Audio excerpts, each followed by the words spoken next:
In this course, you will learn how to build your own design system and improve your front-end development skills while building a space travel website with CSS guru Kevin Powell. I am so excited to be presenting you this project, our space tourism project that we'll be doing together. Here's an example, or we could look at this and just look at some screenshots, and these are the different pages we're going to be looking at. Or of course, we can just come here and see the actual page that we're going to be building and see the different things and how they work. And if you are in Scrimba right now and you'd like to jump on in and actually come in and play with this code, this is available to you. You can see the finished result and play around with it of what we'll be doing. And then when you're done, you hit play, and then I'll get back to introducing the course to you. So yeah, those are the pages that we'll be looking at. Of course, it will be fully responsive. And as we just saw, there are some interactive elements as well with these tab type systems that we will be building out. Before I get any further into what we're going to be doing and how we're going to be doing it, though, I want to let you know that this course is a collaboration between Front-End Mentor, Scrimba, as well as myself, Kevin Powell. And one thing before we do get started, this course is not for people at the very beginning of their front-end journey.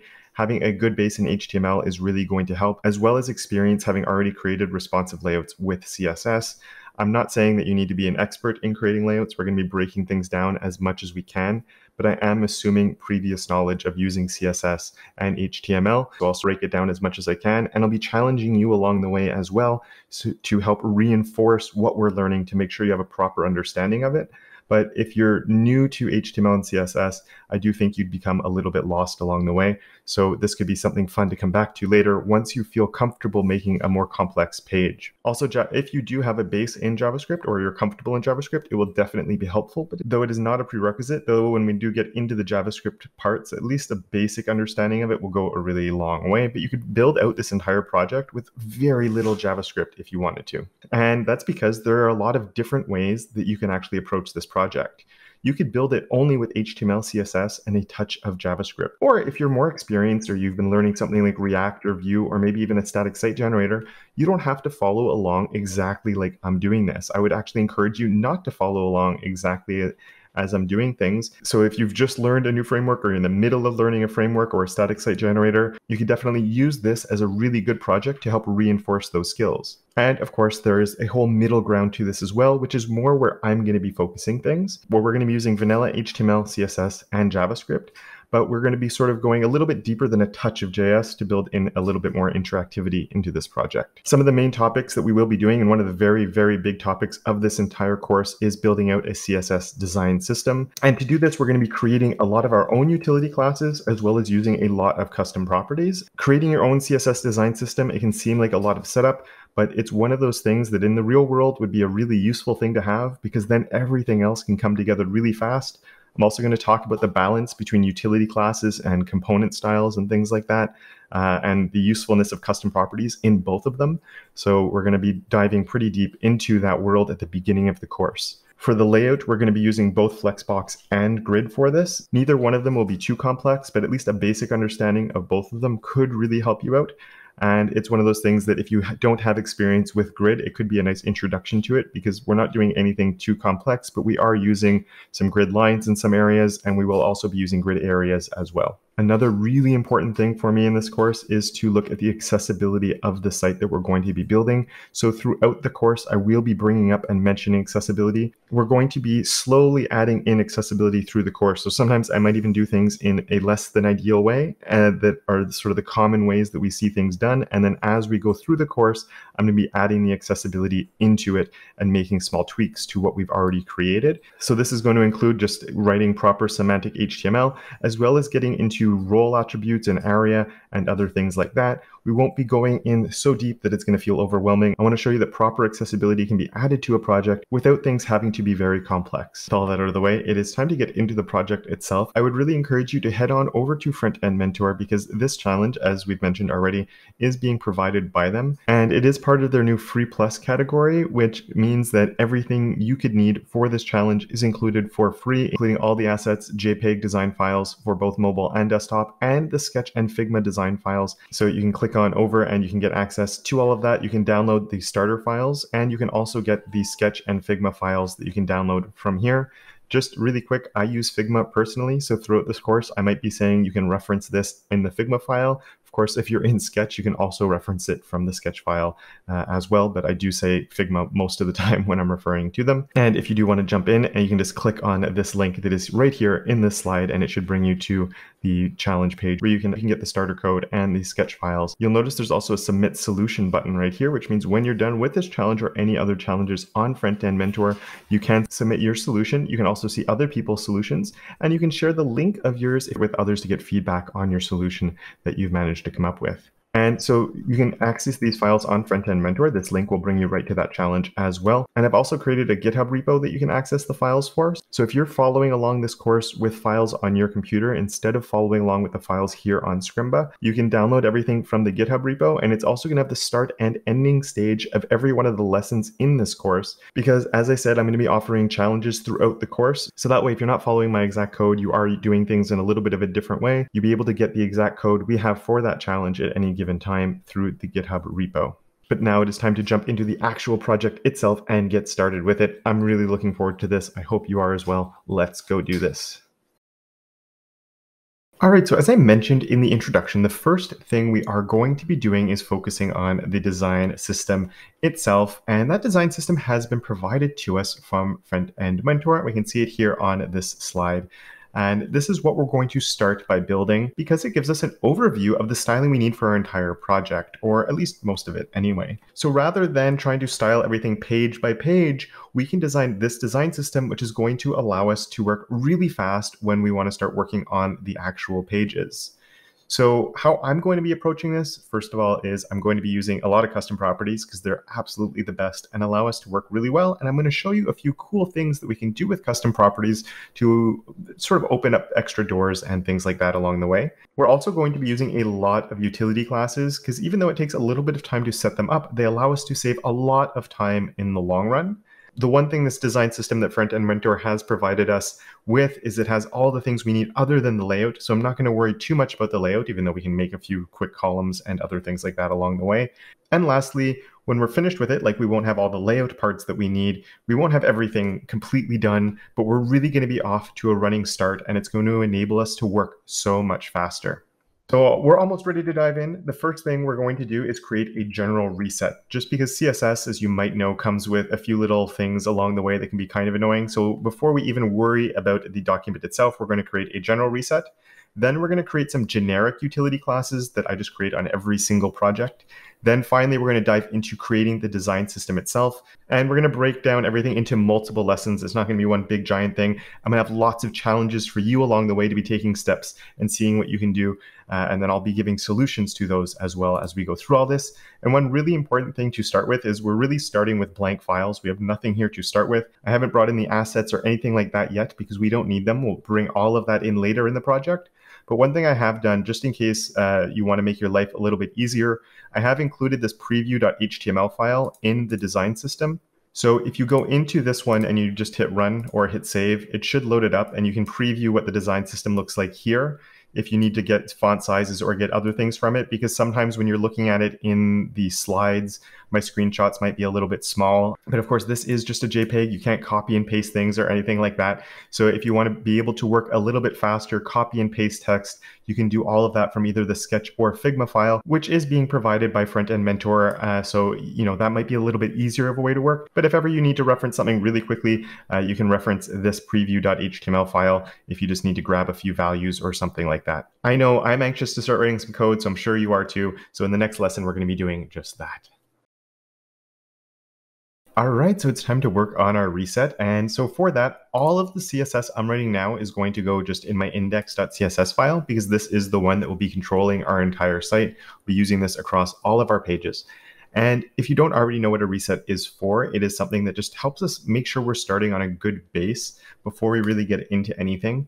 And I'm going to write a few things here, and then I'm actually going to encourage you to see if you can think of a few things you'd want to reset along the way as well.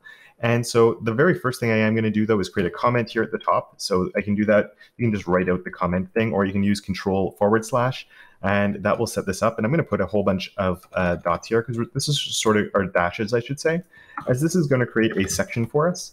And here I'm just going to write reset. And if you're on a Mac, it's probably Command and / will give you that as well. And then we can create our reset section here. This just makes it a little bit easier when we're going through our CSS file, which might get a little bit big, to keep track of everything we're doing. And the first one I'm going to do, and if you want to take a guess at what it might be before I start, it's one of the things I do on absolutely every single site I ever work on, which is my box sizing. And that is setting my star, and then as well as my star before. And we're going to be using quite a few pseudo elements in this. So resetting the box sizing on the pseudo elements is important because it will, even though we've selected everything with the star selector, it does not select your pseudo elements when you use that. So we want to come in here and just say box sizing border box. If you don't already know this reset, this is one of the most common things you'll see on any website these days. It just makes calculating the widths and heights of things much, much easier. Another one I'm going to do is reset margins. And the one that you usually always see is the body, but I'm also going to include all of my H2, my H3, you could go down to H6. We won't have an H6 on this project. I'm not even sure if we'll have an H5 to be honest, but I'm going to include it just in case. I'm also going to do my paragraphs, as well as we will have picture elements, so we'll just throw all of these in there. And we're just going to say that they all have a margin of 0. And this is just really handy. We're actually going to be using different ways to reintroduce spacing.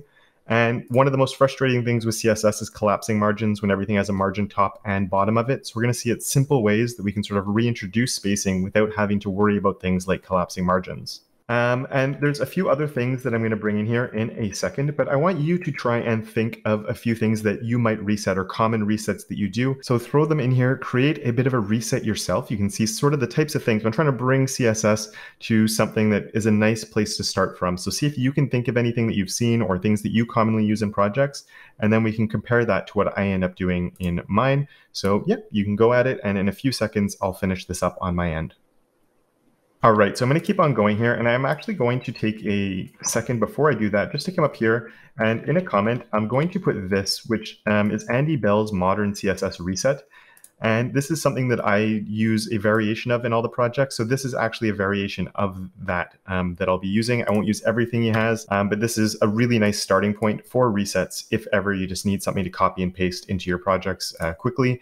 You can't go wrong with this one. There are other ones that you could use, like just the hard reset where we just strip everything down by Eric Meyer. There's also things like normalize and sanitize as well. Those are also great places to work from, but I sort of want to take advantage to explain a few of the things that I'm doing in here. And there's not too much that comes into this, so I think it's a few important things to address when we're starting to write our CSS. And so now we can jump in and let's just say set up the body. And I'm only going to do two things here. I'm going to say that we want to do a line height. And on most projects I do, it's either a 1.5 or a 1.6 because the default for browsers is 1.4, which tends to be very, very small. So I'm going to go with a 1.5 and we can always adjust it from there. And we're just going to do that as our quick reset for now. And I'm also going to set a min height here of 100 VH. And that just sets the stage to prevent any short pages from being an issue. And especially in the designs that we're building for this project, a lot of them, there's no scrolling that's happening. So this just sets the stage and makes life a little bit easier on that. Another one that we're going to want is make images easier to work with. And if you don't already know, images, sometimes there's a few defaults on images. And because we are using the picture element as well, we'll select both of those. And we're going to say a max width of 100%, which just helps us make them nice and easy to work with, as well as a display of block. So this just helps us deal with the little spacing sometimes issues that you can get on images from time to time. And the max width 100% here is a nice step to be taking. And it just ensures that the images will shrink as the viewport gets narrower or the space they have to live in gets narrower. We also want to come in and just make forms easier to work with. And that's just because form elements, I guess, form elements I should write. Because a lot of these, and we're going to be using buttons, but it's just, this is forward thinking if ever other stuff gets added. So, and select, just to write font and do inherit. And the nice thing with doing this, because we will be using buttons on here, by default buttons and all these form elements don't inherit the font properties, which is a nightmare because font properties are inherited everywhere else. So that just simplifies our life a little bit. And this last one is remove animations for people who've turned them off. And this one I have copied, so I'm going to paste it in. And this is using the prefers reduced motion media query, which means if somebody's taking the time to turn off animations within either their browser settings or at the OS level, that this is going to disable animations and transitions for them. And this is a really important thing that we can do to deal with accessibility, because there are a lot of people out there who motion causes problems. And that motion could be parallax scrolling, it could be constant movement on things as you're scrolling, the scroll linked animations, all these different things. For a subset of the population, it can make them nauseous. It's going to make them leave your site. It is an unpleasant experience for them. It can cause nausea, and it's just something that they don't want to have to deal with. They've taken the time to turn it off in their browser or at the OS level, and we should respect that. And we can do that really easily with this media query here. There is also the option of a no preference here, which we're not going to use because this means they haven't disabled it. But that is a way that you can add animations in only if somebody is allowing them. So there's the two different ways that you can work. But just as a really quick solution here, we're going to be throwing that in right there. And that is it for my reset and everything we're going to be using as a hard reset. There are other things that we often need resets for that I haven't included in here, but we'll either be overwriting those ourselves with our own CSS, or it's things that we don't actually need for this project. So with that done, in the next video, we're going to start writing a few utility classes. All right, time to write some utility classes. And in case you're not familiar with the term, utility classes are something that do one thing, and they do that one thing very well. That means that often those only have one declaration. And by declaration, I just mean like it'd be color red. So I'm declaring that it's the property value pair is a declaration. But sometimes they can have multiple when we need to, as long as it's still just doing that one job and doing it really well. We'll see an example of that in this video. And this allows things to be much more modular and allow us to write a lot less code in the long run. You might already be familiar with them if you know of something like Tailwind. We're not going all out and creating an entire library of utility classes for this. Finding a nice balance between utility classes and more component-based classes is a really good way to work, and we'll be exploring that more as we go through this. But having a nice set of utility classes to start with can be very, very useful. So let's dive in and actually start setting up these. And the first thing I'm going to do is actually go all the way to the top and copy the reset that I have here. So I can bring this all the way down and make a new section in my CSS, which is going to be my utility classes. And now we can start working. And so the first thing I'm going to do is create a flex utility class, and we're going to do a display of flex on there. And as you can guess, that's one of those ones that I mentioned. It's one declaration, it does one thing, it does it very well. And we're also going to come in with a grid one, and that one will set up a display of grid. And this is one place, though, where we can actually take things a little bit of a step further. And it's an interesting way where we can get utility classes to work with components, and it's to take advantage of custom properties a little bit. And if you're not familiar with this way of working with custom properties, it is something I'm going to explain much more, because we're going to be using this quite a lot through this. And that is, I'm going to come here and write gap. And actually, we can do this on both of them. So I'm just going to hold down Alt on my keyboard and select both sections right there. So just by clicking and Alt-clicking in multiple places. If you're on a Mac, that might be Option or it might be Alt. I'm not sure because I'm on Windows, so I apologize for that. And Flex now has gap support. This is a modern CSS approach, which is really nice. Safari now has support for it, which was the last major browser that we were waiting on for this. And so I'm going to do a gap, and you could do like a default of 1em, but I don't want to do that. What I'm going to do is a variable of gap. We don't have a gap custom property. And this is something, again, that is going to come back a little bit later, and I'm going to explain more of how it works. And I'm going to set a default of 1rem for that. It's going to allow us to use this custom property, but really easily tweak it when we're setting up our different utilities, like our navigation or a few of the other things as well, where we need to use flex and grid. And there's a few other things we could do with these. It is common to see things like align items, justify content, and those types of other things set as utility classes. And for this layout, I don't personally see the need for it, but if it is something where you see that being something that could be useful, you could go ahead in your own version and add utility classes for some of those. I'm only going to make 2 more generic utility classes in this lesson, and then we're going to be going into ones that are more specific. For now, for these generic ones, I only have 2 more.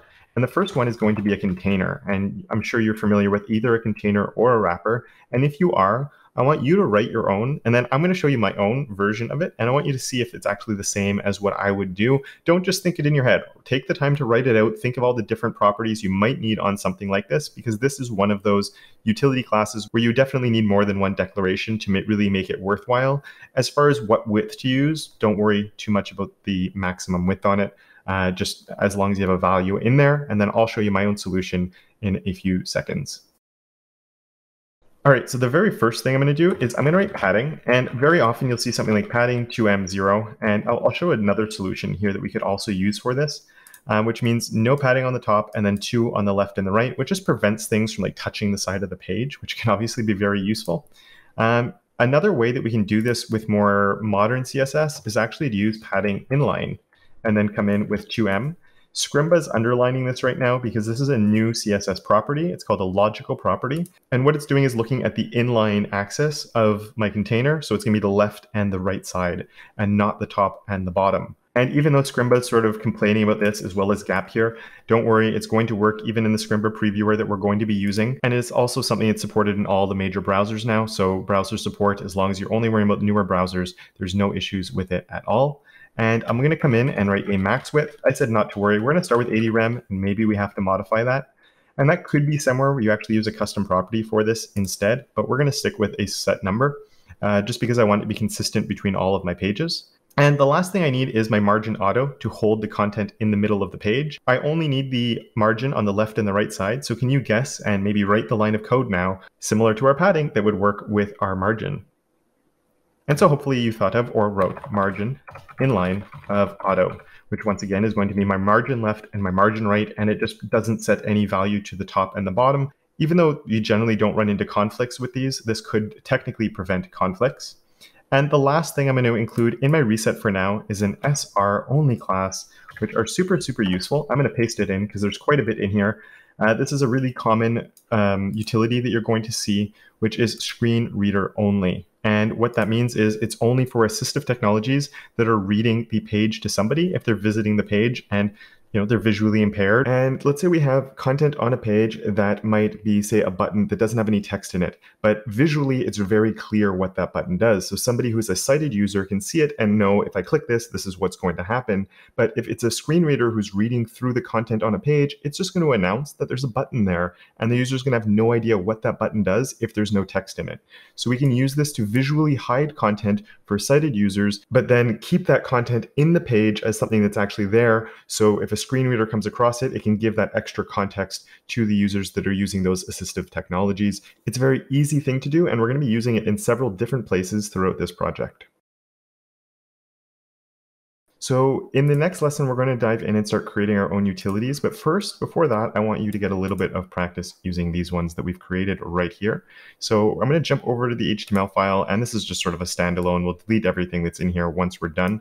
But you can see I've created a few challenges for you, and I want you to hold the content in the middle of the page, wrap it either in a flex or a grid. We have our utility classes for that.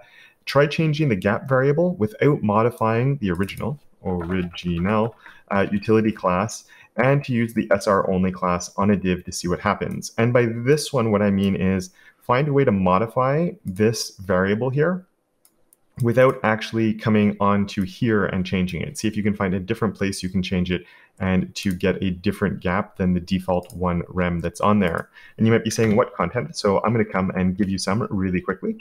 So there's the content that we're going to be working with. Really nothing too fancy, but I will come down into the CSS and just give them a little bit of style. And again, we won't have any of these. I'll make sure all of this is cleared out before the next lesson, but just a little bit of practice in this will help. So I'm just going to give the dot box a background color of light blue so we can actually see something, and I'll give them a padding of 3 rem just so we have something that we can work with. And I'm going to click run over here just so we can see that we have some boxes that are coming in. So why don't you go ahead and try following each one of these things here. If you get stuck on any of them or you're not sure, don't worry. I'm going to give my own solution to all of this in just a second, but I'd like you to try it out first. All right, so I hope that went well. And some of these might have been easier than others. So div class container, and we can just wrap all of this here and close div over here. And let's just fix my quotation mark. And by doing that, and then we'll hit tab, we should see now that my content is held in the middle of the page when we're at larger screen sizes. And then as we go to these smaller sizes, it's shrinking, but we have that 2 rem gap on the side, so our content is never touching the edge. And 80 is a little bit big for Scrimba, so just to show you, if you did run into this and you couldn't see it, if you are using the Scrimba editor, I will drop this down to 60, just so we can see that we do hit a point where we get to that maximum size, and then it holds it at that size right there. So for this lesson, I'll keep this at 60, but when I get back to the next one, I'm going to pump that back up to 80. The next thing that I wanted to do was to wrap the content in either a flex or the grid class. So if you created a new div to put all of this in, that's perfectly fine. Or because it is a utility class, we could put it here. It really depends on circumstances. It's not too often that I end up doing something like this, but it would work. We have them set up in the flex. Or if I switch it over to grid, we can see that it will be in a grid. And the grid, the default for it doesn't actually make columns or anything. So we just have these guys stacking on top of each other. But we can see that the gap property is working. And again, if we switch that back over to flex, we can also see that the gap property is working there, and it's creating these spaces in between them. The next thing we want to do is try and change that gap variable without modifying the original utility class. And there's 2 different approaches you can take to this. One of them, which is popular, is actually using inline styles. And within an inline style, we can just say gap and change this to, say, 5 rem, which will make it quite a lot bigger. And now we get a bigger gap between them. And this will also work if we had that as a grid. And then you can see the spacing has increased vertically. This is a popular one. And the nice thing with this is it's easy just to create like a one-off modification of that custom property that you created. So if you had the same type of thing being used in multiple places, and there's just one-off, you don't really want to create a different class for it. You can have that set up, and then we can have our smaller gaps that are appearing over here. These 2 are stuck together because there's no gap between this big div and this div over here. But yeah, it's just a quick way to make a one-off style. It's become actually quite popular, and you'll see it used a lot. Some people don't like the idea of inline styling things just because then, maybe you can't find what's actually controlling it or why those gaps are bigger than they were before. So the other way that you can do it, and let's just pretend instead of in this situation, we're working on this little very simple grid, but let's just say that this was actually like a different component. So we had a container, a grid, and then say this was like my call to action. And in that case, what you could do is in your CSS, you're writing all of your styles for your call to action. So say you give it a background that's pink, and the padding on it is 2 rem, and it has a border radius of 1 rem, and don't forget your semicolons, and of course call to action. I actually wrote it out. So there we go. We can see it's actually coming in and it's working. So in a situation like this where you have something like that, what you could do is come on here and actually say gap and change the property here, and I can make it 5 rem, and then it's going to actually modify it within that class. So 2 different ways that we can modify it. We'll be taking advantage of the inline style way of doing it, especially within our design system, since that's a lot more one-off things. And generally speaking, I like working this way, but both of them work perfectly well and are valid ways to work. So just a fun, cool way we can do that. And one last thing before I let you go is I did want you to try and use the SR only class. So let's get rid of our call to action here because that pink is not working. And then I'm going to come on this A box and say SR only. And if I hit save, it is visually gone. It's completely pulled out of the flow. We don't see it anymore. But if you were to look in the DOM, it would still be there, and a screen reader would still be able to access it. So it's not like a display none. A display none takes it out of the DOM. That is no longer part of your page. This SR only class we've created leaves it in the DOM. It just fully visually hides it. So there we go, a quick little rundown on these ones that we've created. Now we can jump on into creating our colors. And if you want to play around with things a little bit, especially maybe this way of manipulating things, just to make sure that you're used to it. If it's something new that you haven't seen before, do that first, play around with it, get used to it. And then I'll see you in the next lesson when you're ready. All right, so it's time to start working on the colors section of our design system. And this is what we're going to be setting up right here. And just before we dive into it, you'll notice that we have the values in hex as well as RGB and HSL. And I'm going to recommend either that you use RGB and HSL, and I'm actually going to set things up in a very particular way when I do it, and I'll explain why as I go through it all. But the advantage of RGB and HSL values, with HSL, actually, it's the easiest one to make modifications to, but in this case, we don't need to because we have all the colors that are being given to us. But there is a trick in using custom properties with HSL or RGB that allows us really easy ways of tweaking the alpha value when needed, which we're going to be using quite a bit in this project with how I'm going to be approaching it. And so I'm going to leave this slide up just because we're going to actually move away from having this JPEG here. And what I would recommend that you do is actually go to the original design files at this point instead of referencing this. Because instead of looking at this file, I've created this design system.html, which is where we're going to be working from. So we have a nice blank page to start with. And before we even get started with anything, we do need a little bit of content in here, which would help us out. So I'm going to start things off by coming in and giving us that div class of container to hold everything that we need. And I'm going to close my div. And I'm not going to worry so much about the title. Let's just throw an H1 here at the top of design system. I'm not going to worry about, I know it has the logo and the design system on the right side in the actual design system, but I'm just going to throw this here for now because the one I'm really worried about is our section, which we'll call colors. And I am just going to use an ID on here, not that we really need it, but you could include links somewhere if you want to easily get through between these different sections. And so we can close our section there. Usually I always recommend writing the HTML for something first, but in this case, I'm actually going to recommend that we come in and do our CSS first. And if you remember, I said that I like having HSL or RGB, so I would really recommend that. And I am going to set everything up all the way at the top here. I'm going to create this custom properties section at the top here. And if you're comfortable with custom properties, what I want you to do is create the custom properties we need for the three colors we're going to be using. And again, choose either RGB or HSL for this, because I do want to show you a trick that we'll be doing. If you've never used custom properties before, then you can wait for my solution in just a couple of seconds. All right, so we only have three colors, and when I do custom properties, I do like prefixing if it's a color with color and if it's a font size with FS and other things, and we'll see why as I work through this project. In this case, we only have three colors, and it sort of breaks from how I normally like to name things. So I'm actually going to name them and then color white, and it's really different from how I normally do things, but we really only have three colors that we need to work with, and then it's varying like alpha values on them. And this is where it's very common to see something like HSL, and then you come in with the numbers. And this is, again, I'm looking at modern CSS, so we're going to do it the modern way, 35%, where you don't need commas anymore, and 7%. So we can write that without commas. It's perfectly valid with the new color syntax. And again, it is supported in all modern browsers.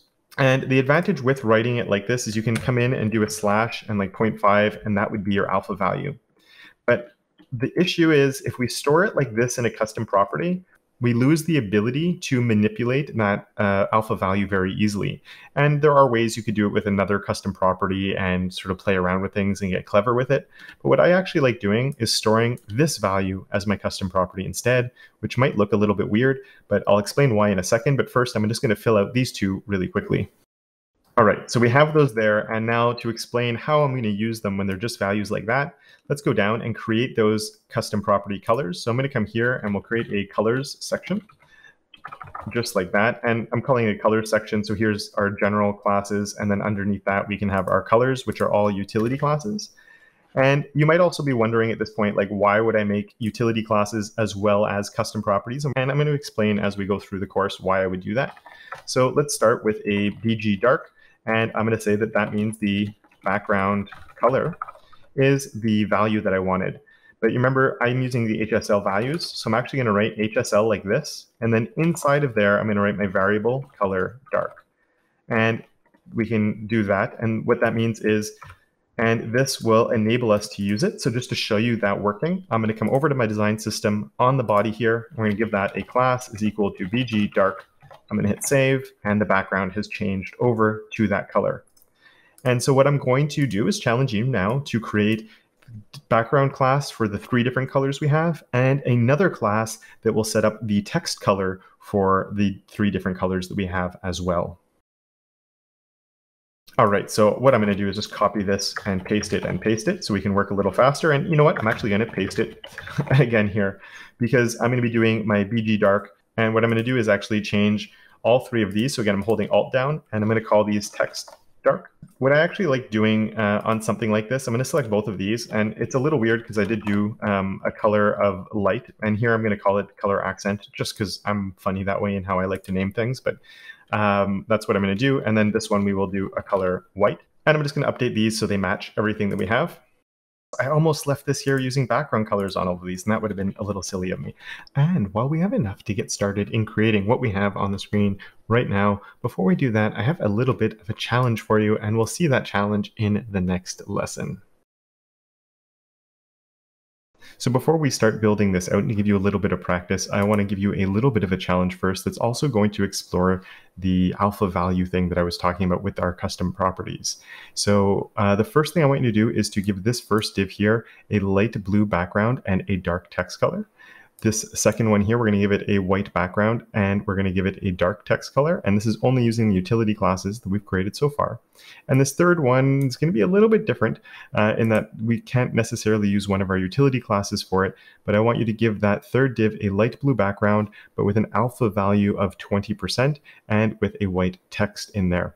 And so I already gave you a little bit of a hint for that third one. And so I'm going to recommend you dive in, see what you can do with it. And if you haven't played with custom properties too much, this last one might be a little bit tricky, but see what you can do with it anyway. And if you get stuck, I'm going to be giving my solution here in just a few seconds. All right, so I'm going to come on this first guy. We're going to give this one a class, and we want to give it a class light blue background. I call that BG accent, so we can use that. And then the dark text color, we can just do a text dark, and let's save and go take a look, and we can see it's working right there. Then we can jump on to this next one right here, and I'll give this one a BG of white and my text dark. And we can see that one is also working. Fantastic. And we have one more to do, and this is the tricky one. And so if you tried this, if we use I'll do the white text, so text white, and we can see that that text color has indeed changed. But for the background color, I can't use the BG white on this one. For this one, I will have to create my own class for it. And so I'm just going to write example for now. And this is going to come in, and we're going to be using it for actual components. And you'll see how this can actually really play into things really, really well as we go through and build out actual components with this.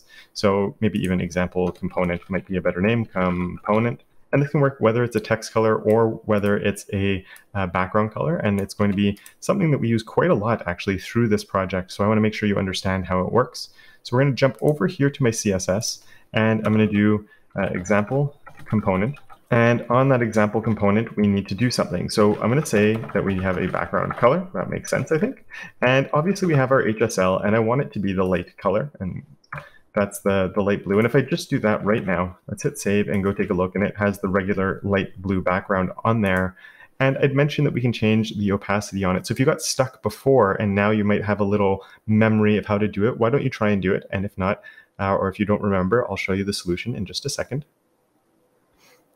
And so before I show you the solution, let's just go back up and look at what's happening here and to really grasp what we're doing. So this is the value that I'm grabbing right there. And I'm going to come down. And so writing this is the same thing as writing that just like that. These are doing the exact same thing. I'm just going to change the number here to 150 just so we can see that it does change. So we go look, we can see that it's now that green color because I changed my degrees here. And I mentioned that one thing we can do with HSL values is we can do a / and then change the opacity of it. So I can go take a look, and now we can see we have the lighter color that's come through. It's a lower opacity because we can see the blue color is now starting to come through. And I can drop that down to 0.1, and we can see that it's almost gone to the same color because it's so faded out. So remember, when I do the var color light, what that's doing is it's just inputting these three values right here. So it's the exact same thing as taking this, deleting that, and putting that in there. So that means we could leave this here. I'll delete this right here. And I could leave this exactly like that, but then I could do a / and then choose an alpha value. So .2 because we wanted a 20% alpha value, and we can see that it's working just like that. So if you want to play around with this, experiment with it a little bit, just to make sure that you're really understanding how it works, go ahead and do that. And then when you're ready, I'll see you in the next lesson. So we know how the utility classes are working, or we're starting to get into that flow of things. So what I'm actually going to do here is I'm going to create a div. And on this div, and we're going to do a close div right here. And I'm going to use this div to make one of these guys right here. And one thing that is important with this is there's a few styles in here that are, if we want to match what this actually looks like, that are important for this one place that would not be used in our actual page, like these little color samples with the border that is on them, because those borders don't exist. There's extra padding on here and stuff like that. So what I'm going to do is I'm going to start by coming in here with a div, and I am going to give this a style. So it's an inline style. For my style, I'm going to give it some padding of 3 rem on the top and 1 rem on both sides and 1 rem on the bottom. And next up, I'm also going to give this a border of 1 pixel solid, and I'll put white, even though I know, or I'm pretty sure it's not actually white. And actually, let's close that div. And let's go see what that looks like. So I'll hit save, and you can see a big box has come in, and it's stretching all the way across the page, which is perfectly fine.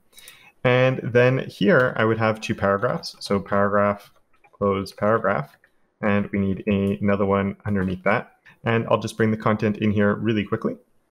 So that content is all in place now, but obviously we can't see anything that's on there, and we need to make this come to life a little bit. So what I would challenge you to do now is actually see what you can get done on this without seeing anything more from me, but I will show you my solution to this one in a few seconds. But hit pause, try and get everything, just the colors matching, but we have background color, we have text colors on these, and if you have the time, you can also go through and do these other ones as well. Just don't worry about the numbered title here, because I have a specific lesson on that, as we're going to take a little bit of a different approach to it. But I do think you can get this one done pretty easily, so I'm going to leave this one for you, and then in a few seconds, I'll show you my solution. All right, so for my solution, if you didn't take this approach, it's perfectly fine, but I'm actually gonna go up on my body and put a text white on there, just so we can actually see our text everywhere, which makes life a little bit easier. And whenever I can apply something on the body and let that cascade down, I'm always gonna take advantage of that. And so the next thing I want to do is to go on this div right here, and we can give this a class, and we don't need to give it the BG dark because we have a BG dark on the body, obviously, so we don't see that difference, but I'll throw it on there anyway, and a text white. So if I hit save, I can see it's working and the text has changed. And if I took off my text dark and we hit save, you can see it's still working and I can still see that there. So that's the main reason. I just want to show, if somebody's looking at my design system, that they'll see those 2 classes that are on there. Down here, we can come on, and we don't need the text light, but we do need to put a span here. So on both of these, we can add an opening span, and we can come on both of these and do a close span, just like that. And if you weren't sure and you got stuck there and now you know what to do, well, we just have to come in and add our class of text accent. And then I can do the same thing on that one, hit save, and we can see that the different color has come on that.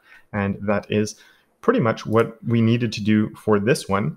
But my next challenge would be, I'll copy this for you and paste it. So if you didn't already do all of them, we do want to get all 3 of these guys done. And there's an extra challenge of getting them to go next to one another. And I'm not going to give you the solution to that. Not in this video and not in the next one either, because in the next one, we're going to get into the typography. So try your best at solving this, getting it all set up, getting used to using the utility classes. And if you can't get things to go next to each other, or there's an issue with something else, you can always look at my finished code, which will be available to you in that next lesson. So when you're ready, I'll see you over there. All right, so time to dive into the typography, and things are going to move pretty quickly here, where we're going to build out this section here, not worrying too much about the spacing, but we can get all of this set up and looking pretty good and pretty quickly once we have our utility classes created. But one thing I really want to make sure when we're doing this is, remember, utility classes do one thing and one thing really well, so we want to make sure that we break things up so everything is doing just one job. And here we can see I have a font family, I have a font size, and on some of the styles, we also have character space, which is your letter spacing. And everything becomes more plug and play if we actually separate these into their own classes rather than having them act as one thing. And especially the font family and the pixel value, you're going to see like that repeats itself over multiple ones. So it becomes very easy just to create utility classes that make all of this very plug and play. This also allows us to write more semantic HTML. And by semantic HTML, I mean our headings can actually do the job that a heading is meant to do, rather than the heading styling something. If your H5, like this one, is linked to a very specific style, that could actually cause for unsemantic HTML later on, because you might be using an H5 somewhere you shouldn't be using it. Or maybe you're using an H1 when you actually or maybe you're using an H2 on something that should be an H1, or there's a lot of different situations that come up like that. So do not pay attention to the heading levels that are here. We're going to break things up as much as we can, and just like before, we're going to start that up here in our custom properties. And so I'm going to add colors here. We don't really need it, but we can add colors. And then here I'm going to write fonts. And let's start with font sizes, actually, font sizes. And there are a few important things. One of them is I like doing FS, as you might have guessed, and setting things up with 400 being my base size. And when I say base size, what I mean is the body text size. So this here, it's not actually listed right here in this screenshot, but it's actually size 18. And the font family for it's actually this Barlow regular. It's not a condensed version of it. So that's sort of where I like starting my base. And then as we go smaller, I go like here is a 16, 18 to 16. That would be my font size 300, my font size 200. So this is like font weights, and the font weight system, which goes the lighter you get, the smaller the number, and then the bolder you get, the bigger the number. So this would be my 4, my 3, my 2, and then my 4. Then this is the next one up. So 5, 6, 7, 8, 9. And that works really well with the system I like, because I really like going in with that type of idea. And I've already have these ready, and I don't think you want to watch me write them. So I'm just going to plug them in. And one thing you'll notice is I am using rems for these rather than using the pixel values that are given here. And this is once again for accessibility reasons, because if you were to use pixels, it could potentially overwrite settings that the user has put into place to give themselves a bigger or potentially smaller default font size. And if they've taken the time to do that, we want to respect that they've played with their settings a little bit. And if you use pixel values, depending on how they've set things up, zoom levels are different, but if they've done other system settings or browser settings, pixel values could potentially overwrite that, and then their font sizes could be smaller than they want, and then they leave your site. So it's very easy to see whatever values you see on the slides and just divide by 16 to get the numbers that you have here. And because we're using custom properties, I feel no need to do that HTML 62.5% on the font size to reset things to like a base 10. Working from base 16, when you only have to worry about things once, it doesn't make things that complicated, because you're not remembering these strange values. You're just remembering 5, 6, 7, 8, or 900. I'm also going to speed things up a little bit for you here by coming in and bringing in the font families as well, just because, again, writing the custom properties here, there's no, I don't think you'd be learning a ton from it. And we're going to be looking at how we can turn all of these into our utility classes, and that's where the challenges are going to come. So you can see here I've set up these three, which is my font family serif, which is my serif one, my sans serif condensed, Barlow condensed, and then my font family sans normal, which is Barlow's sans serif. And all of this already, I've also taken the time to go to Google and get the links to everything that we need right here. So the Google fonts are linked in the design system. They're not in the index, but we're not there yet anyway. And so we have everything that we need to get started and create some things and then start applying them in our page.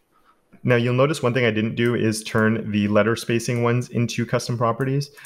This could be just, if you think you would need them as a custom property, by all means, go ahead and set them as custom properties. I think we can just set those as utility classes, but just because I don't see those changing very much down the road, I think they're very locked in values by the looks of it. But if you'd prefer them as a custom property, there's no issue with that whatsoever. But having things like this that could potentially change as custom properties is always a good thing. And you'll see what I mean shortly as we play with this site a little bit. And instead of challenging you here to actually create all of these, because once again, we're going to have a whole bunch of them and they're just pretty much taking the custom properties I've done and switching them over, I'm going to place them in here for you and then challenge you to actually use them. So here's all of the utility classes for the typography that I think are going to be useful.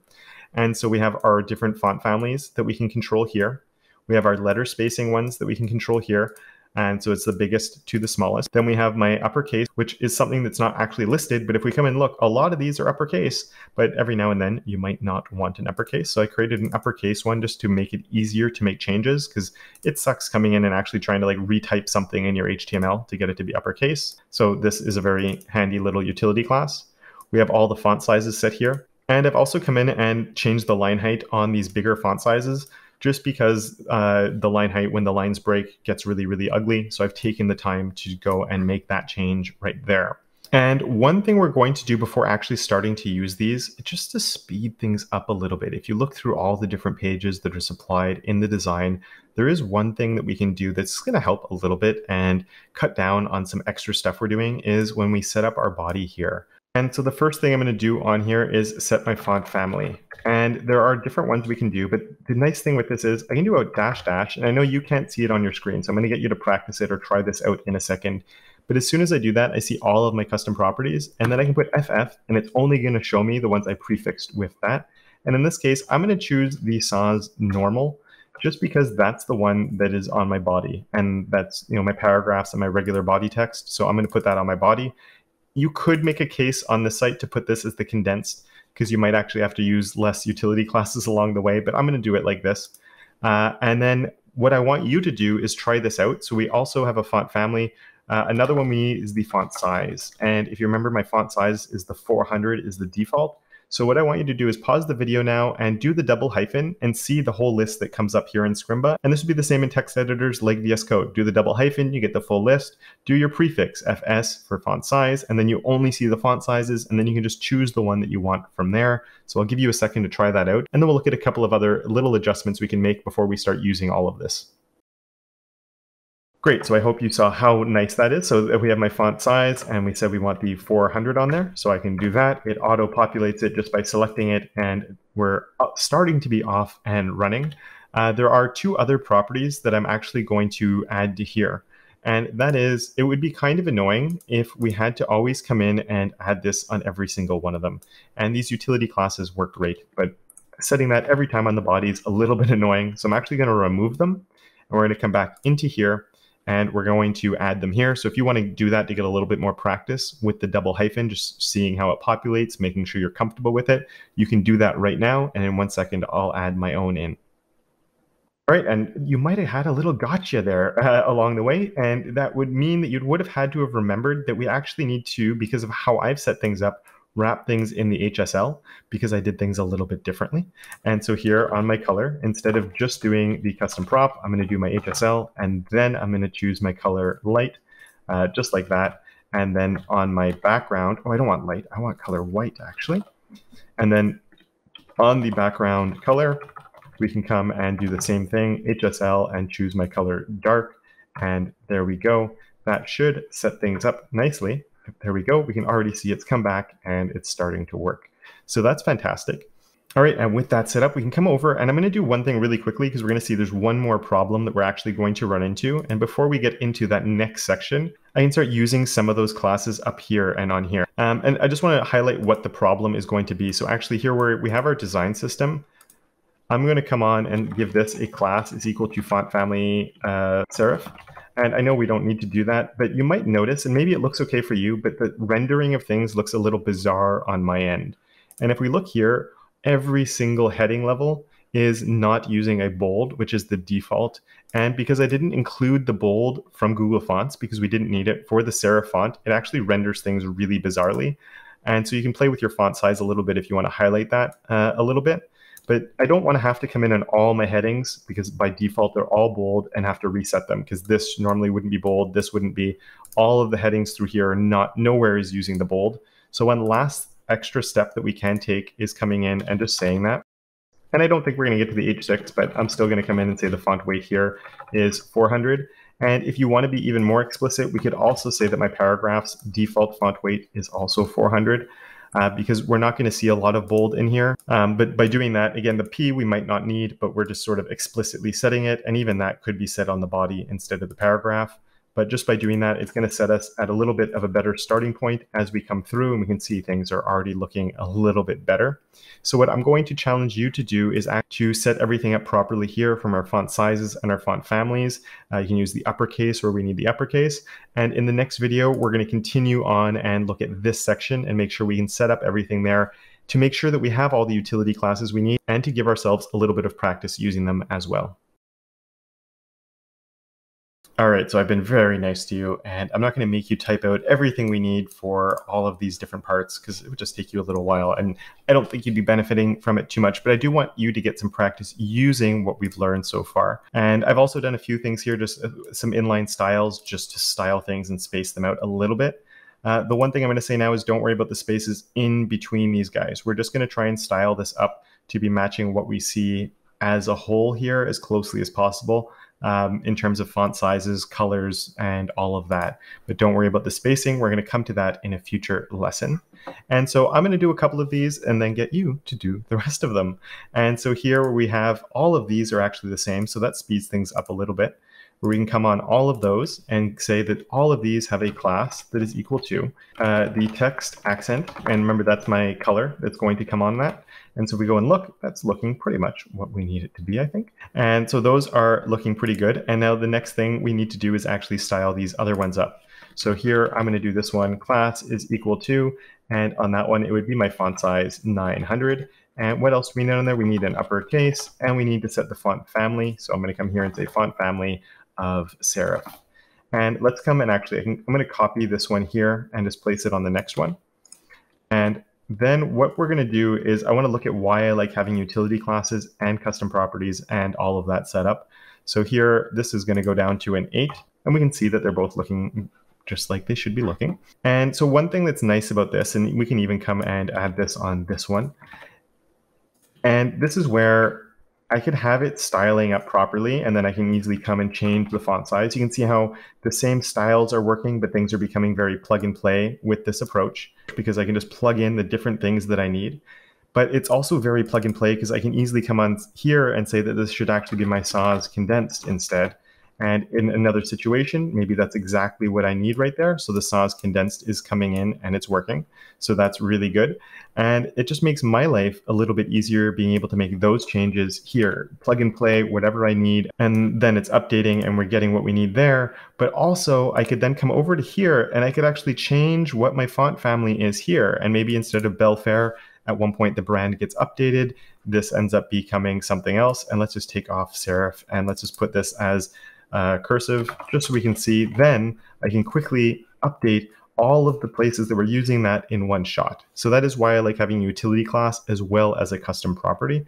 It just makes it easier to make big changes or to plug and play and make little changes along the way. And we're also going to see with the font sizes that there's even more magic that can happen by having the two of them separated. And as I said before too, one of the other advantages are we're not worried about the heading level here. These are independent classes that can get plugged and played and used anywhere we want. So I'm going to leave this like this for you. And so I'm going to challenge you to go through and finish the rest of it now, because we sort of get an idea of how the flow is. And you might be going, Kevin, I can figure this out. It's not too hard. I really want you practicing to do it. So when we get to the actual site itself, you sort of remember a lot of these different properties. You remember the font sizes. You have a little bit of muscle memory built up. And in a second, I'll run through it and finish it myself as well. All right, so I already had my class copied, so I can paste that in. This one's becoming a 600. And in this case, I think that's perfect. Then we can come down onto this one. And in this case, we want it to be a little bit different. So we don't have the serif in this situation. It's going to be my sans condensed. And the other thing is we have our letter spacing. And this one is the biggest one. It is also uppercase. So we're going to leave the uppercase and we can come in here with a letter spacing of 1. And that should give us exactly what we want, except we have, of course, the wrong font size. That should be a 500. And of course, this one also has a different color on it. So we can come here and say that this should actually be a text accent as well. And let's hit save and take a look. And there we go. I think it's looking pretty good. I know it's close to the bottom of the page, but you can see that it is coming through and it is starting to work. So let's quickly go through and style these ones up as well. And there we go. We finished all that up. And if we go and take a look now, everything is starting to come together and match the style that we had with our design system. So we know that it is all working. It's all looking pretty good. Now, before we jump into the interactive elements, which are going to be very fun to style up, we are going to look at how we can fix these titles up to be exactly like how we need them to be. And then I'm also going to be looking at how we can add spacing to everything in a very simple, easy way. And then after that, we'll get to the interactive elements. All right, so we're going to go into the numbered titles now, and those are these guys right here. This is not from the design system, but we recognize them from the design system, I'm sure.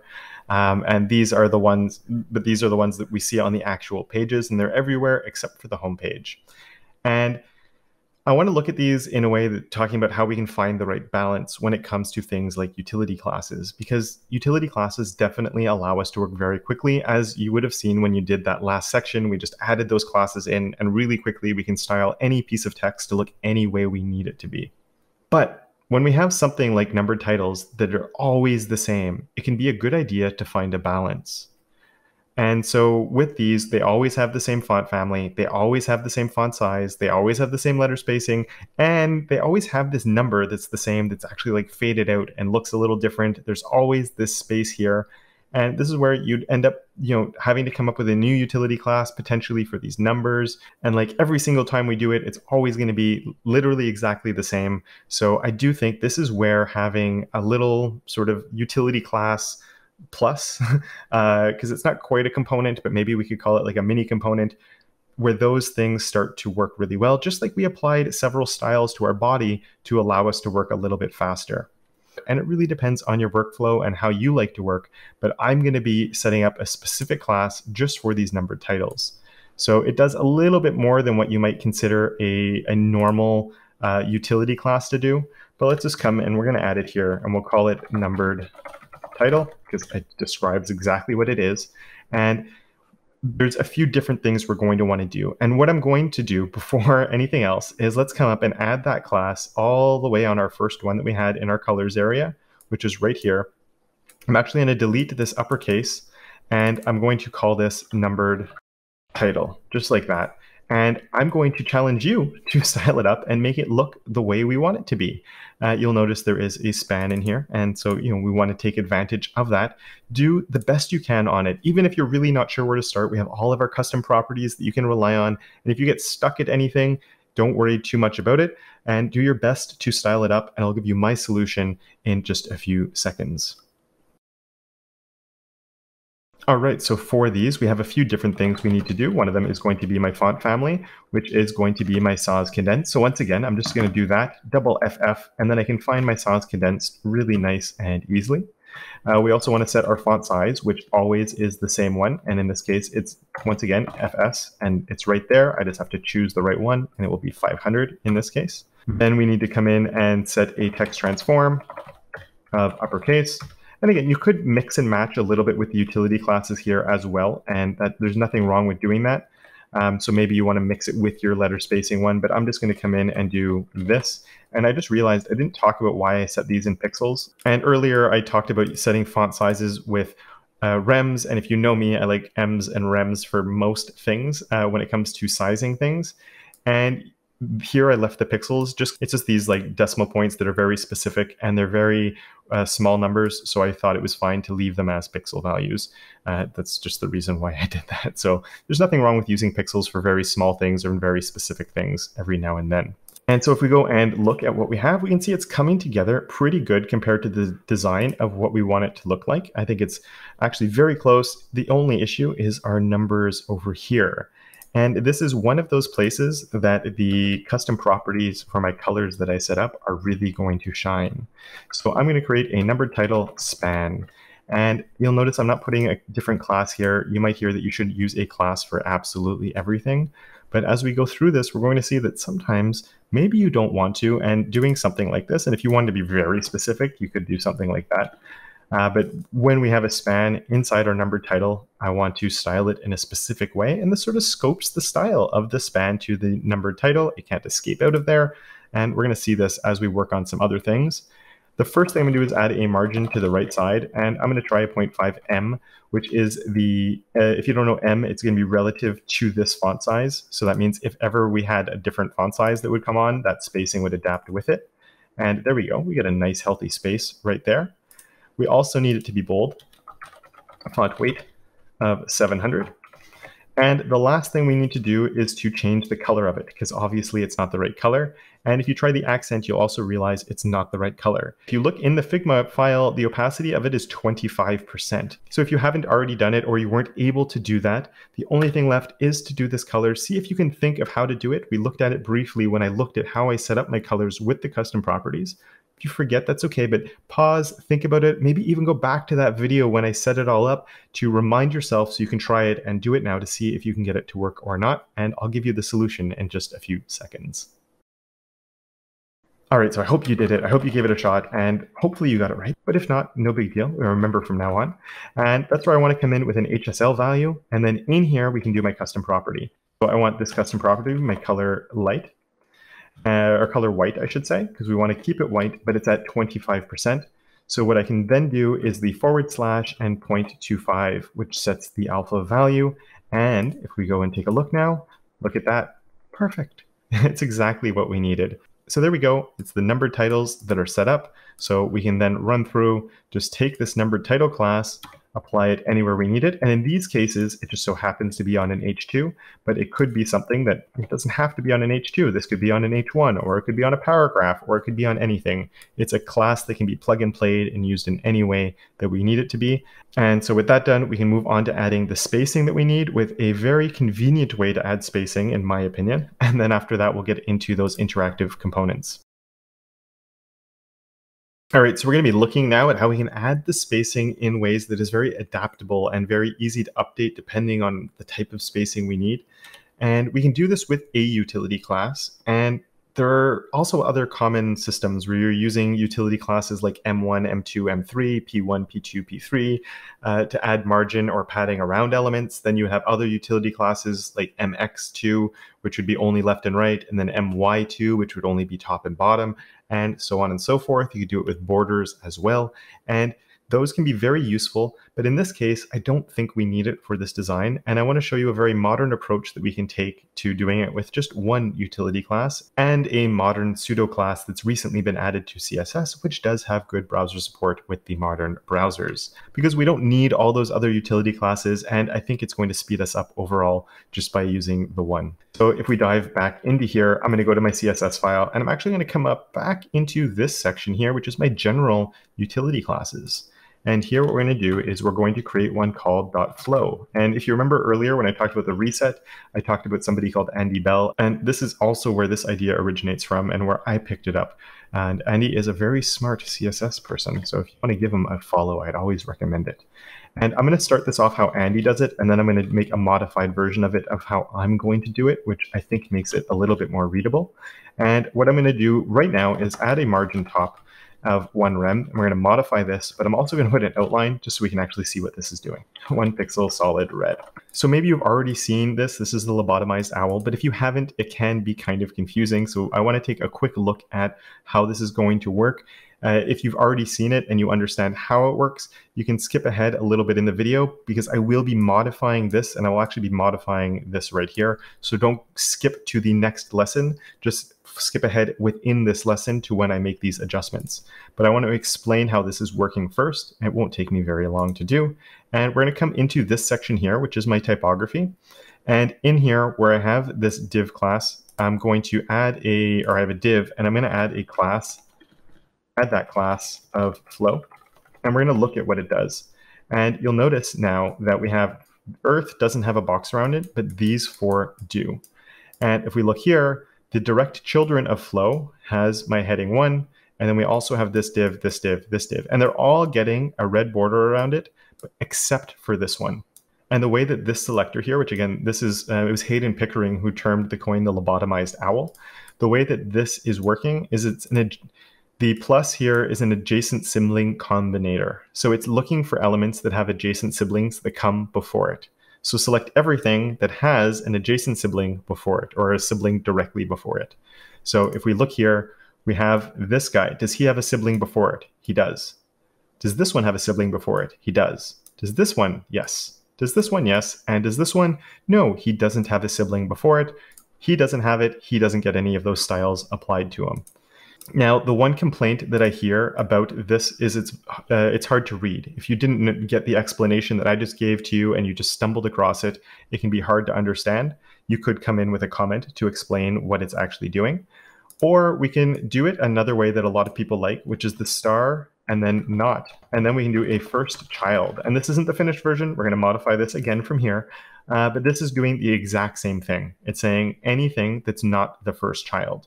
And if we come and take a look now, we can see that it's exactly what we had before.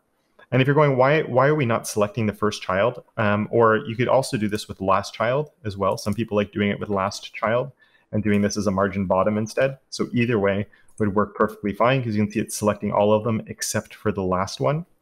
And the reason we like doing that is just really fast. Let's come in here. I'm going to come in on this guy right here where we have the flow. And I'm going to add a background of pink. And let's add padding of 1em, just so we have something on there. And notice the spacing on everything is nice and consistent. The space on the top is 1em of padding. The space on the bottom is 1em of padding as well. And I realize the contrast on that's really terrible with our text colors, so we'll get rid of this in a second.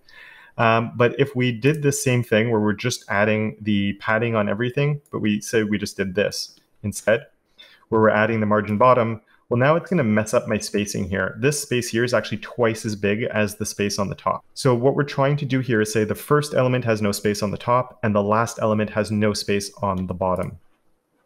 I'm very used to doing this with doing it on the margin top version of it, with this being first child.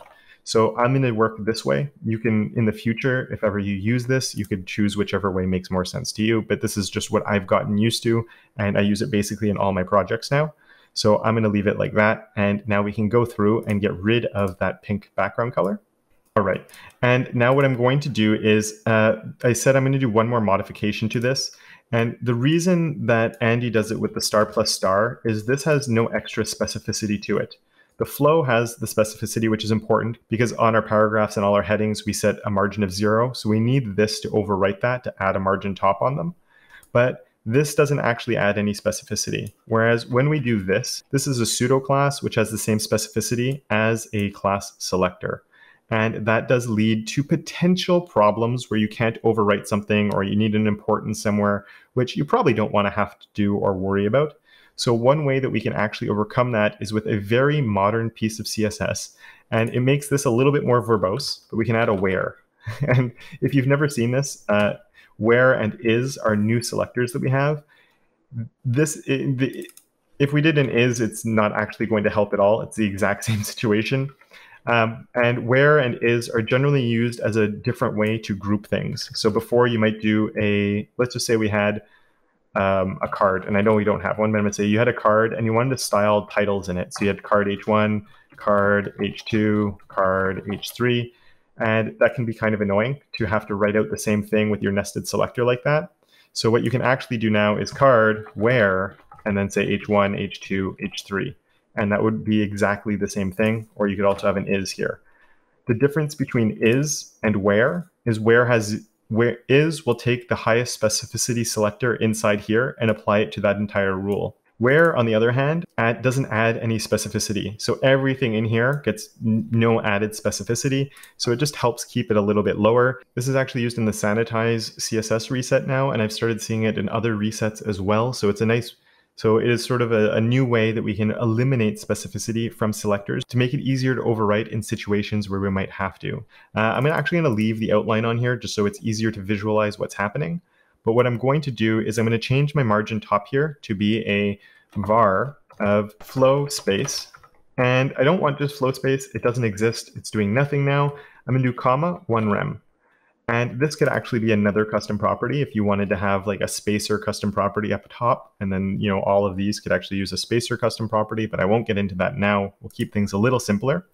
But just like I set these gaps up here and I said these could become very useful, this is an undefined custom property, so the 1rem becomes the default. So let's go back to our design system where we have our flow here, and I'm going to come down onto this one, and I'm also going to add the class equals flow on this one as well. And we can see it's working in both of those sections the way it's intended to work. But just to show you where the power of this comes from is I can come now on an inline style, and one popular way to do this is with inline style. And of course, you could come in with an extra class and modify it on a class too, which is something we'll see later in the course. But what I can do on here is I can actually redefine my custom property. So I can say that my flow space is 4rem. And if I do that, you can see this spacing is now at 4, and this one over here on this side has stayed at 1rem. And you might be able to already see a little bit of the power that can come from something like this. So just for now, what I'm going to do is I'm going to come here and I'm going to add it here, just so the two sections are actually consistent with one another and the spacing comes in. It might be a little big compared to the actual Figma file, but it's not terrible. I'm going to leave the outline on here just so it makes it easier to visualize if changes are working and how things are working. And I'm going to recommend that you go through on the colors section here and you play with it, that you come down here and play with this a little bit, especially if you're not used to it, to see how it could work, how you can manipulate things. You can try doing it with classes within your CSS.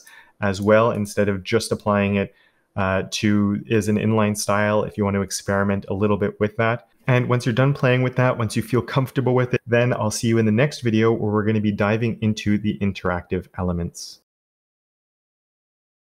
All right, so I'm sure you've been looking forward to this for a little bit, getting into the more interactive things. And we have all these different interactive elements that we have to build out. And there are some similarities between some of them that we'll be able to take advantage of. And just looking quickly at them, we have different states for all of them, right? We have hover states, neutral states, and active states.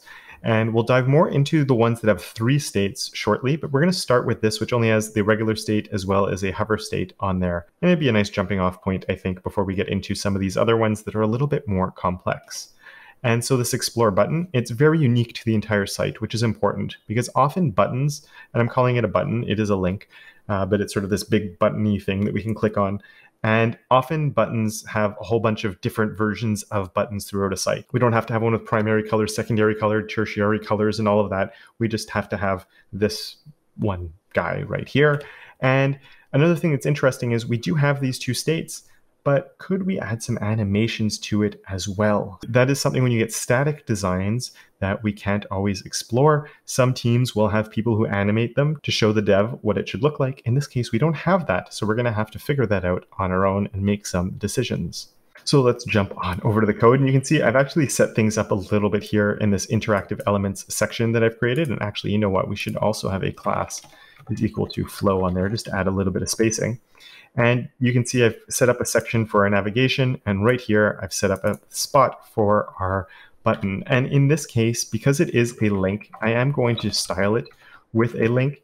It could be something that could be a link or a button, so we could add extra styling to it. But because I know it's going to be a regular link on a site that's just going to bring us to another page, it's not something where we're opening a modal, we're not interacting like that. I'm going to be just doing it on a regular link here.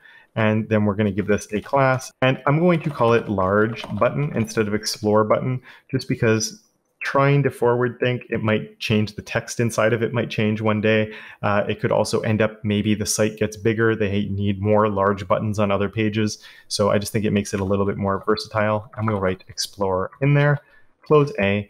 And before I do anything else, let's go take a look at what that actually looks like. It's all the way down at the bottom. It's this blue thing there. And you know what I'm going to do? I'm going to add on this div right here. I'm going to do a style is equal to margin bottom of 50 VH.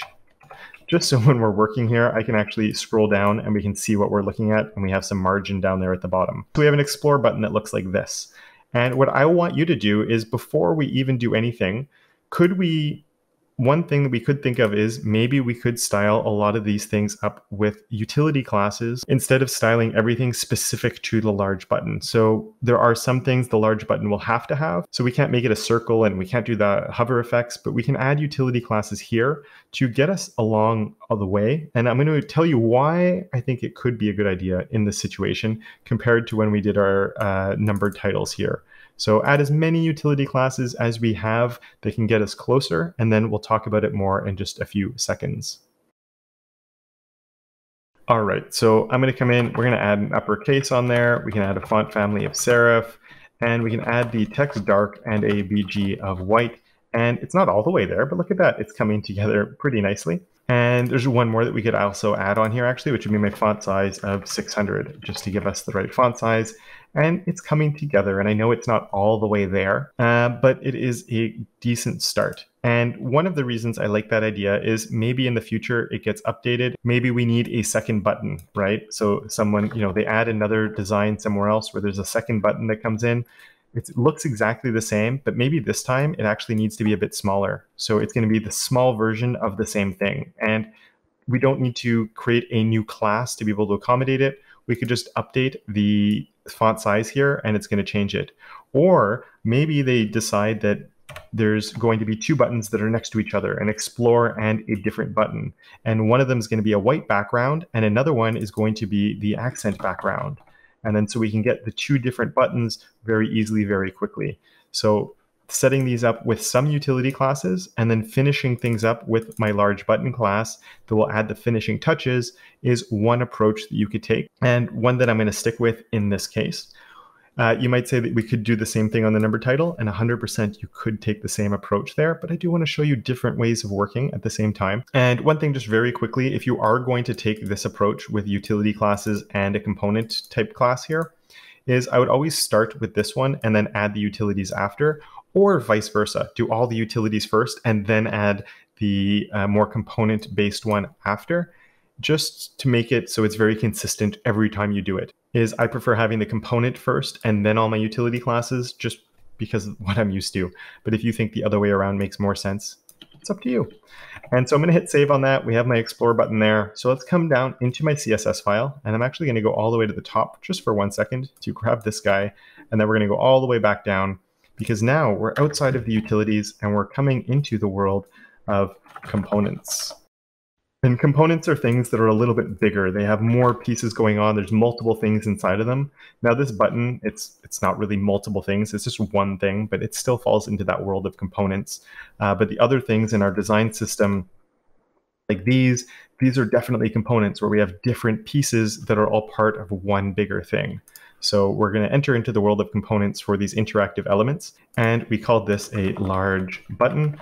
So what I'm going to suggest now is style this up. Do what you can with it. Don't worry about the hover state yet, though, because I want to show you my solution to this before you go into the hover state, because I'll give you another challenge once we finish this to do the hover state on the button there. So start off right here, go for it, get it as close as possible as you can, and then I'll come in and give you my solution.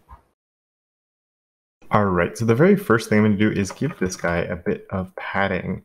And I'm going to actually do padding of 0 on the top and bottom and a 2M on the left and the right. And the reason I'm using M here is if ever the font size were to change, the padding would grow or shrink with it. So that is a little bit handy there. And again, this is to try and make it a little bit more robust. And we can see that that is coming in and giving us a bit of size on the left and the right. And because we do want to give it some height, one thing I usually do on buttons is I give them very often a display of inline block. In this case, I'm actually going to, instead of that, give it a display of grid, and I'll explain why afterward, in not too long, just in a few seconds. But it is important we change the display here, because we are working with a link, which is an inline element. We can't really give that padding top and bottom. You can, but it doesn't work, or a height wouldn't work on it. And it would actually overlap with the content that's here if we can get the padding working. So I'm doing a display grid. Often it would be a display inline block. And then I do need to give it a height, right? And a lot of people would come in with a height of, say, 100 pixels and a width of 100 pixels and not have the padding instead, so we can actually get an actual size. But we have modern CSS solutions that we can use instead, and I'm going to give this an aspect ratio. And this is a really nice little bit of modern CSS. It is supported in all modern browsers now. And you can see it turns that into a perfect square. Isn't that cool? And you could play around with aspect ratio. I'm doing 1, which is the same as saying 1/1. But you could come in here and say it's a 2/1, so then it's twice as wide as it is high. Or you could come in and do the opposite with like a 1 with a 1/2. It's going to be twice as tall as it is wide, so it's always the width over the height. Now I'm just going to put this back to a 1, so we have our nice perfect square. But if you do feel like you want to play around with that a little bit and have some fun with it, go ahead. And then when you're ready, you can resume the lesson. But what I'm going to do now is come in on here. And right now there's two things. One, there's the underline on the text that we want to get rid of, but we also need to get that text in the middle. And this is why I use grid instead of a block or inline block, because then I can just do a place items or a place content, I think would work here as well, center. And this is a shorthand for align items and justify items. And when you only have one thing in there, it will put it right in the middle. And just a nice, easy way. You could do the same thing with Flexbox. You just need an extra line. So with grid, we can do it with 1 right there. So that works really well. And then we do want to get rid of that text decoration. So we can do text decoration of none. And of course, we want to have the border radius, which I'm going to keep over here with the padding, and a border radius of 50% to give us a nice, perfect circle. And there we go. I think that's looking pretty good. And we are going to get that, like the glowy bit that's going to be coming on this shortly. So what I'm actually going to do is just in my inline styles here, on this even, I'm just going to do a style is equal to a margin top of 5 rem, just to give us a little bit of space here. So when we do that, it doesn't clash with the text that we have on top of there. But that's just for that, because now I want to challenge you to create that glowing effect. And if you can think of a way to do that. And so I'm actually going to do that in the next video. So I'm challenging you to do all of the work right now here in this scrim and then see my solution in the next one. But if you do need a hint to get you started, I will give you one at the beginning of the next video. But I really would encourage you to try this out on your own, see if you can get there. And then if you need a few hints along the way, then you can see my solution where I'm going to pause along the way a few times to give you a chance to give it your own try. So good luck with it, and I'll see you in the next video when you're ready. All right, so if you're here just for the hint, I'm going to start with that, where I'm going to start off with a large button, and I'm going to use a pseudo element for this. And there could be other ways to achieve this, but pseudo elements are something that I really like. And for decorative elements like this, it's just really easy to do, and it gives us a lot of possibilities on the types of animations and other things that we can do with it. So if you weren't sure where to start, and now this gives you a little bit of an idea, you can take off from here, and then in just a few seconds, I'll give you the rest of my solution on animating this background glowy thing that we're going to add in here. All right, so the very first thing we need whenever we have a pseudo element is the content property, because without it, we won't have a pseudo element that's there. And I know I'm going to want a position of absolute on here, so we can add that right away. And just to make sure that things don't get out of hand or out of the way, I'm going to come up onto my large button and give this a position of relative, just so this becomes the containing block for my absolute positioned element over here. Now, I think a good thing to do, so we can actually see it and position it, I always like just giving them a background of red so we can see what's actually happening. And well, we could give it a top, bottom, left, and right, all of 0. There's other solutions. One of them you could use inset of 0, or you could just come in with a width and a height of 100%, and that should work too. And we can see my red box is showing up right there. The next thing is, obviously, we do want the shape of it to match. So there's two choices here on the border radius. We could either do a 50% here to make it a circle, or if you wanted to, you could actually make that inherit, and then it would match the border radius of the parent. But I think the 50% here is fine. And now we can see that it has become a circle, so we're on the right track. But we can see that's given us the nice perfect circle here, so that's going to work and we're on the right track. But obviously there is a big problem now in that it's covering the text, and we definitely don't want it to be doing that. We need to see the explore text. And one way we can do that is to come on here, and I'm going to go where I have my position and add a Z index of -1, which is going to push it all the way back. But the problem with this is it pushes it so far back. If we have other elements like a background image or other things, it could actually get lost behind them. So even though we could technically get it visible right now, just to prevent potential problems from happening in the future, I will come up on the display here and add a Z index of 1. And what this is doing is creating a new stacking context. And that means that this -1, it is below everything. So it's still a negative Z index, but it can't escape outside of my large button. So if we go and take a look at it now, you can actually see the text, even though it's in front of the white background. If I take this off, you'll actually see that it's gone below my white background that I had on there. And while that might be something that you're thinking, well, that's exactly what we want, Kevin, we're going to be using white anyway, so it doesn't really matter.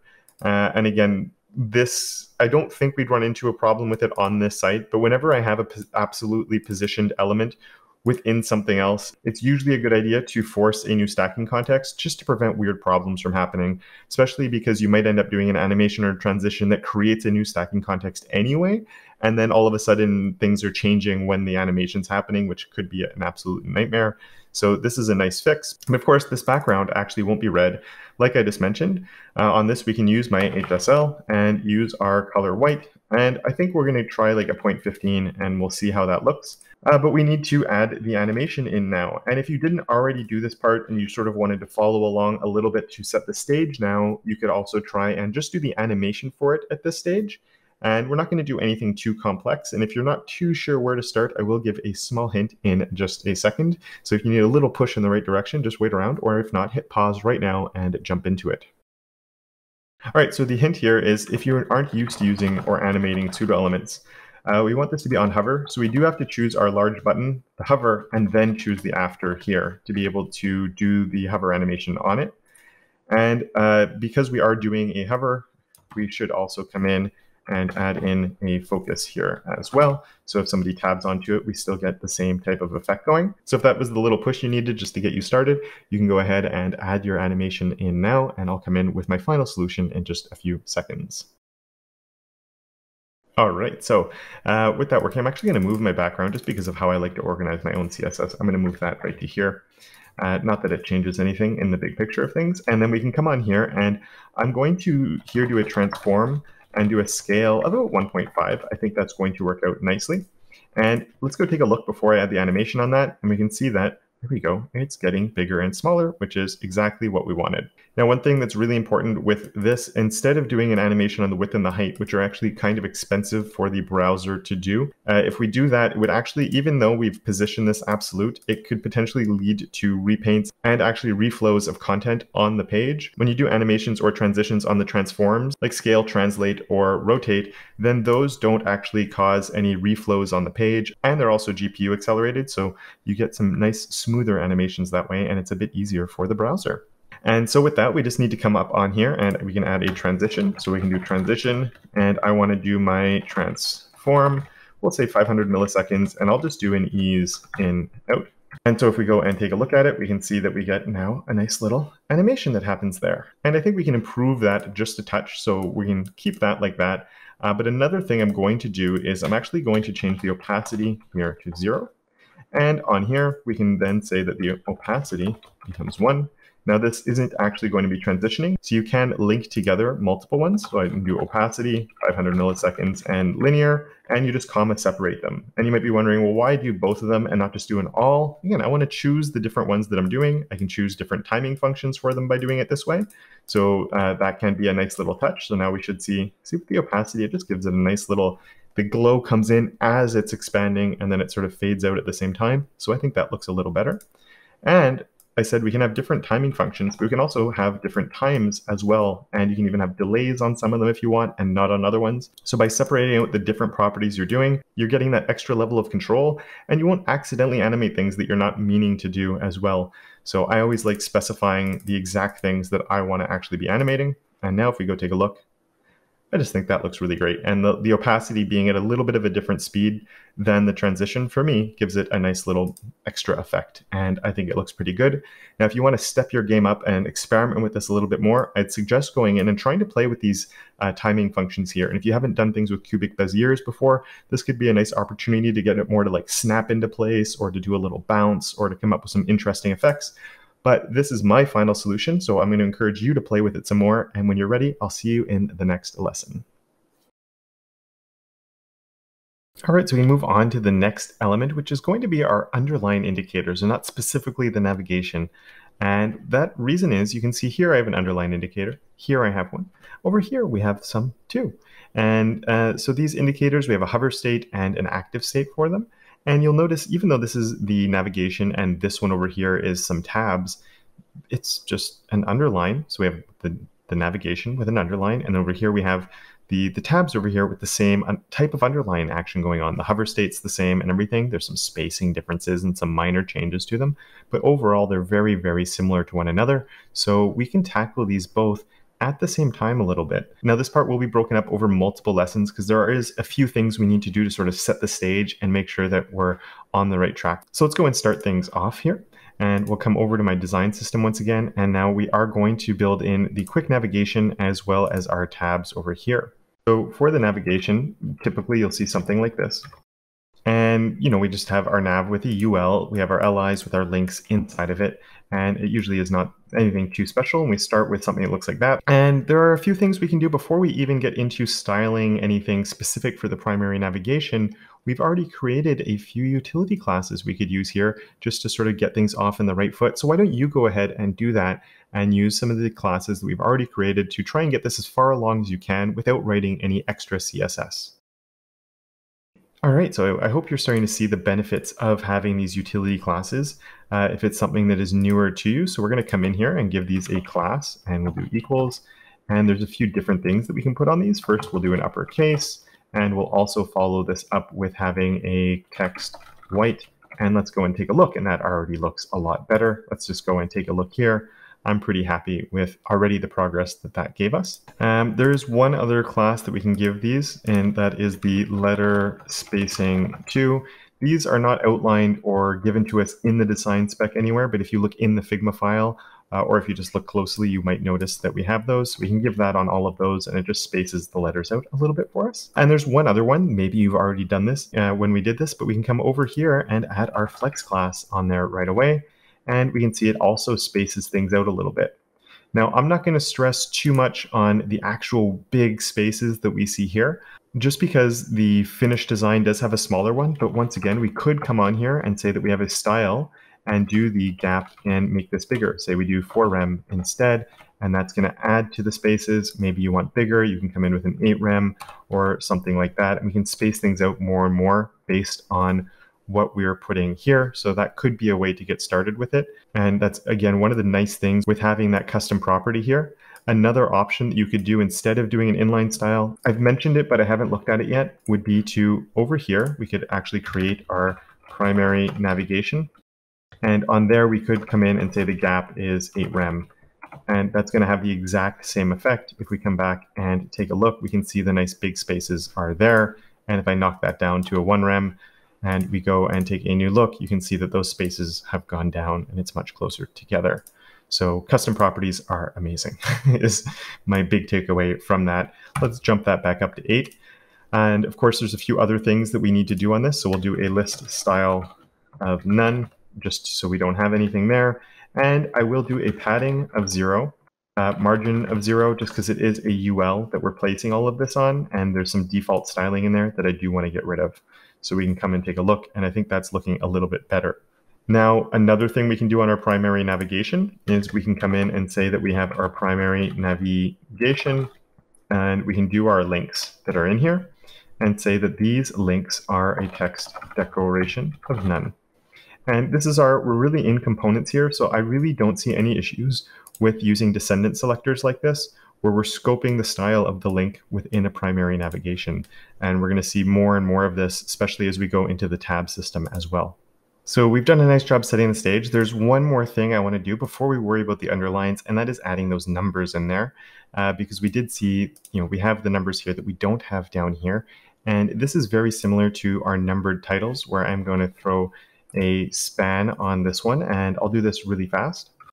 And there we go. So I put a span on those. And so with those there, this is very similar to our numbered titles that we've created. So I'll let you come in and add the styling on there that we need for them. And then after that, we'll look at adding those underlines. All right, so on there, I'm going to come in with my primary navigation A, and we could do the A and span like that. We don't really need the direct descendant selector here, but I'm going to do it anyway. You could even come in like this, but I just want to make sure if something weird were to happen, maybe somehow a span gets put in that's not inside a link, and I don't want this style to leak out necessarily. So on here, I'm just going to say the font weight is going to be 700, which is my bold weight. And we're also going to add a little margin to the right side of like a 0.5 em. Let's go and take a look and see how that looks. And if we come and compare that to here, it is looking pretty good. I just realized I put the wrong numbers, but for this, it doesn't matter too much. But for now, let's focus on putting those underlines in there. Before I challenge you, the one thing I'm going to do is, because these underlines are sharing between two different elements, and this is why I've called this whole thing underlined indicators, is because they have that in common, we don't want to do double the work, because we could style it up for our navigation and then we could style it up again for our tabs over here. And I really don't want to be doing that. So instead of worrying about right now our primary navigation, what I'm going to do is come on the same place where we have our primary navigation, and I'm going to call this underline indicators. And you could do this instead of having it here as almost a utility class that is being placed on each one of the links. I'm going to put it here to create sort of this grouping. It's part of a bigger component, and it's going to allow it to work in both places and just have to put the class in one place instead of multiple. But there are different ways to skin a cat, so I don't think there'd be anything wrong. I would just take the S off, so it's underline indicator, and put it on each one of the links. This just is a little bit less work to do it this way. And so we can come in here, we can create the .underline indicators. And if you think you're able to dive in and start doing it and getting it to look like this, where we have a normal state, the hover state, and then active state here, just be very careful. It doesn't mean active with the active pseudo class. This is active in a different way. If you'd like a little more information, wait in a second, and I'll give some on there. But if you're ready and you think you could style this up, go for it right now. Don't worry about the background color here. Let's just worry about getting these underlines coming on. And so let's go, and you can jump in there right away, or if you'd like a hint, you can wait a few seconds and I'll give you a hint, and I'll be giving the solution to this in the next video. All right, so I do have 2 hints for it. One of them is about that active class. So that would be on my LI here, I'm actually going to put a little class of active, just like that. And that's going to allow me to sort of hook into here to add it. It could also be placed on the link, but in this case, I much prefer it on the LI just because it's going to make it a little bit easier to share this between here and here. So I'm going to do it in this way. So that could help you just, get in. So the .active is going to be styled a little bit differently. And with that, I'm going to once again give you the reins and let you go. But if you start and you get stuck, I do have one more hint to give you, which I'll be giving in a couple of seconds. All right, and the last hint is that we don't want to be styling on our underline indicators class itself, because that is all of these. And I'd much rather place it on each individual one of my LIs. So to do that, we could come in and say LI here, and it would choose my LIs. But once again, I want this to be more robust, to be able to be used in different situations. So I'm going to do this instead, which means we're selecting every direct child or direct descendant of my underline indicators. And just to show you, if I throw a background of red on there, it should come in. Let's just make sure that this is also saved. And there we go. We have the red coming in on all of those. So hopefully with that, you have enough information to get this going and start styling it up. And I'll see you in the next lesson with my solution. So very quickly, for anyone who didn't watch the hints in the last one, I am selecting all of the direct descendants rather than the LIs here, just so it's more reusable in different situations. And we'll talk more about that when we get over to our tabs over here. But let's get this all working for us. Now, I don't actually want to style anything here directly, but I'm going to do it now just so I can see it on the page. And then we're going to transfer that over to the hover and our active. And so I'm going to use a border for this. And it's not often we use borders, but I'm going to do a border bottom. And if you did this with a pseudo element instead, then you're a person of my heart, because I love pseudo elements. And my first initial thought for this was to use pseudo elements. But in this case, I'm going to come in with a border bottom of 0.2 rem solid, and we can use our variable of our color light right here with our HSL on the outside. So it's actually working, just so I can make sure that it's actually showing up. So let's go take a look. And there we go. It's working, except I chose the wrong color, color white, not color light. And there we go. We can see that it is underlined just like we needed to. But obviously, the spacing is a little bit off. And the easiest way, in my opinion, to fix that is to just come in and on these right here, give them some padding. So I'll do padding, and we'll do a 1M on the top and the bottom, and a 0 on the left and the right. I am adding the padding on the top and the bottom, as you'll notice here, and we can actually play with this a little bit, as you'll see in a second. But let's leave it like that for now, and we can see that's looking pretty good. The spacing maybe is not quite big enough for this section, but it might be even too big for when we do the tabs. So because of that, can you think of a way that we could sort of customize things a little bit depending on their situation? So set a default, and then to have something that could change that default depending on the situation. It's something we've looked at a couple of times already. If you can think of it, go ahead and do that now. And if you'd like a hint, I'll give one in a second. And that hint is custom properties are amazing. And so if that gives you a little bit of a clue as to how to do it, maybe you have to look up at some of the other ones we've already set some default custom properties to. So then you can go and replace this number with that, and I'll give you my solution in just a second. All right, great. So let's come in and change this padding right here to be a custom property. So we're going to do var, and we'll just call this underline gap. I don't want to call it gap because I want it to be something that is unique. And this is one of those undefined local custom properties. So I will come in and give a default value that we can overwrite really easily. And so if we look, that's looking pretty good. But as we know, our primary navigation actually needs a different one. So I can keep my gap there, and I can come and say my underline gap is, let's do maybe 2 rem in this case.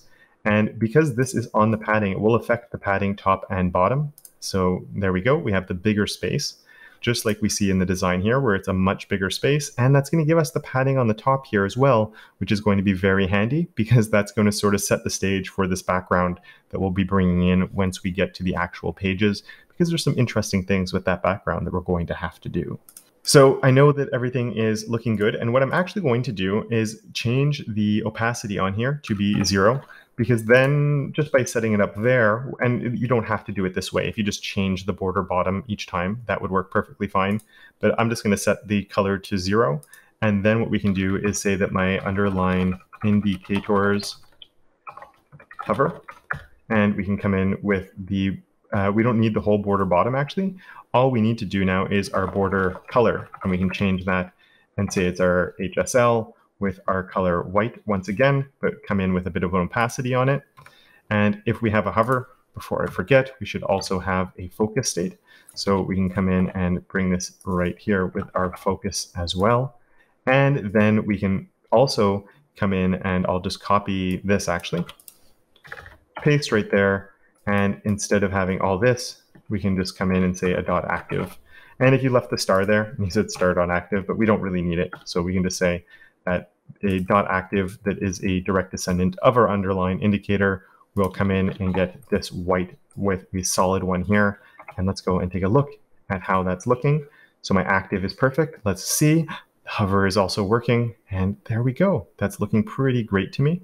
I think the underline is actually supposed to be a bit more, and checking the Figma file it is, so I'm going to boost that up to a 0.5 instead of a 0.25, and there we go.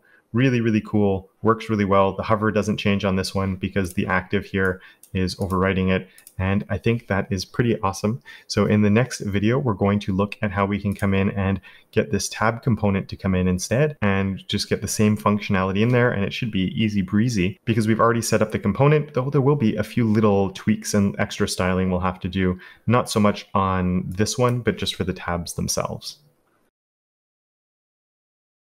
All right, so we finished this one here with our underline indicators, and we're going to come in and create a similar tab system, just to show you how easy it is to move things around.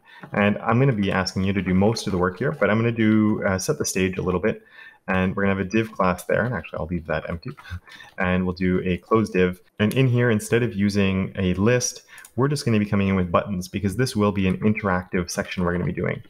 And so we're going to have a button, and there are several important things that are actually going to come up when we add the functionality here when it also comes to accessibility for this type of system. But for now, I'm only worried about the styling of it.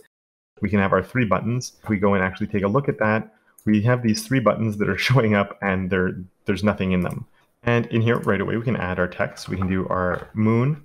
We can have our text right here of Mars, and we can do our text of Europa. And I think I've done a lot of what we need for you to actually be able to style this up and make it look the way we need it to. So why don't you take what we've learned so far? We'll have to add utility classes to a few different places here and maybe make a few extra tweaks. So I'll let you do your best. We might have to create a new class as well, just as a little hint. And I'll leave it to you to do your best on it. And then I'll come in with my own solution very shortly. All right, so I hope you had some success, and if you ran into any problems, hopefully we can address what those might be.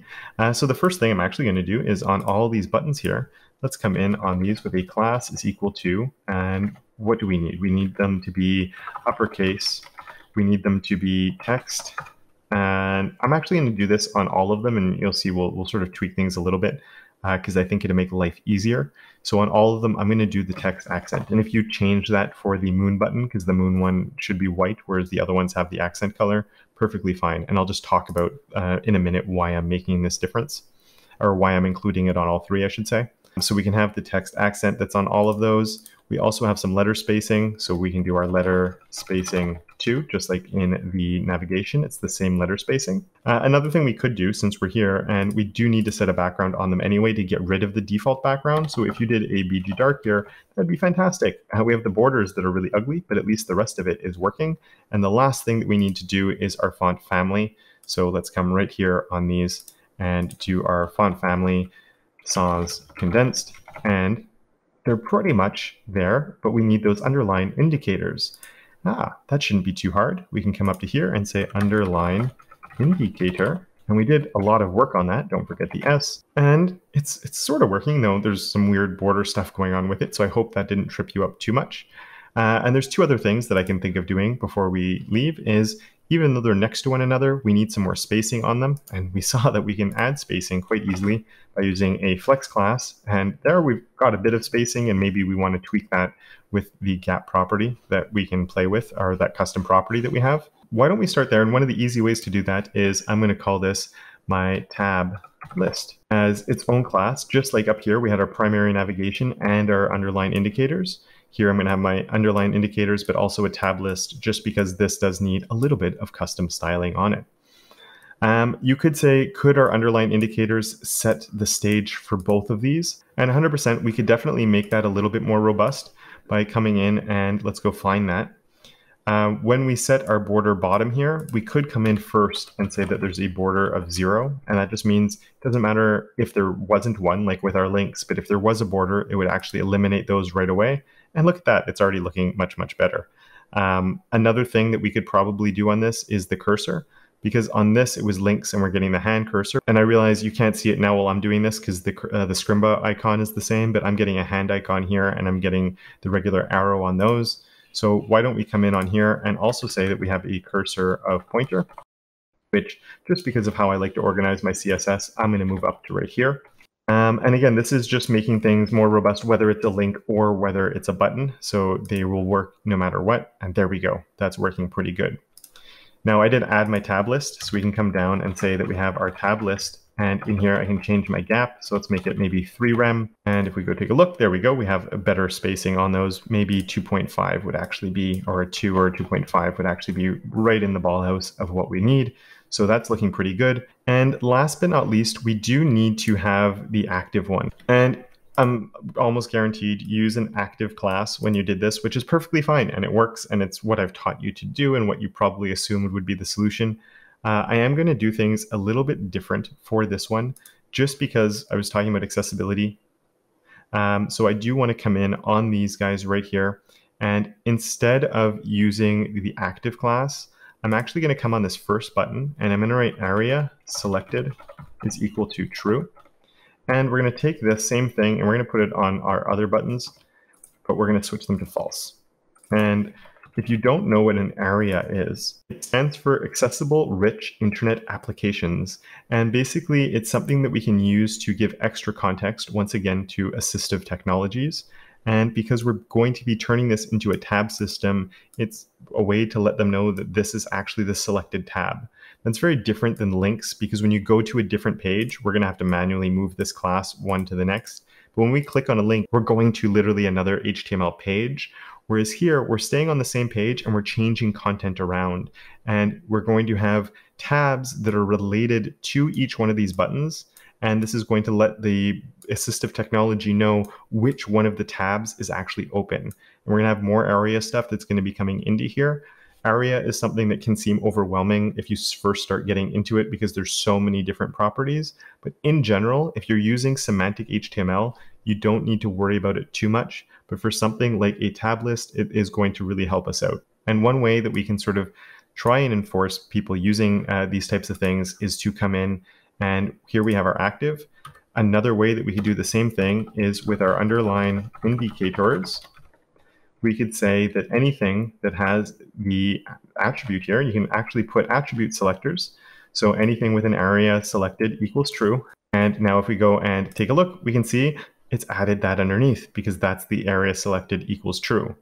The one issue is obviously the text color. So we can also come in and say that we can change the color of the entire thing as well. So then the color will also become this one right here, and paste that so it's the same in both spots. And then the selected one will be white. And then we can, we have the hover effect. Once we add the functionality to this, when we click on this, it will switch which one is the area selected, and the styling of it will update along with what we've done here. So there we go. That is our tabs, nice and done.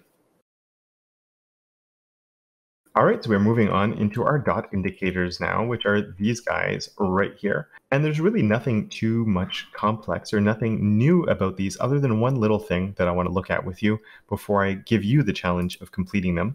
And that is if we come and we're going to jump over here, and they're actually very, very similar to our tab list right here. So I'm actually going to copy that and paste it in. But we obviously will change this over from a tab list to dot indicators. And I think leaving the flex on here makes sense because it'll give us extra control on spacing them if we need that. And then in here, we don't really need these classes on here, I don't think. So let's get rid of these for you just to speed things up for when I give you the challenge. And we can get rid of that, that, and that. And we want to keep these areas selected because it's going to work very similar to how our tabs are going to work, in that when we switch between them, we're going to be switching between different tabs effectively, just with a different type of visual indicator to show us what's happening. But the problem is we're saying area selected equals true, but then if we take the text out and we hit save, and let's go in, there they are. And actually, let's do one thing really, really fast here. On this div, I'm going to come in with a class is equal to flow. And then here in my style, let's just say that my flow space is 4rem or something like that, just to add the extra spacing. So we can see those are the dot indicators right there. And so this is where they're going to be, but there's no context, right? So it knows, the screen reader will know which one is selected, but it doesn't know what is actually selected. If it's reading this out loud, it's going to read button, button, button. And there's no context to what the buttons are or what the buttons are doing. Whereas this is our slide title or our tab title. I'll put slide title, but it's really a tab title. But I've already started writing, so there's no going back now. Slide title. And now we have context for what they are. Just like here, we know it's our moon, our Mars, and our Europa. But we don't want that text there because visually, this is what we need, where we just want these visual icons instead. But there is a solution to this. And what we can do is come in on all of these and add a span class is equal to, and this is something we created a long time ago and we haven't used yet, our SR only, which is short for screen reader only. And there's other ways of adding context like this, but I'm going to do it like this in this situation, where now you can actually see it's hidden away the text that was in there. And that's perfect. It's exactly what we wanted. And what this basically is, if we go and find that in our CSS, it's doing a whole bunch of things here to visually hide whatever is inside this class. So those spans, they're just hidden away. They're not going to be visually seen. But when an assistive technology like a screen reader gets to this and is reading out things, it will read this and it gives the button context to what happens if the person happens to click and select that slide. So we're just helping a bit with the accessibility. And again, we're going to be going deeper in as we make these functional. But for now, we're worried more about the visuals, and we sort of have some ugly buttons that we want to turn into those little circle buttons. So I'm going to come all the way down here and I'm just going to let you do it. It's a little bit simpler, I think, than some of the other ones we've done so far. I don't think you need a helping hand based on everything we've looked at. So give it your best shot. And in a few seconds, I will give you my solution. All right, so just like before, we have our dot indicators, and we don't want to actually do anything on the dot indicators. We want to select all of the direct children that are inside. And there's a few things. I'm going to do the cursor pointer once again, so we have a nice pointer on there. I'm going to come in with a border that is 0, and we're going to throw in right away a border radius of 50% to make them nice, perfect circles. And hopefully it makes them perfect circles, but we might go and look and find out, oh, they're just really flat now. That's not what we want. How could we fix that? This is something we've looked at before. How can we make a nice perfect square, or circle in this case, because we already have our border radius on there, without setting a width and a height? Hopefully you said that we could set an aspect ratio of 1. So it's 1/1, which we can make just into 1 like that. And by doing that, we go and take a look. Look at that, perfect little circles right there. They do need to be a little bit bigger than that. So why don't we just add a touch of padding? So we can do padding of like 0.25 M or rem would probably be fine.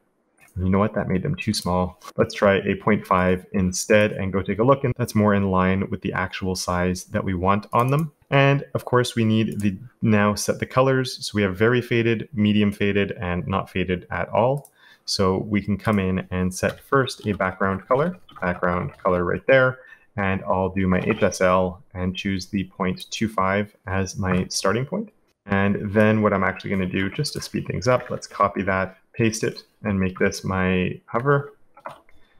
And of course, with my hover, we also want to have a focus. And we're actually going to change the focus to something different a little bit later, but we'll talk about that once we make it functional, because that's where we'll see why we want to change it. For this one, the only thing we need to do is come in and change the color to 0.5. And then we can also take advantage of this type of selector right here. You know what? Let's just copy all that. and change this over to our dot indicator with an area selected as true. And in that case, the background color will be our pure white. And let's go and take a look. And I think that's looking pretty good. And there we go. We get our hover state that's looking good. We have the active state that's looking good. And I think I'm pretty happy with that. I hope you are too. And I'll see you in the next lesson.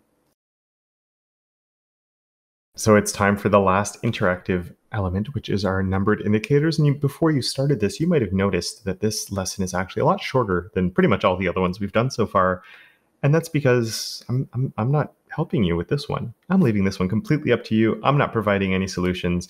I think you've learned enough along the way. And yeah, you've reached a point where you know what to do here. You don't need my help anymore. You can pull this off all on your own. And this is one of those things that's really important. I've mentioned it before. I've been challenging you throughout, but I want to leave certain things in this not actually done to give you a real initiative to take them on and to try them. Because up until now, if you were stuck, you'd be able to just watch my solution a few seconds later or in the next lesson. And at one point, you need to take those training wheels off and put into practice what you're learning. And maybe you haven't been doing the challenges knowing that I was coming up with the solutions. And it's very different to watch someone else do it and to understand what they're doing. And I'm sure you've done this before. You've watched tutorials, you've understood what they're doing, and then you go to do something similar yourself a week later, and you just have no idea where to start.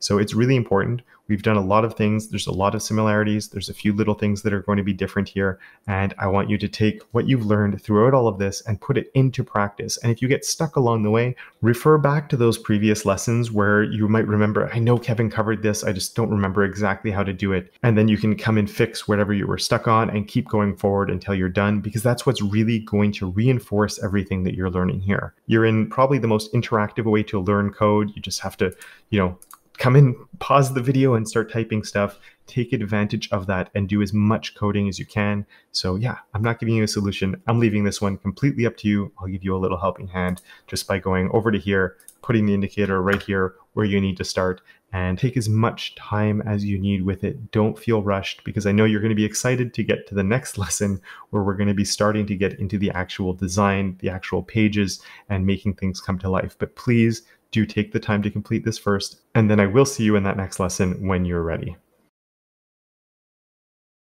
So we've finished working on our design system, and now it is time to start working on the actual content of the pages. And before we dive into writing some code, I just want to look quickly at what we're starting with from Front-End Mentor, because they do give us some resources to be starting with. So first of all, is we do have the design of all the pages that we're going to be creating, which we've already been using our design system for. But we have our home page, we have a destination page, we also have our crew page that we're going to have to build, as well as a technology page.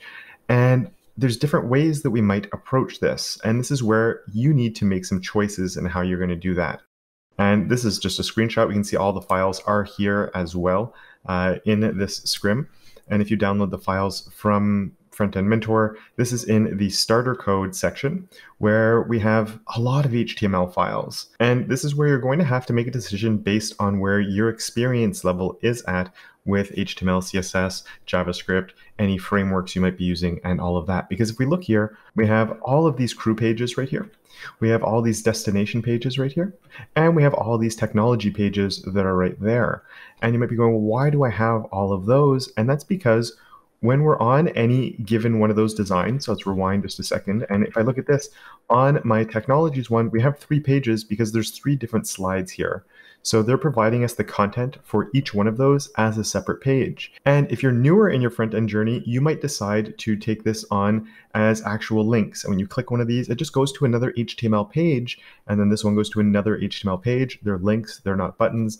And that's completely fine. That's perfect. You could do the same thing on our crew page. You could do the same thing on this, where each tab is actually just a different link that brings you to a new page. If you're more comfortable with JavaScript, then you could add some JavaScript functionality with just one page where we're changing the content. Or if you're farther along in your journey, what you might want to use is actually the data.json file, which is right here. And we can take a look at that, where all of the information for all of the pages is available here as a JSON file. So you could actually populate all the content using this instead of having to copy paste and have a whole bunch of divs and everything, and add a bit of interactivity that way, where you're pulling the information from here. For this, because I want it to be a little more vanilla in terms, we're just going to be using regular JavaScript, and also because I'm targeting more of an intermediate level, we're going to find the middle ground. I'm not going to have all of these pages here. I'm only going to be having one page for technology, one page for destination, and one page for crew. And I'm going to have all the content on that page and just create a tab system using JavaScript to make it a little interactive. So it's not pulling the information from here. It's not going to be static individual pages for all of them. It's a middle ground. But based on your skill level, if you want to challenge yourself and pull ahead of me, which I'd really encourage that you do at this stage, you can choose whichever direction you want to go in for these. Now, if you are going that route, we can see that if you go in the destination, all the content is here, but there's no markup or anything. So you are going to be writing your own HTML to actually organize the content that we can see in each one of these. So that is an important thing to know. And we are going to be starting with our index right here, which is our home page. And for this one, we don't have to worry too much because there's no different tabs or systems like that. It's sort of the simplest page, but at the same time, we will have to do a bit more work to get our navigation working. So at this stage, we have a design system in place. If you feel ready to start taking what we've done and applying it, you can go ahead and do that. Or if you'd rather, you could work with me as we go through the homepage here, see how I do it a little bit. I'll be starting mobile first. We'll get the whole homepage working, the navigation, the mobile version, as well as the large version of it working.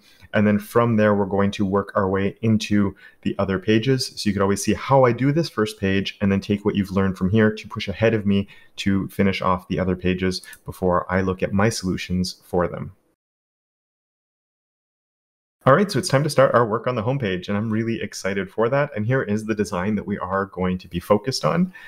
We will have to do a little bit more work for the navigation to finally get things working here, but we will be breaking this page up over multiple lessons so we can focus on the mobile version as well as the large version of the navigation as we run through on this. But before we write any markup, let's look at what we're actually starting with here. So we have some HTML that's done for us. We have our head that has the meta viewport, which is very important because this means that our media queries will work on mobile devices. So that's always a good one. And we have a favicon here that's being brought in and a title. So we're missing the link to our CSS file, and we're also missing the link to the Google Fonts. We've already got those set up in the design system, so we might as well steal them from there. So we can just grab this right here, and I'll take that comment with it. Go back to my index, and let's go right here and paste them in. We have my Google Fonts, that's awesome. And then here, we might as well put another comment just saying that this is our custom CSS. And we have our CSS coming. Let's hit save, cross our fingers, see, and yes, we did something right. We already got a win. We can see that the colors and the fonts are coming through. So that is awesome. All right, so the next stage is to start writing our HTML for this. And one thing that people ask me a lot is mobile first or desktop first. When I style based on mobile first. But when I'm writing HTML, I focus on the desktop first. And the reason that I do that is because this is where the most complexity in the layout is. If I focused on this, everything's stacking. I don't really need to do anything. It will stack automatically. So I will focus on this while I'm writing my HTML. And I'll be using as many of the utility classes as I have already along the way. And just really quickly for the images and all that, they are in the assets folder. You're going to see that there's different versions there for each one of the pages. And some of the images, like our background, we actually have multiple versions of, which I'll be talking more about once we start styling things up. At this stage, though, I do think that you're ready to start going. And remember, we have some of these things, or at least this already done, sort of, in our design system. So don't feel shy about going to copy and paste it from there. And if you haven't already gone ahead and started trying this out on your own, just come in and see if you can figure out what tags you'd be using where, what utility classes that we've already set up. And then I'll go through this and give you my own solution to it. All right, so what I'm going to do is I'm going to start up here and I'm going to create a header, and I am going to give this a class, and we might need more classes on here, but I'm going to call it primary header for now. And this isn't saying that there will be secondary headers or any other headers, but the header is an element that you can have multiple on a page. This could be if you have sections or articles within a page that need a header. So I do like giving a class that I could hook into just in case. And again, sites can grow and different things can happen. And if you style everything on the header element, it could potentially run into conflicts down the road. Then in here, I'm going to put a div that is going to be used, close div. This div is going to be used for my logo. And then we can put our navigation, which we already had. So let's go and grab that. Because as I said, we've already done the hard work on creating a navigation. So why do the hard work twice? Nav, close nav, It has our classes already on there, everything we need. So I can just come here and I can paste it in. There are a few little things that we will have to change. First, let's just fix my tabs so things are sorted out a little bit better. And obviously the names here need to be updated and we need a new one. So I'll do that really quickly. And there we go. I can delete this and let's hit save and just see. And there we go. Look at that. We have a navigation. It's not going to go anywhere yet, but at least it is working. And we already have our index. So we can do an index.html here. We know this one is going to go to my destination.html. And there we go. I have that set up and ready to go. Now, as I mentioned, this div I'm going to be using for my logo. And the reason I put a div here instead of just putting an image is we need flex on this because both in this version and in this version, we always have two columns that are popping up here. And if an image is a flex item, there are some bugs that can come up with that are well known, especially within Chromium. And pretty much all of that gets fixed if they're inside a div, because the div is the flex item and then the image can just be a normal image. So here I'll come in with my image. src is going to be equal to, we want to go to our assets. And from our assets, it is in shared, and then we have logo.svg. And I will give that alt is equal to space tourism logo. And I'm also going to come and give that a class of logo just in case, and we probably will need to add some styles to that just to control it a little bit better. So let's hit save and go, and there we go. We have a logo now. So it's not perfect yet, but let's come in and give a flex here on the entire header. So we have one child here, and then my nav is the other child here. So the flex will make each one into a column. Let's hit save. There we go. They're next to one another. It's not perfect, but at least we're on the right track. And actually realizing now when I set this up, one thing that I missed from the design system is all of these should also have been the condensed font. So we can come and add that in now, which would be font family, sans, condensed. And there we go. That's looking a little bit more like the actual one. So I realize the alignment's not perfect, positioning's not perfect, but I just want to use what we already have. So let's go and look now. We've got that done. We want to come down to here. And one thing we had created was a container class. And just as a little heads up, we will actually be changing what the container is doing, but I want to leave it like this for now, and then we'll come back and modify it a little bit later in how it's working, and not just in the size. We're going to take a little bit of a different approach on what the container does, but now at least we're holding our content in the middle of the page, and that's working pretty well. I can't get big enough on my small screen right now, but if we could get bigger, it would leave us some space on the sides there. So the next thing that we can do now that that's all in our container is we have all of our text. And this is right away a really good look at why I wanted classes for our typography rather than setting things up. Because so you want to travel to space, to me, is the H1. And we have two different styles that are coming in on there. So what I'm going to do is take this entire thing and we're going to open our H1 here. And we're going to close our H1 down here. And so you want to travel to, and we can throw a span on this one right here, and we can close our span because it is one sentence. This is not a heading 5 followed by a heading 1 of space. The H1 should be the title of your page. So you want to travel to space is one sentence that all goes together, and it's just a visual difference for people that are visiting it. So what we can do now is, so you want to travel to space on my H1, we have some utility classes we can use. So the color on there is my accent color. So we can use text accent. We have my font size and the font family sans condensed, as well as having the uppercase. And hit save. It's looking good, except obviously space needs to be changed a little bit right here. So on space, we can come here and give this a class is equal to, and that would be my font size 900, my font family serif, and my text white. Hit save, and look at that. We're getting there. I know it's not on its own line, and I'm not too stressed about that right now, but look at the progress we've already started to make. The last thing I just realized that we missed here would be my letter spacing. So on here, I'll do the letter spacing at the end. Letter spacing 1, just there we go. Now we're really rock and rolling. So now we can jump down into this paragraph that is down here. And if we go and take a look, to me, that's just one big paragraph that we have. So that's nice and simple.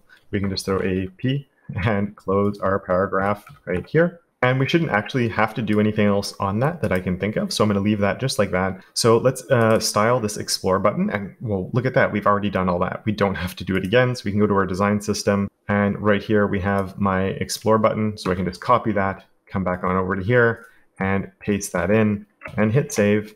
And we get this giant explore button that's coming up, and maybe going, well, what's happening here? Why is my explore? It's working. It's just if the browser's larger, it's exploding and getting really big. And it's an interesting reason why that happens. So let's go to our CSS and look at what might have caused that.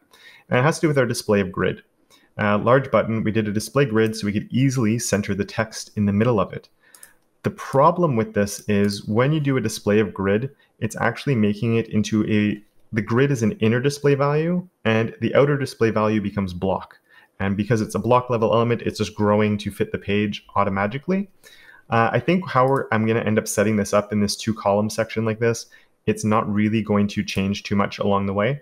So what we can actually do to fix that is to come on here and actually say it's an inline grid, and then it means it won't automatically expand to take up as much space as it can because it's more of an inline element on the outside and a grid element on the inside. And even with how we're going to set this up, I don't think it would be an issue. But I will leave it like this for now because that does the job that we need it to, and it could be good if ever we have to use it in a different place. All right, so our homepage, it's not amazing, but it's getting there. And the next part I'm going to do is to fix the layout on here. And then after we do the layout, we can do a few little tiny touches before we get to the navigation itself. So there's a few things. Let's first jump on over to back to the index here, because we're going to need a couple of things that are different. One of them is on the body here. I'm going to give this a class is equal to home, because we do need to set background images on these pages, and this is going to be one way that it opens the door for those. Another thing that we're going to want to do is play with this container a little bit. And this is where I'm actually going to keep this utility class because it's something that's very useful, but I'm going to change this to a second one, which is grid container. And the reason why I'm going to do this is actually because of this page right here. If it wasn't for that, all the other pages, we actually have like a very consistent spacing on everything. But here we have this image that peels off the side and stretches off and sort of breaks out of the container. And so by coming up with a grid container that's going to replace our regular one, it's going to be the easiest way to achieve that type of effect. And this is one of those important things that I know we created our design system before. You do want to keep an eye on what's happening on the other pages, but just we didn't have to make a layout yet. So I didn't want to dive into creating the grids and all of that. At that time, I really wanted to focus on all of those sort of more functional utility classes. And now we're worrying a bit more about layout. So we'll dive into here. And how we can sort of set something up like this that will help when you get to this page here. And so for the grid container, let's go back over to our index here, and let's find that container class because we actually want to sort of replicate it, but with grid in an interesting way. So we have our regular one there. So I'm going to come here and I'm going to do grid container. And so this is going to be a display grid, as the name sort of entails. And I had a padding inline of 2M before for the spacing on the left and the right, and I want to maintain that. So one way we can maintain that is, and all this will be with our grid template columns that I'm going to set up. So we could do a 2M on that side, something here, and then a 2M on the other side. And that means that we have like a grid column on the left that will be 2, a grid column on the right that will be 2, and then something in the middle that could be, look something like this. And that could sort of set the stage. So if you have an idea of how we could do that to sort of set the stage with this 80 in the middle without it being a locked in 80. Because if I do 80 rem here and I hit save on that, it's actually going to like break everything, right? Because now we have this grid that's locked in at 80 pixels wide, and you can see everything sort of went all wonky because of how some stuff is actually going into those columns that are 2 rem on the 2 sides that we don't want to do right now. But we can see that we have this sort of broken thing with a lot of over scroll going on. So if you know how to fix that and you've used grid before and you can think of a solution, you can come in and do that now. And if you're not sure, just wait a second and I'll give my solution. All right, so instead of doing an 80 rem like that, what we can do is a min-max. And with a min-max value, if you've never seen it, it's let's set a minimum value and a maximum value. And so what we could say is 0 pixels, can actually literally be 0. And then the largest it's allowed to get to is my 80 rem. And I'm going to go with a bit smaller here just so we can see it a little bit better in Scrimba, what's actually happening. And let's hit save on that and go take a look. And you can see that now things are there, and you will see that it is actually still sort of breaking, but that's just because the button is overflowing. It has nothing to do with anything else. It's really just the button overflowing out the side. You can see that that middle area is actually shrinking and growing right now. Whereas if I switch this back to just being, let's do 60 for the moment, and I come back, you can see that text in the middle, it's not shrinking because it's locked in, because this is what's in that middle column right now. So by having the min-max here instead, it means the middle area is growing and shrinking. The only thing is we don't have one column really in the middle. We have two, and we have two here, and every page has two columns on it. So for me, the easier solution isn't only to have one column here, it would be to have two columns instead. If you can think of a way to do that, go ahead right now and set that up. All right, so there's a couple of different ways we could do it. We could actually just take this, I'm gonna drop that down to 30, or I'll do 40 so we go back to our original 80 size that we had. And we could just take this and put two of them. And so we're saying we have one column is 2rem, one column is this, one column is this, and then that. So now we actually have 4 columns. You can see my layout has changed a little bit because everything is sort of just trying to squeeze into the spaces it has available. And that works, and that gives us our 4 columns. If you want to make this a little bit shorter, another way you could achieve the same thing is by doing a repeat here.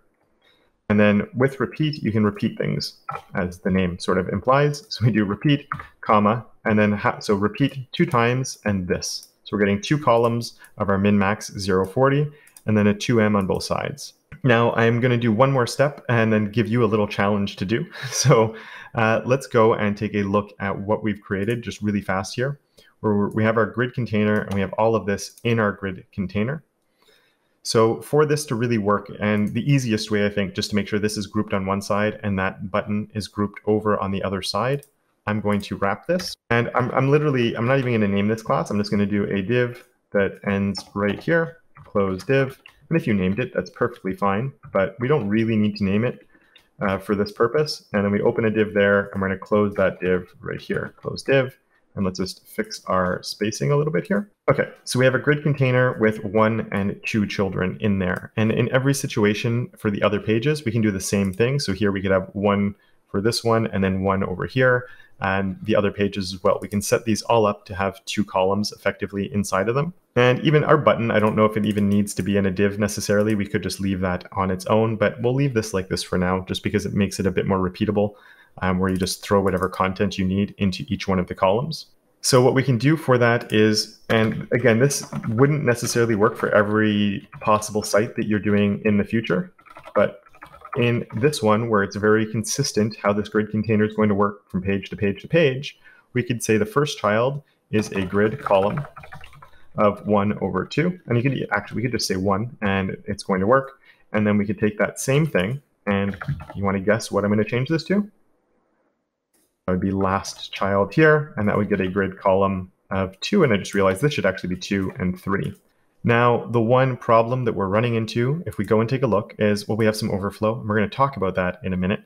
There's actually 2 things I can think of that I think you could try and do. One of them is something we've already looked at. So if you're not familiar with grid, I think you could still solve this problem.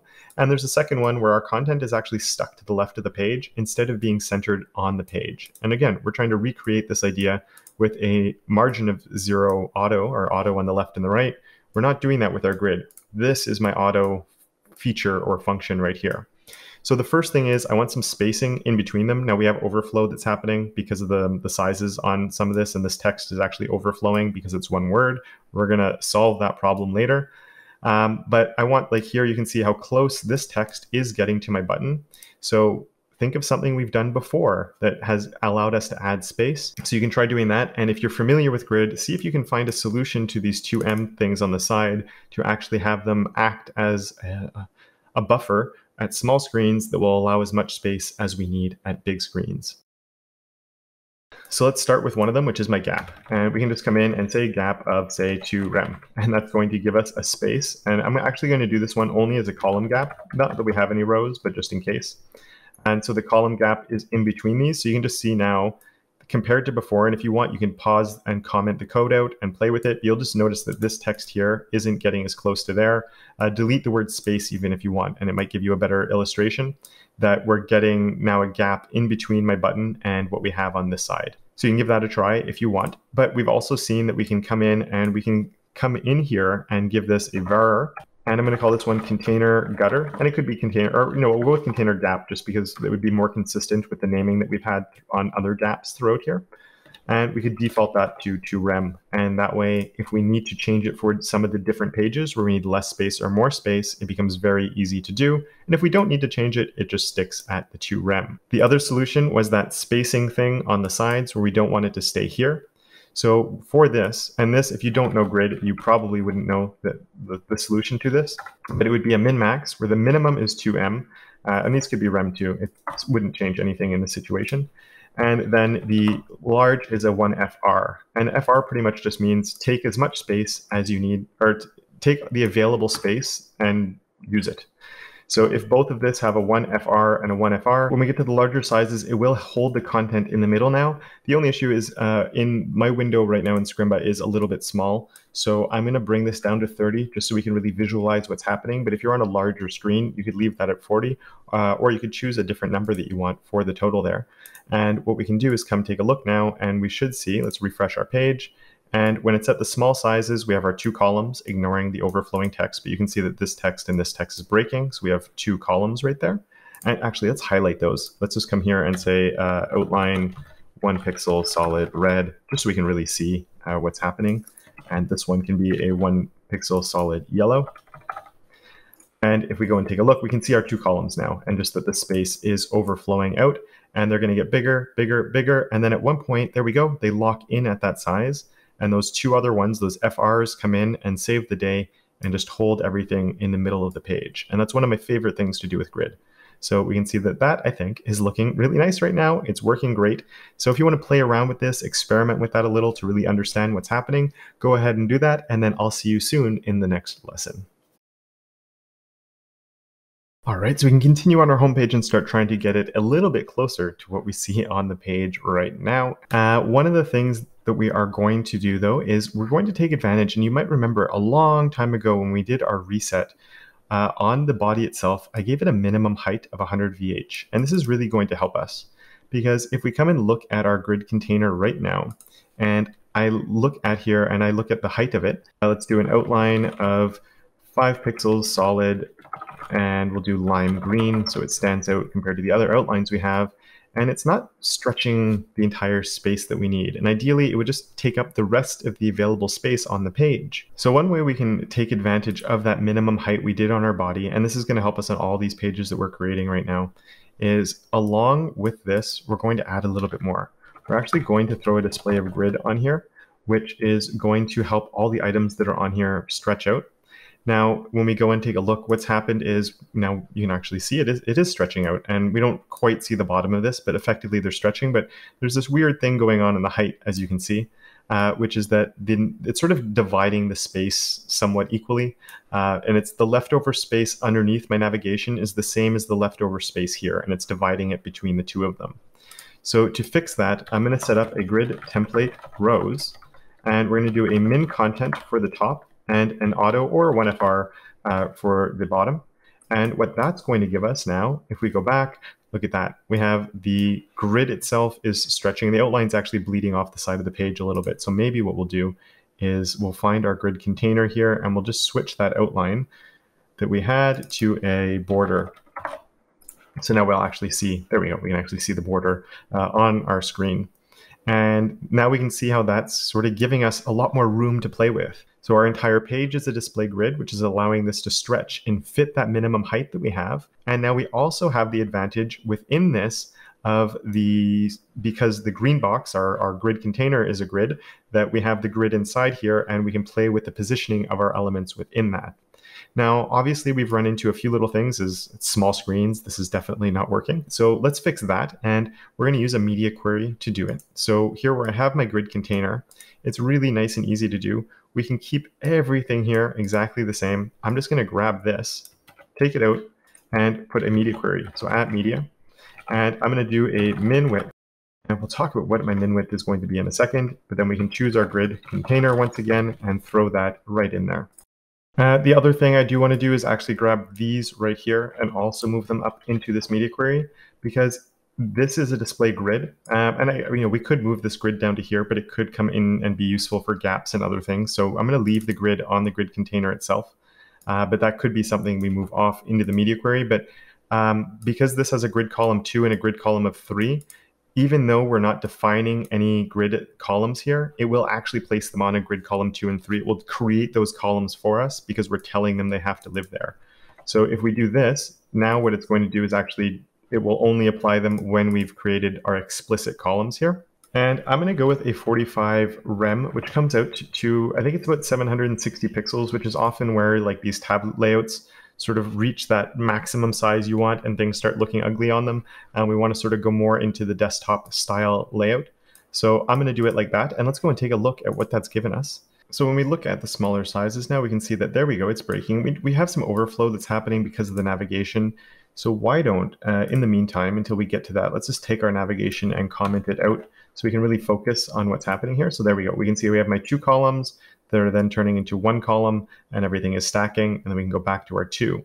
And that is pretty awesome. Now we're missing some things that are specific to the homepage layout, but as far as the functionality of the container itself, I think it's working really well at this point, and it should work for us well on all of the pages. We are running into a few different things though. We clearly have this space thing that is, the space is overflowing out the side, which is a little bit problematic.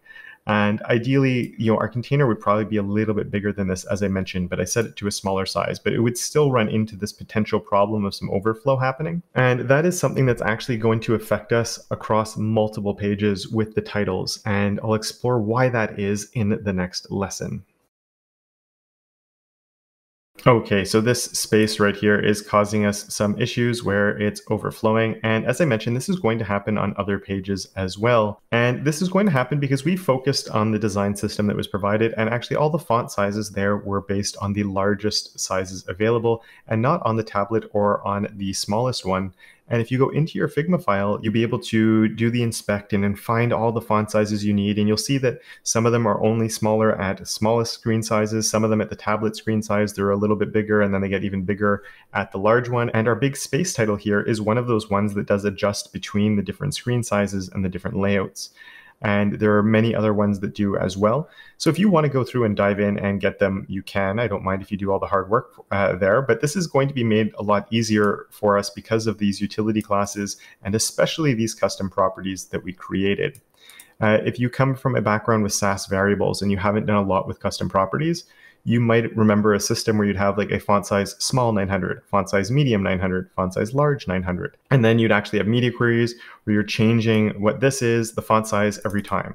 So my 900, you have to redefine each one of these selectors within a media query every time.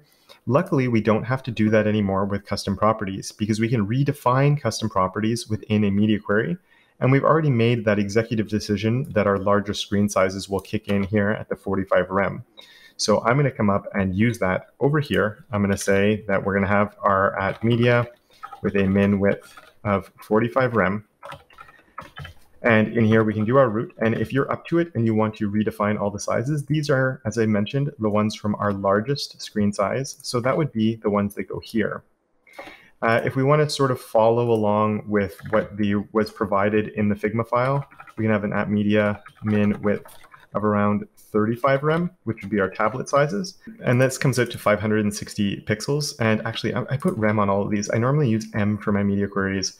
And there is a reason for that. And it's just Safari treats media queries a little bit differently than the other browsers if you zoom in and out on them.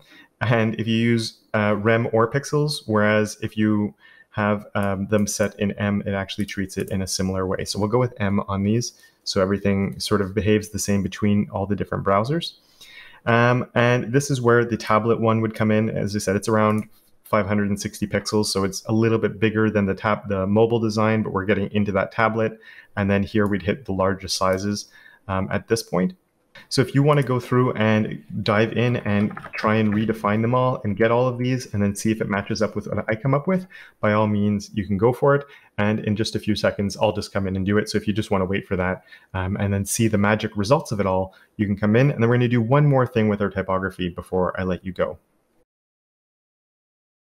All right, so I'm going to start with the tablet layout and the tablet sizes, which are going to be right here. And these are at the smallest one, so that's going through all of the tablet ones, just finding each one, correlating it to the design system we had. And these are the sizes that I found. Then what I want to do is I want to come in and get the ones for my right here. just like that. And you'll notice I'm not redefining all of them. I'm only redefining the ones that are changing. So my body font size went from this really small 15 pixels to a 16, so we can go to 1 rem. And then at the larger sizes, it goes up to the 18, so we can redefine each one of those along the way. Whereas the 300, it stays the same throughout all of them. And the 200 also, I believe, stays the same throughout all of them, except here, actually, we also have this one that would come in right there, because that's where this one gets to the biggest size. And then on this one, again, this we don't need here anymore. This one, so the 900 is at the same, 800, they're not the same, so we'd leave 800, 700 is bigger, 600 is bigger, 500 is the same as we had in our original one, so I don't need to redefine it. 400 we want, and then these two I also don't need because they're the same as our original declaration here. So this is where we're starting, we're changing them and then changing them again here. So if we go and take a look, we should see that space. We're still going to have an overflow issue, but we're going to see that when we get to a small enough size that it is redefining.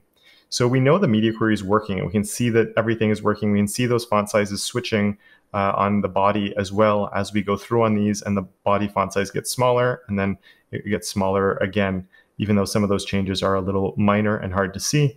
They are happening, or the button especially. You can see the button gets smaller and smaller there. And maybe we'll have to adjust that actually so it doesn't get too small at small screens. But I did mention we're going to do one thing a little bit differently. And that is with these really big font sizes, we can actually run into some problems with them, as we can see here with our space. And this is where sometimes executive decisions have to come in. But we also have like this thing, right, where we have the tablet where we're here and everything maybe would be okay. And then we have the bigger font one. And then like, where do we get things to change? And so we know this is our smallest size. We know that this is our biggest size. So what I'm actually going to do is remove this completely and come in with a clamp value here instead. And if you don't know about clamp allows us to do is set a minimum size. So we know the smallest we want it to ever get is 5 rem. It allows us to set a middle value, and it allows us to set a maximum. And the maximum was our 9.375 rem. And for the middle value, we want it something that's going to allow it to grow and to shrink.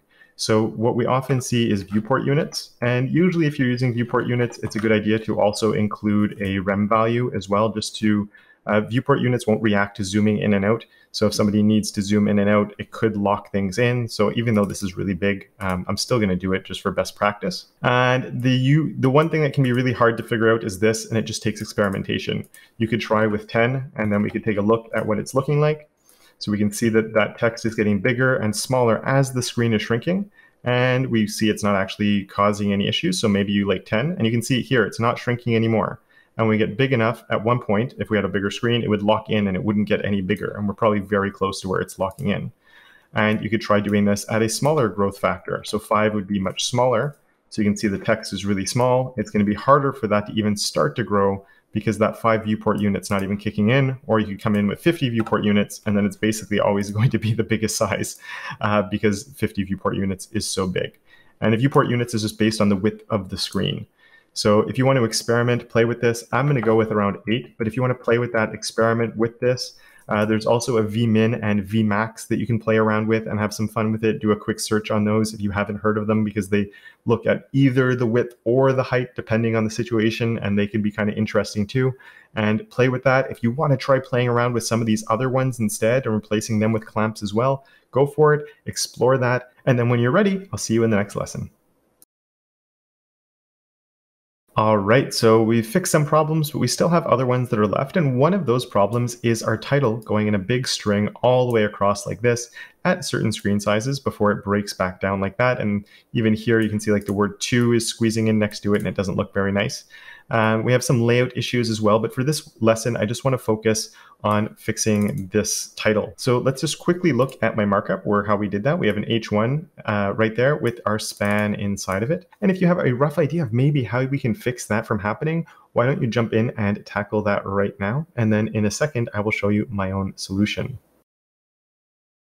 All right, so there's a few different ways that you could solve this, and one of them would be in your CSS doing something, and I'm going to throw it at the bottom because we're actually going to delete this in a second, but this is maybe an approach you took. You did H1 span, and then we said display of block or something like that, and that would work 100%. If we go and take a look, we should actually see that it is working. So if you thought of that, there we go. We can see that because now the word space here is always selected, or is always a display of block. Nothing can go next to it. So no matter what happens, no matter what layout we come in with, space is always going to be on its own line. And this works, but it's a little bit dangerous because we will have H1s on other pages, and that could potentially, and actually would, run us into some trouble when we get to those. So this is where a class would be better suited here. It could be like homepage title maybe. Could be something that you could use to do the same thing, and then over on your homepage you could do, add that. Or for me, this is doing one thing, and it's only doing one thing. We don't need it to do anything else. When you have declarations like that, go, could this be a display block utility class instead? I don't even know if we're going to need one anywhere else on our site, but I'm just going to move it up here so it's within our utility classes. My grid, we have a display flex, a display grid, and now a display block. And again, if something's doing one thing and one thing only, it's usually a good idea just to turn that into a utility class so you can use it in other places if you need to. So then I could come over here, and on that span, we could just add the D block to it. And there we go. It's solved that problem. It's never going to be on more than one line. All right, so I'm going to give you a bit of a mini layout challenge now. And what that's going to be is actually to see if you can accomplish the same layout right now with what we have. And you might have to play around with things a little bit, but without a grid container, and instead switching this over to using Flexbox, and hopefully for you to be able to see why I chose grid to do this in the first place. So I'm going to leave this here for you to tackle and do what you can with. So I'll stop talking for a few seconds to let you hit pause and come in and try your best with it and see what you can do to get as close to the layout that we had. You might have to add more divs or play around with different classes, go into the CSS, do whatever you need to do to get it to work. And then when you want, you can hit play again and you can watch me take my own try at it. All right, so let's come in here, and I'm just going to add, we have the Flex utility class. So let's start by adding that, and well, there we go. They go next to one another, and that's what we sort of wanted in the first place. So that's not bad, except obviously being a little bit too wide, and we want to be able to stop it, and we were using our grid for that. But luckily, we also have a container class that we had created, so I'm going to bring that on there. The only issue right now is my container did have a max width of 80 rem versus the 60 we were using, and so just for now, I will come in with a max width here of 60. Of course, I could go in the CSS and do the same thing, but just to get a little bit closer to what we had before. And there we go. We're getting there. It's a little bit better, but it's definitely not matching the design where we have this big space in the middle, and we're not limiting the length of things, and it's not quite the same. And right away, this is one of the things that I really like about using grid in certain situations is I can create a grid and I can just sort of lock things into it. Now with the grid, we didn't have a gigantic gap between them, and here obviously we do. But one of the things that we're going to see in the future lessons, this is going to have 50% of the room to play with, but within that 50%, we can easily align this in the bottom right side. And so this cell is actually going to be taking up a lot of room, and the content of it is moving over, and it creates that space. And then as things are shrinking down, these both stay at 50% width, but just this empty space here that from that 50% is a little bit less. So things just sort of flow really nicely. And that's one of the reasons for bigger layout pieces, even though this is sort of like a 2D layout, right? We're just doing 2 columns like that. I'm using grid more and more for that type of thing, even if I just need 2 columns. I find it a little bit easier to set up. And so like one way we could go, I'm going to create an even columns class here, even columns. And then we can come over into my CSS. And here with my flex, what we'll say is if it's flex with even columns, and this is just to be really clear, I'm deleting it anyway, so I'm just going to leave it like this. Actually, I don't want to do anything on that. I want to select both children. And then we can give both of these a width of 100%. And there's other ways of doing this as well. This isn't the only way to do it. And let's just save here. So I save my class with it. And now we actually do get 2 even columns. And just to show you that they are actually even columns, let's also give these an outline of 1 pixel solid lime green, just so we can see them. And now we have 2 even columns in there. And then I can take this Explorer and actually push it over to the right side a little bit more. And there's different ways of doing that. We could create a class for it. We could come in and play around. One thing we could do is actually on this div, we could give like here, we'll do an inline style again because we're going to delete all this. And so here I could do another display flex and then do an align, not align justify, justify content flex end. And that should line things up over on that side, or it can just break everything. And it's doing that. That's also going to need an align items start. I think we'll fix it. There we go. And the reason that happened was just because by default it's stretch, and because we have an aspect ratio of 1, so it's stretching that way, and then the aspect ratio is just making it huge, and it's actually overflowing out of the area that it has to live. So this flex start means it has to live at the top, and then the justify content pushes it all the way over to the right side. And this is where, with flex, you're doing a display flex or something, and then you have to do something like your even columns, where you actually have to select the children and do different things. Like a flex 1 would work here, a flex basis 100% would work here. I'm not going to go into those differences now. It does create all these sort of little moving pieces. And that's a nice thing with flex. When you want something to flex, like we're going to use in our navigation, you sort of want these pieces to do their own thing to a certain extent. Whereas grid is much more structured, and the parent has so much control over everything. And we're going to see that we can sort of accomplish the similar thing that we just set up now, but with grid, and see that why I chose grid in the first place. And for now, I'm actually going to leave this here just in case you want to play around and experiment with it a little bit. When you get to the next lesson, it'll all be gone. We'll go back to our grid solution and start setting things up to actually work the way we need them to get the layout to look exactly like we have here. So I'll see you over in that lesson when you are ready. So right now our layout is looking like this, and obviously we need it to look a little bit different, ignoring the background image. We need the placement of these to be very different from what the placement is now. And because we're doing a mobile first approach, I am going to start at the smaller screens and worry about these first, and then we'll work our way up through the other ones. So if we come over to here, we can see that at the small screens, it's not actually terrible, but it's not perfect either. And there's a couple of different approaches we could take to fixing this, but the first thing that I want to do is just get everything centered within the space that we have. So as a quick refresher, we have a grid container we could do some stuff with, potentially, but remember this also would have to be something that can apply to other pages as well. We also have a body class of home that maybe could be useful if we feel the need for that. Let's just go look at our page here, and you'll notice all the text and everything is centered. And if we go and look at the other layouts as well, on the other layouts on the mobile, and this is the tablet designs that were provided, everything is centered on them for each and every one of them, no matter what, ignoring the top, but like these parts, and don't worry about these titles, but like the main text on all of them is centered until we get to the large screen sizes. So it follows the same pattern throughout. So that is something we could do more generically to make sure everything is centered. And then we could worry more locally about pulling these down to the bottom, because that's something that's a bit more unique on the homepage design.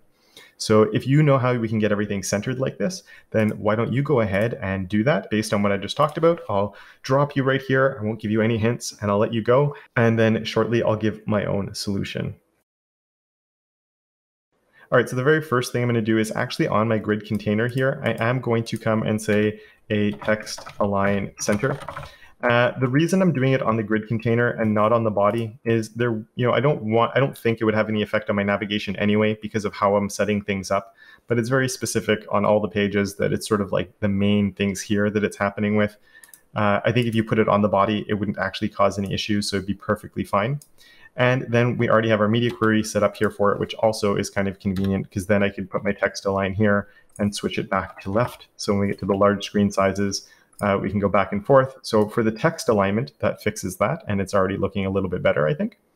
And you'll also notice that some stuff doesn't look terrible, but this is kind of stuck to the top a little bit. And we can fix that, and we'll fix this button at the same time while we're here. And then, of course, at the large screen sizes, we need everything a lot closer to the bottom. So let's, again, start here. And why don't we actually fix that Explore button? And this is one of those times where the Explore button was using, if we go and take a look, I did put the font size 600, and I'm actually going to take that off because we don't want that one changing. It's the only thing that I found on the entire design that doesn't actually change font size, that had the font size 600 sizing on it. So we can just set that one manually, which was 2 rem. So if we come to here and we find my Explore button, which was my large button, we can just do a search for that there, and I can put a font size here. So font size, and I'm not even going to set it to my variable because again, the variable is actually being redefined. So I'm just going to put 2 rem here, so it just stays at 2 rem all the time. This is something that I wouldn't actually do and I don't see very often, but you have to make decisions and have to do these things every now and then. And there we go. I think that's looking a little bit more to how the design was actually meant to look when, if you take a look at the designs that were provided to us. So we're making a little bit of progress there. Now, another thing we can do is I want to make sure that this text never actually gets this long. And this is something that also comes up on every page. If we go and take a look, the text never gets too long on anything. And there's a few different ways that we could tackle this. I'm going to try, and we could do it on a paragraph class and then do something to like center the paragraphs and stuff like that. Which can actually become problematic when you get back up to these large screen sizes where this could actually become centered in a bigger space, which could be a little bit annoying. So what I'm actually going to do, and this is a little bit different, I won't lie, compared to something I might do in other situations, but on this grid container, one solution that we could do is to say .grid container, and anything that's inside of it, we're going to give it a max width of, I'm going to go with 45 CH, and we'll see what that does. So 45 CH, and if you don't know, that's characters, and it's equivalent, the CH unit is equivalent to the 0 character, roughly the width of the 0 character. So there we go, we can see it's limiting the length of our line, and let's see what it looks like compared to here, and I just realized the color I think is off on that too, so we'll fix that in a second, but it's not too bad. Maybe we could go a little bit bigger than that, so I'll bump it up to 50. And we obviously run into the problem where it's stuck to the side. And this is where we could try other things to try and solve this. But there's no problems here. It's really just a problem here. And it's only a problem with the center aligned text. And you can see it's breaking everything. Everything is run into this a little bit of a mess right now. But luckily, it's not too hard to fix because we are using a display of grid on here. And so what we can actually use on here is a place items of center. And there's an align items center and a place items center. They're a little bit different from each other. One of them, place item center, is short for the justify items and align items, whereas a place content would be short for align content and place content. So we can compare the difference in a second, but you can see that what it's done is it's actually pulled, it's centering. This is still, and actually, you know what we'll do? Let's just take this. I'm going to copy this. It's going to help us visualize what's actually happening here. So, and let's delete these columns from here. So you can see what it's done is it's centering this within like this top space, and it's centering this within that bottom space that's right there. So as things get bigger and smaller, it's distributing that space however we need. And it's also centering them horizontally as well. So it does a nice job of doing both of them. If you used a place content rather than a place items, so place content, it's going to stick them together in the middle. So now you can see that they're glued together. There's no space. It's putting all of the empty space on the top and all of the empty space on the bottom like that. So that could also be useful. If we want to go more with this approach, because you feel that it matches with the design a little bit where we have a bit more space, I do think the other one works better because of the large spacing that we could potentially get here on a tablet design, right? Because we do have a lot of space. We are using grid. You could put this in as a gap value. So we could keep it like that, and then we could do a row gap, and you could actually do this as a percentage. So you could say like 10% or 20% or 50%, and whatever that is, we can see that it's putting that percentage here. Obviously, it's causing overflows and other issues right now. So that is an option that you could do. It could be viewport units as well, but let's just say we did a 10% maybe. And the advantage with that is if somebody's on a really small device where there's not a lot of vertical spacing, it potentially works. And then as that gets bigger, that space increases. So that could be something to take into account or something to think about with this and how you want to set it up and create the spacing. And then it does keep it off the top and the bottom. Or we go with the place items, and then it puts more space here. And it does leave us that cushion on the top and the bottom so things don't get too close. So that's the solution I'm going to go with, but both of them have their own merit, and you might want to choose one over the other depending on what you need. And the last thing is here at the small screen sizes, we don't really want the text being able to touch the sides of the screen either. That one's a nice easy one, though there are multiple different ways we could do it, but I'll let you give that a shot, and then I'll be right back with my own solution. Okay, so one of the solutions would actually be to do something very similar to this, but to have only one column in the middle and keep that spacing on the sides. If you want to do that, by all means you could, but it would involve coming in and actually placing the items on the right, within the right spaces here, because if not, something could get sucked into those side little columns that we've created on the sides. And I think a bit of a simpler solution than that is just to come in and add a bit of padding of 0 on the top and bottom, or we could do padding inline, we've seen. Padding inline of, say, 1 rem on the left and the right. And this could be a margin as well. Wouldn't make a difference, but it just means that now when we get to there, the content can never actually touch the side of the screen because we have a little bit of padding there, and it just creates a little bit of a buffer, and everything should still be fine. We do technically have that padding here at the large screen sizes. I don't think it would get in the way or cause any problems. Maybe then you want to drop these down to 1 just to make sure that it doesn't get too big at any of the screen sizes potentially. And the very last thing we need to do now is to make sure that at larger screen sizes, these sort of stick closer to the bottom than sticking to the top. And we can sort of take advantage of some more grid behaviors along the way here. So, because again, here I think everything is okay, but here we need it much closer to the bottom, but we do need some space, which means we will have to do a few things. All of this will have to happen in our grid container here. I don't want to do it on all the grid containers though, because it would have an effect on the other pages. So there's 2 different approaches you could take to something like this. One of them is we could come in on the index and we could actually add a different class here on the grid container. And this is what I'm going to do, just so it's more, once again, more of a utility class that we could use in other situations. And we're gonna have another little tweak as well. So we could come in and add a new class here of like grid container home, which is a modified version of our grid container. This double slash is part of the BEM naming convention, which is sort of saying that we're modifying our grid container. This could be something that could be also its own utility class of what I'm going to do or parts of this. But because I'm not building out utility classes that can be changed within different media queries, like you might see with something like Tailwind, I'm going to go with this approach. If you have a different solution to getting the same thing that works, and even we have our home class here, so we could even choose like our grid container from our home page only and select it that way as well. So there's different ways we could select this. And what we'll do with that is only within this media query, because I want to make sure that it's only affecting at the largest screen sizes.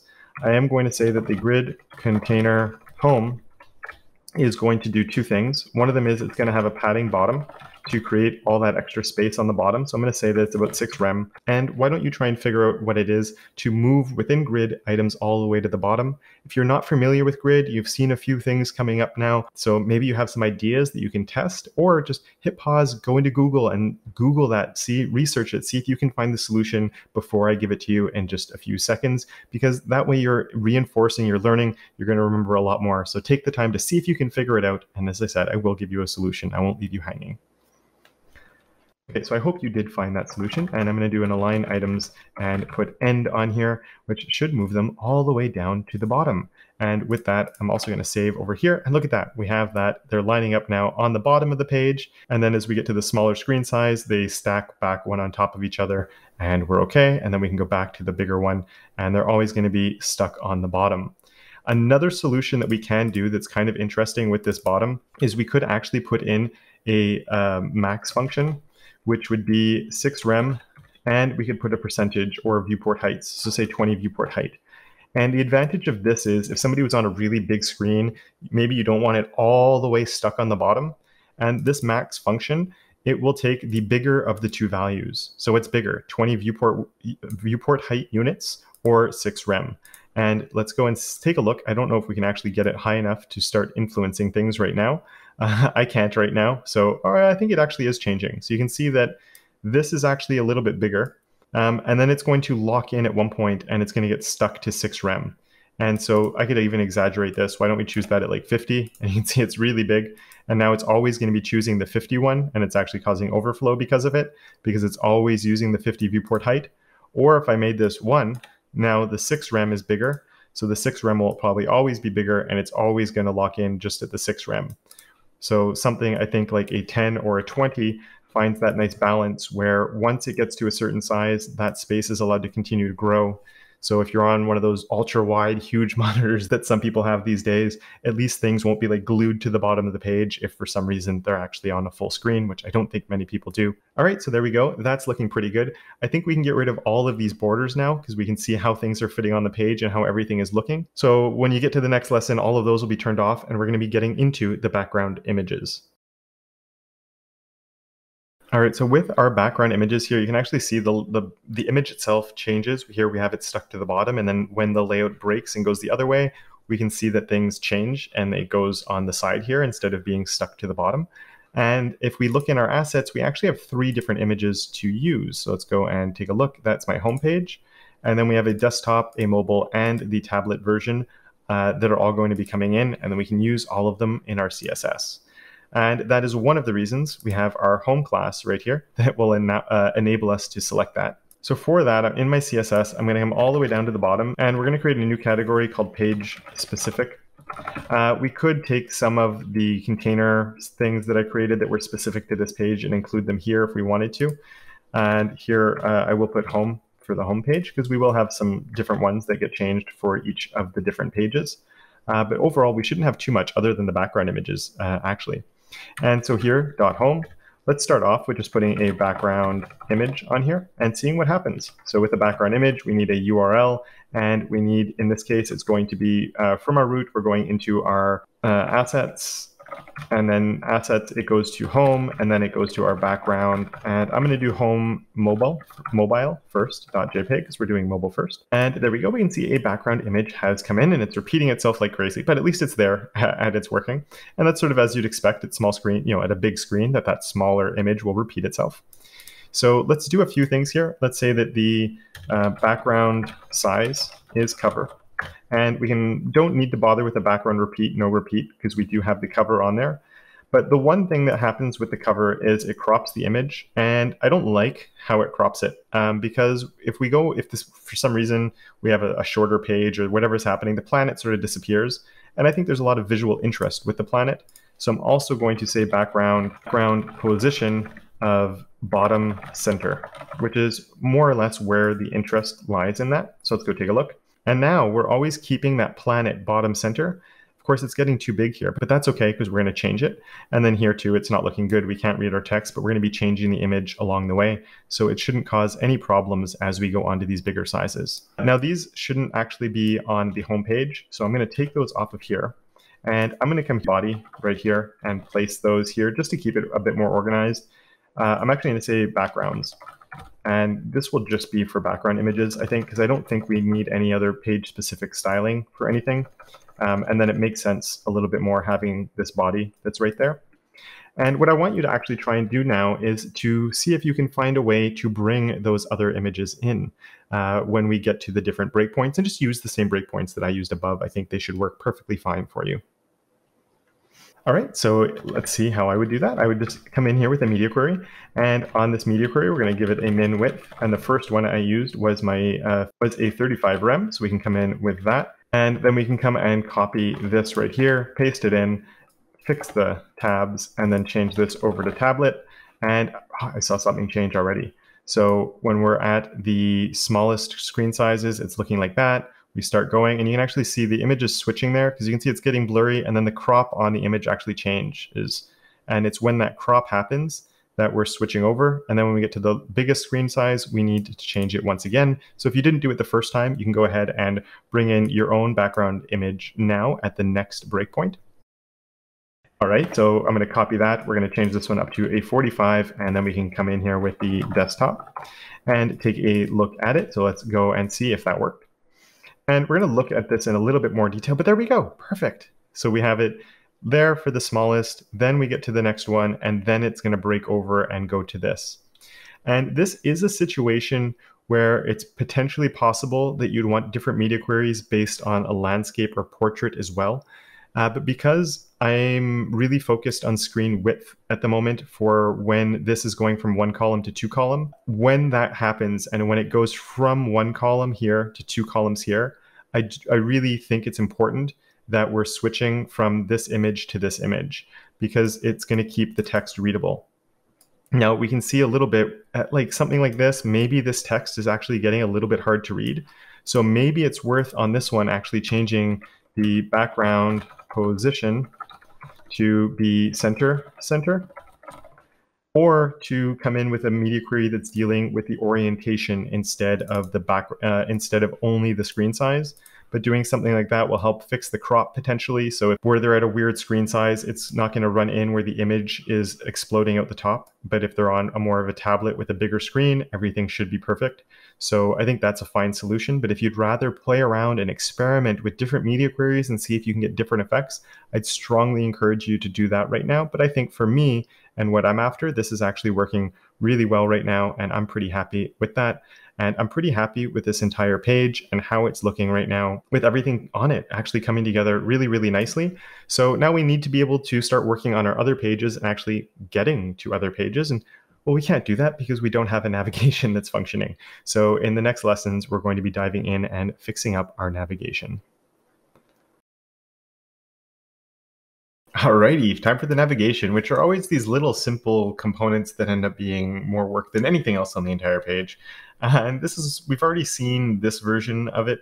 And so now we're going to be jumping into these ones instead with a hamburger menu that then has to open up and have this, and then eventually at larger screen sizes turn into something that looks like that. And there's actually a middle ground as well that's a little bit different.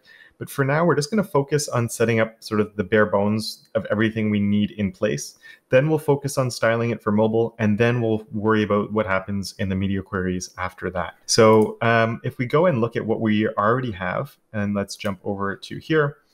We've already created some stuff, and we already have some navigation stuff that's created in our CSS as well.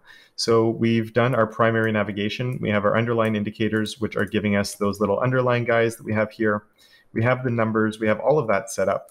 But obviously, and we also have this flex class on here just to give it a display of flex. And then our active class that's on here, we don't have to worry about that so much, as we need to worry about getting them laid out properly here. And you can see the active's not actually doing anything at mobile. So there will be some changes that we do need to come in along the way on here. So the very first thing I'm going to do before I even jump into the CSS and worry about styling things at all is we're going to make a few little changes here. So in between my div and my nav here, I am going to come in and add a button. And this button is going to be what our hamburger menu is. So close button. And what we're going to put in the button, we're going to write menu. And this is a very standard type of thing to have in a button that is going to open and close a navigation menu, is writing menu. But we have a way to hide things that we've already seen. We set up a class for that. So if you can remember what it is to make that visually disappear, you can go ahead and add that right now.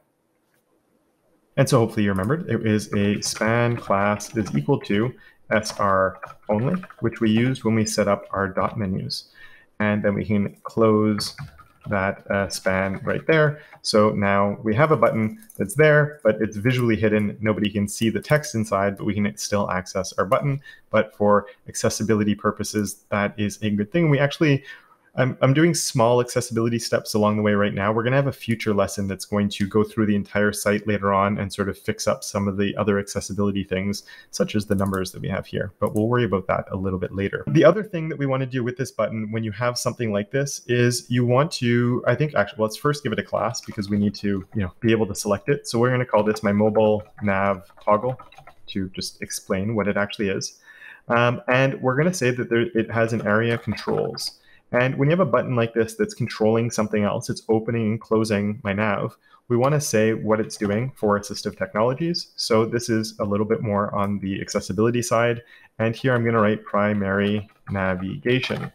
But if you do something like this, so we're saying that this button is controlling my primary navigation, it's not going to look at a class. It's only going to look at an ID. So I am also going to add the ID here. On my UL right here. So when we click on this menu button, it's going to control this. It's going to open and close it. And there's one more thing we can add on here as well, which is area. And we're going to say area expanded equals false. So right now we know that the menu is closed. And if we push on the button, then it will open. And we're going to have to use a bit of JavaScript to get that to actually work. And now we've done everything we need to do to set the stage and to get things actually working. So once again, I'm going to challenge you to go ahead and take as much as you go ahead and see if you can just get our navigation, instead of it looking like what we see here, to be horizontal, to be positioned here, and all of that. Take as much time as you want on it, really work your way on it. And then in the next video, I'll come in and style it up so we can get it looking a little bit like this. And then after that, we'll look at adding the functionality of making it actually open and close. Alrighty, so let's get this navigation actually working, and we have our primary navigation. We've already done a few things on it right here. The first thing I'm going to do is actually delete this gap because it was big and it fit with our design system, but it's way too big for what we want right now, so I'm actually going to delete that from there. And then we can come in and start doing a few things on it. So the first thing I'm going to do is actually set the flex direction on here to be row instead of column. And actually, it was row. We want column. I always mix it up every single time. There we go. And now we can see that they're now stacking one on top of each other. And look at my giant button. But that's perfect. They're stacking exactly what we want. And actually, it looks pretty close to what we need. But obviously, there's a few more changes that we want to do. And another thing we're going to do on here as well is let's come in and give it a position of fixed, just like that. And when you do position fixed, it's now like flowing outside of the flow. So for the moment, we'll give it a background that will change, but we'll say background is, let's do light green. I think will not clash too much with this design and burn our eyes like coming in with a red or something might. So there we go. We can see that it's working, but obviously we need it over here. I'm going to show one of my favorite new modern CSS properties, which is inset, which is a shorthand for top, bottom, left, and right. And it is a logical property. And so I want it to be stuck to the top. So 0 offset on the, so this is like saying top 0. Then I want to do my right of 0. I want to say my bottom of 0. And then we'll come in with like a 20% or so on this side. Now it looks gigantic, but remember, we're not going to have it there. It's going to be mostly when we're at these screen sizes right here, and it's going to then change after that. So we can see that it's actually looking pretty good, I think. It's positioned where I want it to be. But obviously it's going below the explore button there, which does not look so good. So one way that we can fix that is when we have a position, we also have Z indexes.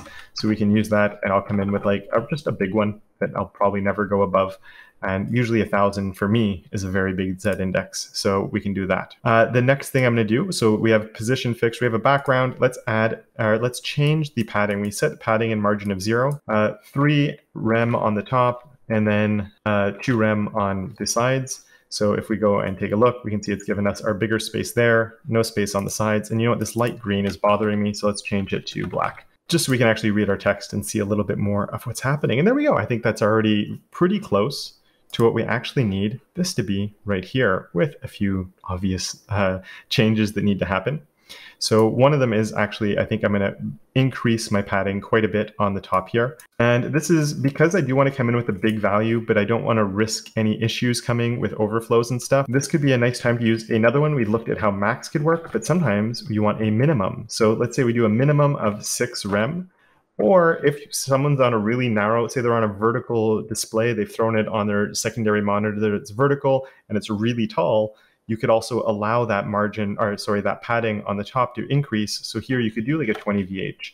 And it's going to choose whichever of these two is the smaller value. And actually, I'm just, now that I said that, it's going to choose the smaller of the two. So we can pump this one up to like a 20. And then this one maybe down to a 10, and it's going to choose the smaller of them. So if someone's on a really big screen, it's going to lock it and stop it from being more than 20 rem, but it will allow it to grow and shrink with the viewport size. So depending on it, it's going to grow and shrink just a little bit. It won't be a huge influence. Maybe we could pump that up to a 15 and take a bit of a design decision on that. So just depending on the screen real estate that's available, there's a little bit of wiggle room. If you want to play with that number with bigger numbers, just so you can see it working a little bit more, go for it. And then in a second, I'll finish styling things up here. So you could play around with that a little bit. And then I'm going to make one little tweak to the code I've written and then give you a challenge. So I'll give you a second if you do want to play with that. And for the challenge that I have for you, the one tweak that I mentioned I'm going to do is I'm actually going to come and move most of this up into a media query, media. But I'm actually going to use a max width instead of a min width, which for me is very, very rare. But this is one of those types of situations where I actually think when you're doing navigations like this, where you don't want to have to overwrite any of these things that you've done, when you get to the larger screen size, it makes a lot of sense. For a lot of other things, often you have less complexity that you're then adding complexity to when you get to bigger screen sizes. So to me, it makes a heck of a lot of sense in those situations to actually just be using a min width for everything. But for something like this, to me, it makes a lot of sense to be using a max width. So if we can take off this, the background black, the padding can become 0. Again, go back a little bit to my default, and the flex direction can come off. And of course, if you do something like this, don't leave your default selectors down here or they will overwrite your media query. We'll come up, keep your default styling first, then come in with your media queries afterward. And I'm actually going to boost this up to 30 from 20 just because I think that the number on that's going to look a little bit nicer. Just gives us a little bit more space on the side there. And so yeah, I'm pretty happy with that. I'm going to ask you to do two things for the challenge to finish this one off. One of them is to get rid of this underline on the active. And the other one is going to be to bring, we don't need this hover state. We don't need any of that. And the other thing is going to be to smush these together because they're very far apart here. And if we look at the actual design, they should be much closer together. So I keep pushing this X to close the slide. So I'll let you go and try your hand at that. I'll give you my solution to it, and then we'll move on to finishing the styling of this in the next lesson after that. Alrighty, so I hope that went well for you. The first thing I'm going to do is get rid of that underline, and there's multiple different ways we can do it. And the one thing we do have to be aware of though is if we got rid of our underline indicators everywhere, that could actually cause a problem because we have the tabs that are going to come in later on that are using these underline indicators. So what I'm going to do is I'm going to focus here where we already have this media query. And this is, again, the max width media query where I think this makes the most sense to be working. And I'm going to select my primary navigation. And I'm also going to say when it has the underline indicator on it. And we don't actually need this extra specificity on here. We could just choose the primary navigation because if we look at our index.html, we have our primary navigation here, which is our underline indicator. So it is both of these together, but we do have the underline indicators coming lower down in our CSS. So that could always cause a problem with how the cascade is working. But the other reason I really like doing it this way is, first of all, the extra specificity in this case is actually a good thing as far as I'm concerned. We do want to avoid conflicts of specificity when we can, but understanding how specificity works and knowing that a boost in specificity might give you a desired outcome, it's not necessarily a negative to work with that specificity and work with how CSS is meant to be working. So it's going to ensure that. Plus, I think it's really, really obvious what this is doing. In this case, is I'm changing how the underline indicators are working when they're applied to the primary navigation within this media query. And so on that, we can choose then our .active, and we can just say that it has a border of 0. So if it is the active one, then we get no border on there. If we do this, it will actually keep the hover effect on the other ones, which to me, if you're on a mobile device, you're not going to see the hover effect anyway. So it keeps the hover effect for somebody who is just, they put their screen really small on the side. They're not using a full width screen and it happened to kick in their media query. So I don't think that's a problem. If you like the idea of just not having one, you could actually put the star here because the border 0 is going to just disable the border completely. And now we won't have any sort of hover effect at all.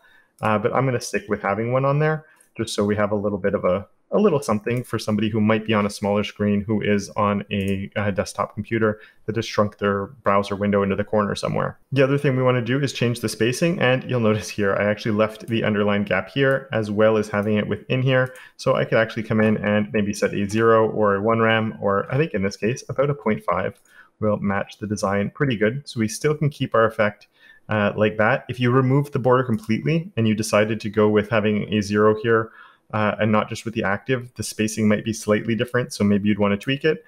But again, a nice thing with these custom properties is you don't even have to remember how you made this gap originally. We just know that we can very easily modify that underlying gap, and that's one of the reasons I really think custom properties are absolutely amazing. These locally scoped ones are something that people don't take enough advantage of. So there we have it. There is my solution. If you took a different way and it worked, that is perfectly fine as well. But just I was trying to do it in a way that would make sure that it's only for the primary navigation underline indicators and not for everything. And that would be the most important thing here with whatever solution you did come up with. All right, so this background effect is really cool, and it's actually pretty popular these days. It sort of exploded for a while, and I think it's slowed down a bit. But in this situation, I think it just looks fantastic. So hats off to Front End Mentor for how good it looks. And this is using something, the style is called glass morphism, and it sort of gives you that look of looking through frosted glass. And luckily we can do that with CSS now. And it's actually pretty easy to do. The browser support for it is increasing, but it's not perfect as of the time of recording. The only major browser that doesn't currently support it is Firefox, and it is behind a flag there, so it shouldn't be too long, but we're going to look at how we can deal with that when browsers don't support it. So it won't be something that causes any issues. And I think I saw it working in Nightly the other day, so I think it should be not too long until Firefox does support it anyway. But the first thing, and actually we can leave black, but I want to lower the opacity on this. So we have our nice HSLs that we've already created, and actually it's going to be white. So I'm going to drop it down to like a really faded out white for the moment, and we can take a look at what that's looking like. So we have a faded out white background. And actually we need this background. It's going to have to be on everything because this is going to be the same look whether we have it on the side here, or you can see it's the same effect over here. So what I want to do is come and put that background right here. And now I want to challenge you to look it up. I told you it's called glassmorphism. I told you we can do it with CSS. So if you already know how to do it, or maybe you've heard about it, you saw something a while ago, try it out. And if you've never heard of it before, do a little Google search. See if you can find the solution and implement it before I show you how to do it. And then if you get stuck or you just want to compare notes to how I do it, I'll be showing my solution in just a few seconds. Alrighty, so to get this to work, we use a property. I was going to say function, but it's a property called backdrop filter. And with that, we filter. And with that, we use the blur function. And then we just have to come in and say how much we want to blur things. And we have to put a value in. So I'm going to say 1 rem and just see what it looks like. And you already see it blurred. Let's go look. And hey, you know what? 1 rem looks pretty close to what we have there. So not too shabby. And and we can see it's already working up here too. And we have to finish styling that to make it look where it needs to go. But the effect is working all around. You can tweak the number here. So like if you did a pure white background, it's not going to do anything. It really relies on you having a transparent background. And then it shows you, so I mean, you could come in with 0. You don't even need to have any color on here whatsoever, and it will blur it. So if you do come in with a color, it does need to have like an opacity to it. You can't have a pure color. So just be careful with that. I do think the 0.1 was actually a little bit strong. I'm going to come in with like a 0.2, maybe a 0.5, something very minor to try and match theirs. And maybe we could even increase this blur a little bit because they look like they really blurred things. And it might not match the Figma design perfectly, but we can get awfully close to what was provided for. And you know what? I think that's looking pretty much bang on. It's such a cool effect. It looks really good. And again, it's working here. We just need to fix that. But yeah, I think it's looking fantastic. It's a really fun effect. And you could play around with it, tweak it, try different color combinations just to see what it looks like. And then when you're ready, we'll go on to the next lesson where we'll look at how we can deal with browser support. All right, so this is looking good if you're in any browser that does support it. And if you're in Firefox, it would, instead of looking like that, is currently looking like this because backdrop filter is not supported. And that means that the navigation actually is unreadable. We can't see anything that's going on there with all this overlapping and everything. So what I'm actually going to do is fix what here. Let's set this up as a default, which is going to look good. So I'm going to boost this up to like maybe, we'll try a 7.5 on the opacity, and let's change this to our dark. So we still get sort of this transparent effect, and actually let's maybe even go up to an 8.5 or even maybe a 0.9 could look really good. So yeah, we still get like this transparent effect coming in. It doesn't look as nice, but at least we're getting a workable experience. We can read our text and all of that. Maybe even a 9.5 would be better because I really want to make sure that the contrast is high enough to make the menu really easy to read. And then what we can do is come down here and do an @supports. And if you want to give this a try, I can do @supports like this, and you can go ahead and research it and see if you can get this working. Where if the browser supports backdrop filter blur, then we get the effect with the background that we wanted. And if it doesn't, well, then it's going to use this default that we've assigned right here. So go ahead, research that. It's not too difficult to do. And then once you've figured that out, I'll show you my solution. All right, so for @supports, what you want to do is bring in a property value pair. So I'm going to copy what we've already have here and drop it right there. And it is very important you have both the property and a value as well. And the value here could be anything, like we could even put 0 rem, as long as it's a valid value that we're putting here, it will work. And that's because it needs the property and the value, because some browsers will support a property but may not support certain values. Or of course, sometimes it just doesn't support the property at all. But for @supports to work, you need to have both the property and the value. If you only put the property, it's not going to work. And then we can come in with my primary navigation and just get what we had before. So I'll copy this right here, paste it in, add the blur back in, and then change this back to the 0.05, I think I had it as, and then change this back to my color white. And if you're in Chrome, you should see it working nicely. And again, if the browser doesn't support it, this whole thing comes out, and at least they get a workable experience. So this is a nice way to add in cool features and to provide a fallback, and it works so well, and it's really easy to do. Can you believe how long we've been at this and we haven't had to write a line of JavaScript yet? But here we are. We're going to have to get some to actually get our button working, but not yet. We still need a little bit of CSS to get our button in the right spot. So what I'm going to do is just a little bit of styling, then see if I can get you to get the icon in there, and then we'll go from there to add in the functionality of everything.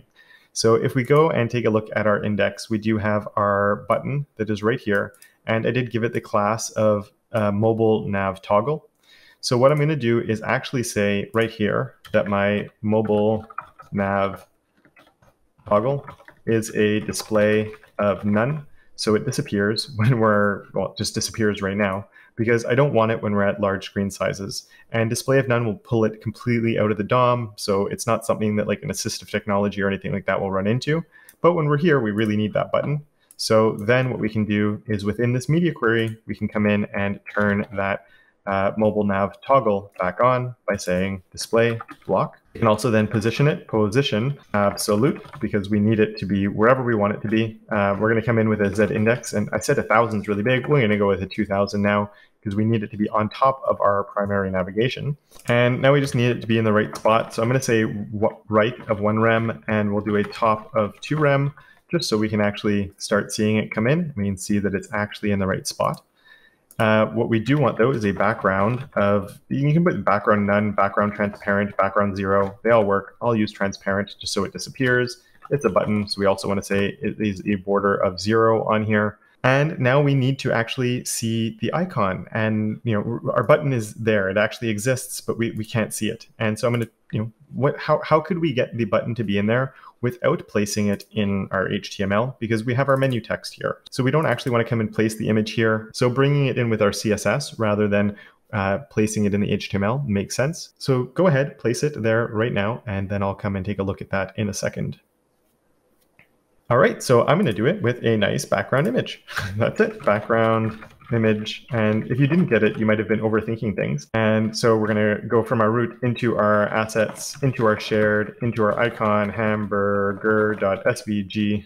And if you just did that, you would have seen it come in, but we can't really see it. So what I'm going to do, and I sort of want this to be a nice little square that people can click on. So let's give this a width of 1.5 rem and give it I won't give it a height, I'm going to give it an aspect ratio of 1, which should give us the right sizing. And we can see that it's come in, but it looks kind of funky. And that could be because it's a background image. So I'm going to try one thing here with a background image, background repeat, no repeat, just to make sure. There we go. That's what it was. It was the image was repeating itself downward, and we were getting an extra thick bar on the bottom. So we have that in place. And now, obviously, what we want is this whole guy should actually be hidden away. And when we click that, it slides in. Yeah. So what we're going to do here on my primary navigation is add in a transform of a translate x. And on my translate x, we can say 100%, and it's vanished. And it's moved 100% of itself away off to the side. And it actually, I see we're getting an overflow when I hover. I thought we'd actually get an overflow when I did that.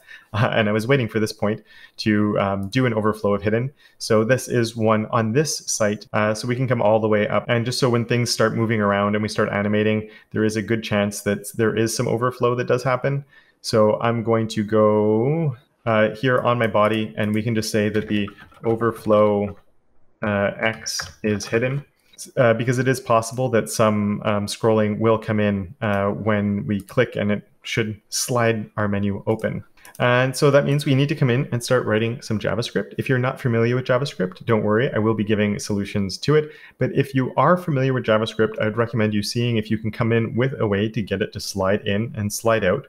And if you're able to, also get it to change the background image. So you can come right here and start doing that. You will have to go into your CSS potentially to add some extra classes and do some stuff in there, and just to get the transitions working and all of that. And when you're done with, you might even need to go to the HTML, maybe add a few little things there. And when you're done with that, you can go to the next lesson to see how I complete this. Or if you don't know at all where to start with this and you want a few hints and tips along the way, we'll be looking at that in the next lesson.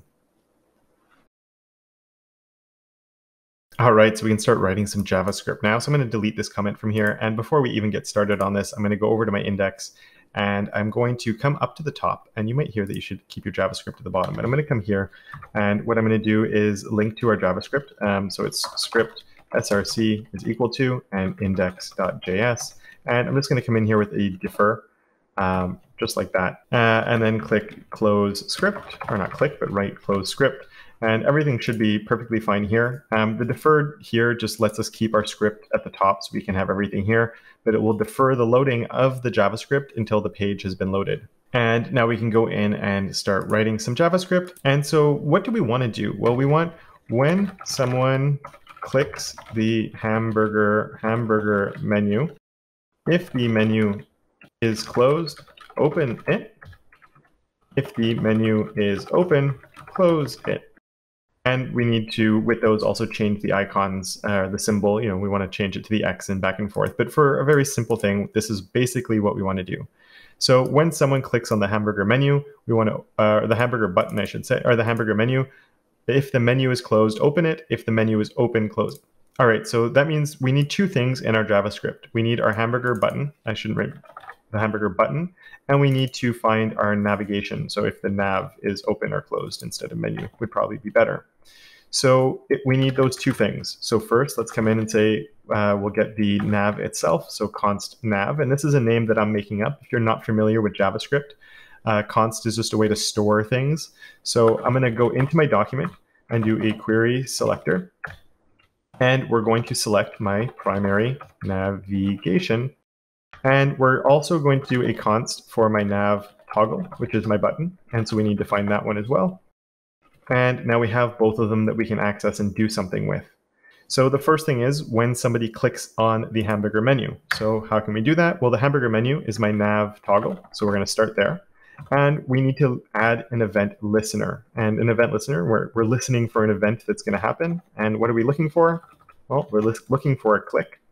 And if somebody clicks on it, we want to do something. And so this is an arrow function. So we have our nav toggle, which is our button. And if somebody clicks on that, we want to do something. So now what we need to do is check if the nav is open or closed. And the thing is, we don't really have a way to check for that right now. So there are different approaches to this. Sometimes you see a class nav opened or nav closed, and you can check if that class is there, toggle a class or something like that.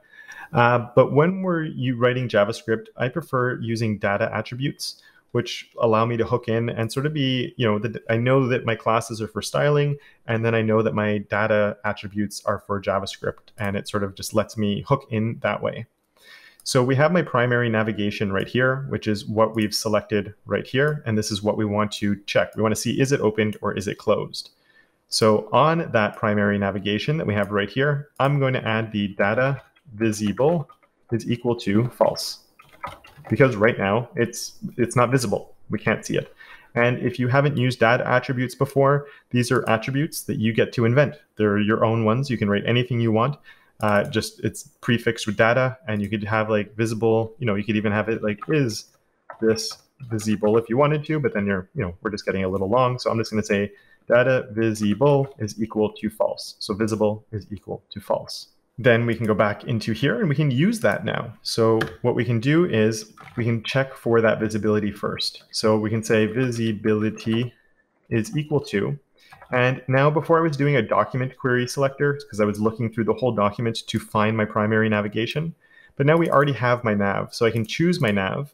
So I'm doing nav dot, and I can look for things like the attribute. So I can get the attribute that's on there. And what attribute do we want? Well, we want our data visible. And why don't we see what that's going to give us by doing a console log? So console.log, and we can console log our visibility that we just created.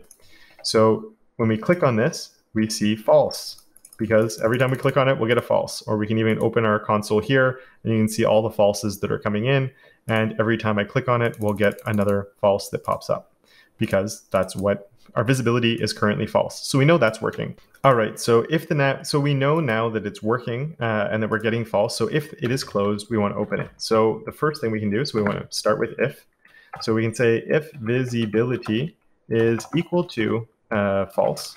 And I'm putting this in quotations because the data, when we're getting the data attributes, it's not going to return a Boolean. It will return it as a string. So if the visibility is equal to false, what do we want to do? Well, we want to do one thing, which is going to be nav, and we can actually change the attribute now. So nav set attribute of data visible, and we can change that over to true. And now we can test to see if this is actually working, because we have that set up. So let's go over and click on it, and it's false. So now when I click, it should say true, and it does. So we can see that it's working. We're going back and forth between true and false. Or actually, we're not going back and forth. We set it to true, and that's it. And so, yeah, we need to be able to set it back. So right now we're saying if it was not visible, so if the visibility is false, we're going to set the visibility to true. Else, we want to do the opposite, right? So then we want to take this and set it to false.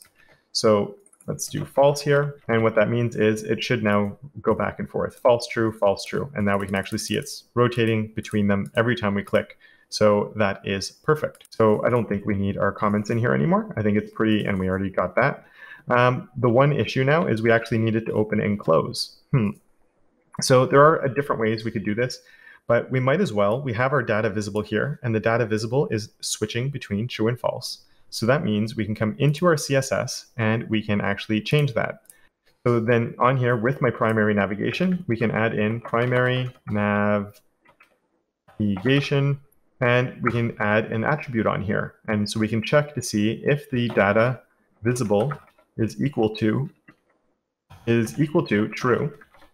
Then we can do a transform of translate x and go back to 0. And let's go and take a look and see if it's working. And look at that, it opens and closes just like that. Now, what I'm going to do first is I'm going to delete this console log visibility because it's going to be a little bit annoying. And then I'm going to give you a challenge because there's a few things that we need to tweak on it still. So it's working, but it doesn't look very nice when it opens and closes. So I'm going to challenge you to get it to look a little nicer by sliding on out and sliding on back in. And of course, we need to change our icon here from this hamburger over to an X. So why don't you go in here, do what you can to get those to work, make it look a little bit nicer. And then when you're ready, you can go on to the next lesson where I'll be looking at my solution for both of those. All right, so we'll start with the easiest one first, which is adding our animation. So here where I had my transform, I'm going to add in a nice little transition and transform 500 milliseconds, ease in, out, and that's the nice, easy one to do. So if we come and take a look now, we should see that it slides on out and slides on in, and I think that looks pretty nice when that happens, so I'm pretty happy with that. And that was the easy part. Now is the little bit of a harder part because we want to change the icon on this one when it opens to the X. And to do that, we actually need to jump into our JavaScript and make an improvement there. Or maybe you came up and you might have added something else, but we need something on this that can inform it of when the menu is open and closed. And if we come and look in our HTML here, we have a button, and on there we have our area expanded is equal to false. And remember, this area is for accessibility reasons, so it's really important when that menu opens that this area expanded should equal to true. So if you got stuck and you just weren't sure where to do it, that does mean the first thing we need to do is come into our JavaScript and make a change in here. So we can toggle the area attribute and set it from true to false. So if you're feeling confident, you can jump in here. If you're not confident, but you want to give it a shot, I'll give you a hint in just 1 second. All right, and that hint is we already did this with our nav and we were setting the attribute on it. And here we have our nav toggle, and on our nav toggle, that is here in our HTML, which is our button itself. So this button has an attribute that we want to be changing. So the same way we were changing an attribute for our nav, I want you to take that and change the attribute for the nav toggle. All right, so nav toggle, and we can say that we want to set the attribute. And in this case, it's not my data visible, it's the area expanded. And we want to set that to true. And then I've been using semicolons, so I'll keep using them. And then here we'll come in and we can switch this over to be false. And just to double check that it's actually working, let's add a console log once again, console log. Of course, if you're not in Scrimba, but you're doing this in your own editor, you can also just check in the DOM to see if it's being changed in there. And so here we'll do our nav toggle.get attribute, and we want to get our area expanded. Yeah, that's all we need. So let's try that out. And it's true because it's open, and now it's false because it's closed. So I know that it's working properly, and I can delete my console log. And now what I can do is use that and use the fact that that's toggling to hook into there in my CSS to get the icon to change. So if you took a different approach before, or if you were just completely stuck and unsure of the next steps to take, now maybe you have a better idea, why don't you try and get that icon to change? And then I'll show you the solution in just 1 second. Alrighty, so let's come in here, and what I want to do is choose my mobile nav toggle and do the attribute selector just like before with my area expanded is equal to true. And when that is true, we want to change the background image right here. So this does mean there's no animation on it because you can't animate background images. And this would be icon close, I believe. Or is it closed? Oh, it is closed. There we go. And we can see that it is working. And that's pretty cool.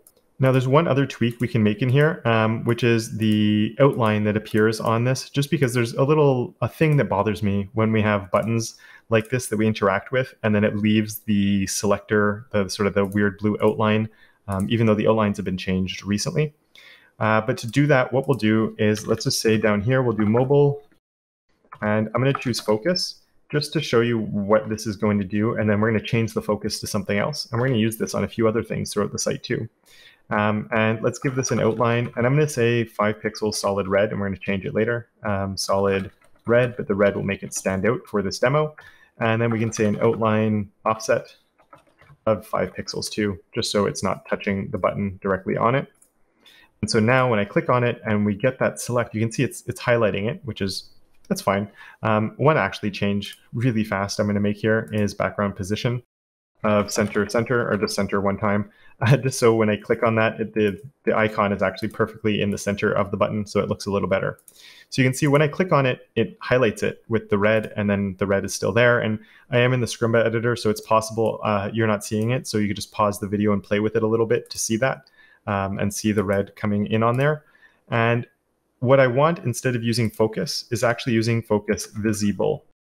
And what the focus visible does, it's sort of what you wanted focus to be the entire time. So if I come in and I push tab, it's actually going to highlight it, and I'm going to get it, and then I can push my button and I know that's what's selected. So I'm pushing, right? So I'm using my keyboard to open and close it, which is perfectly fine. I can tab now onto these other guys and tab back through them, and I can see that that's what's being selected.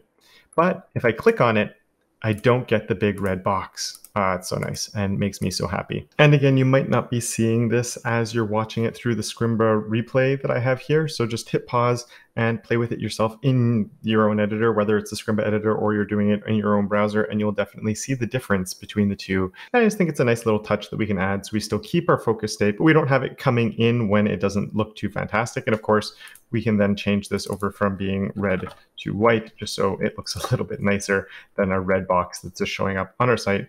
And yeah, I think that is looking pretty good. All right, so it's time to finish up our navigation. We've almost got it done here. And then at the larger screen sizes, we have some other styling differences that are going to come into it. So you can actually see at the smallest one, we have our numbers, which then disappear at the next screen size up. Then we have our spacing here, which we have none of here, but where we push things down a little bit at the larger screen size. And then we also get this interesting line here, which looks very simple and may prove not to be, as a little bit of foreshadowing there. So what I'm going to do is I'm going to start with my logo. Then I'm going to worry about this part here, and we'll get all of that done in this video, and with a couple of challenges for you along the way. And then in future videos, we'll come and finish everything up at the largest screen sizes. And the reason I want to start with my logo is just right now our logo's stuck to the side here, and we need to obviously move it off of there, and it's something we haven't done yet. So I'm going to scroll up a little bit here. So here we have my primary navigation. And what I'm actually going to do is create a comment here just to say these are all part of my primary header. Because we have our navigation, we have our toggle, and we have our logo here. And so for the logo, we can choose it. If you remember, we had a .logo that we used. So we need to move this down and off the left side of the page a little bit. So if you want to give this a try, you can go ahead and try it out. And I'm going to say that the margin here is 2 rem. And it's not exactly matching the design files that we have. The margin at smaller screen sizes is actually smaller than this, both the distance off the top and off to the side, where it's actually 24 pixels instead of the 32 that I have it at now. And then at the large screen size version, the space on the left side here actually gets as big as 55. And so my challenge to you is we've looked at a few modern CSS functions that let us do interesting things with sizes. And so can you think of a way to set either a minimum, a maximum, maybe a minimum and maximum space on the sides for your margin here? So I'm going to actually delete that and let you give that a try and to play around with it a little bit. And then I'll see you with my solution in just a few seconds. All right, so there's a few different things. You could have used a min, a max, or a clamp for these. I'm going to come in with the clamp for now, just to explore this. So it lets us set a minimum, like I said. So we know that the minimum we wanted was 1.5. Then we can have a middle value, which I'll talk about in a second. And the maximum that we want was 55 pixels, which is a little bit smaller than 3.5 rem. And so we could do something like that and then have the middle value here be something like 10 viewport width. And then 10 might actually be a lot. Let's try 5 viewport width. And then what that means is it can't get smaller than this. It will grow by this much, and then it maxes out at that space.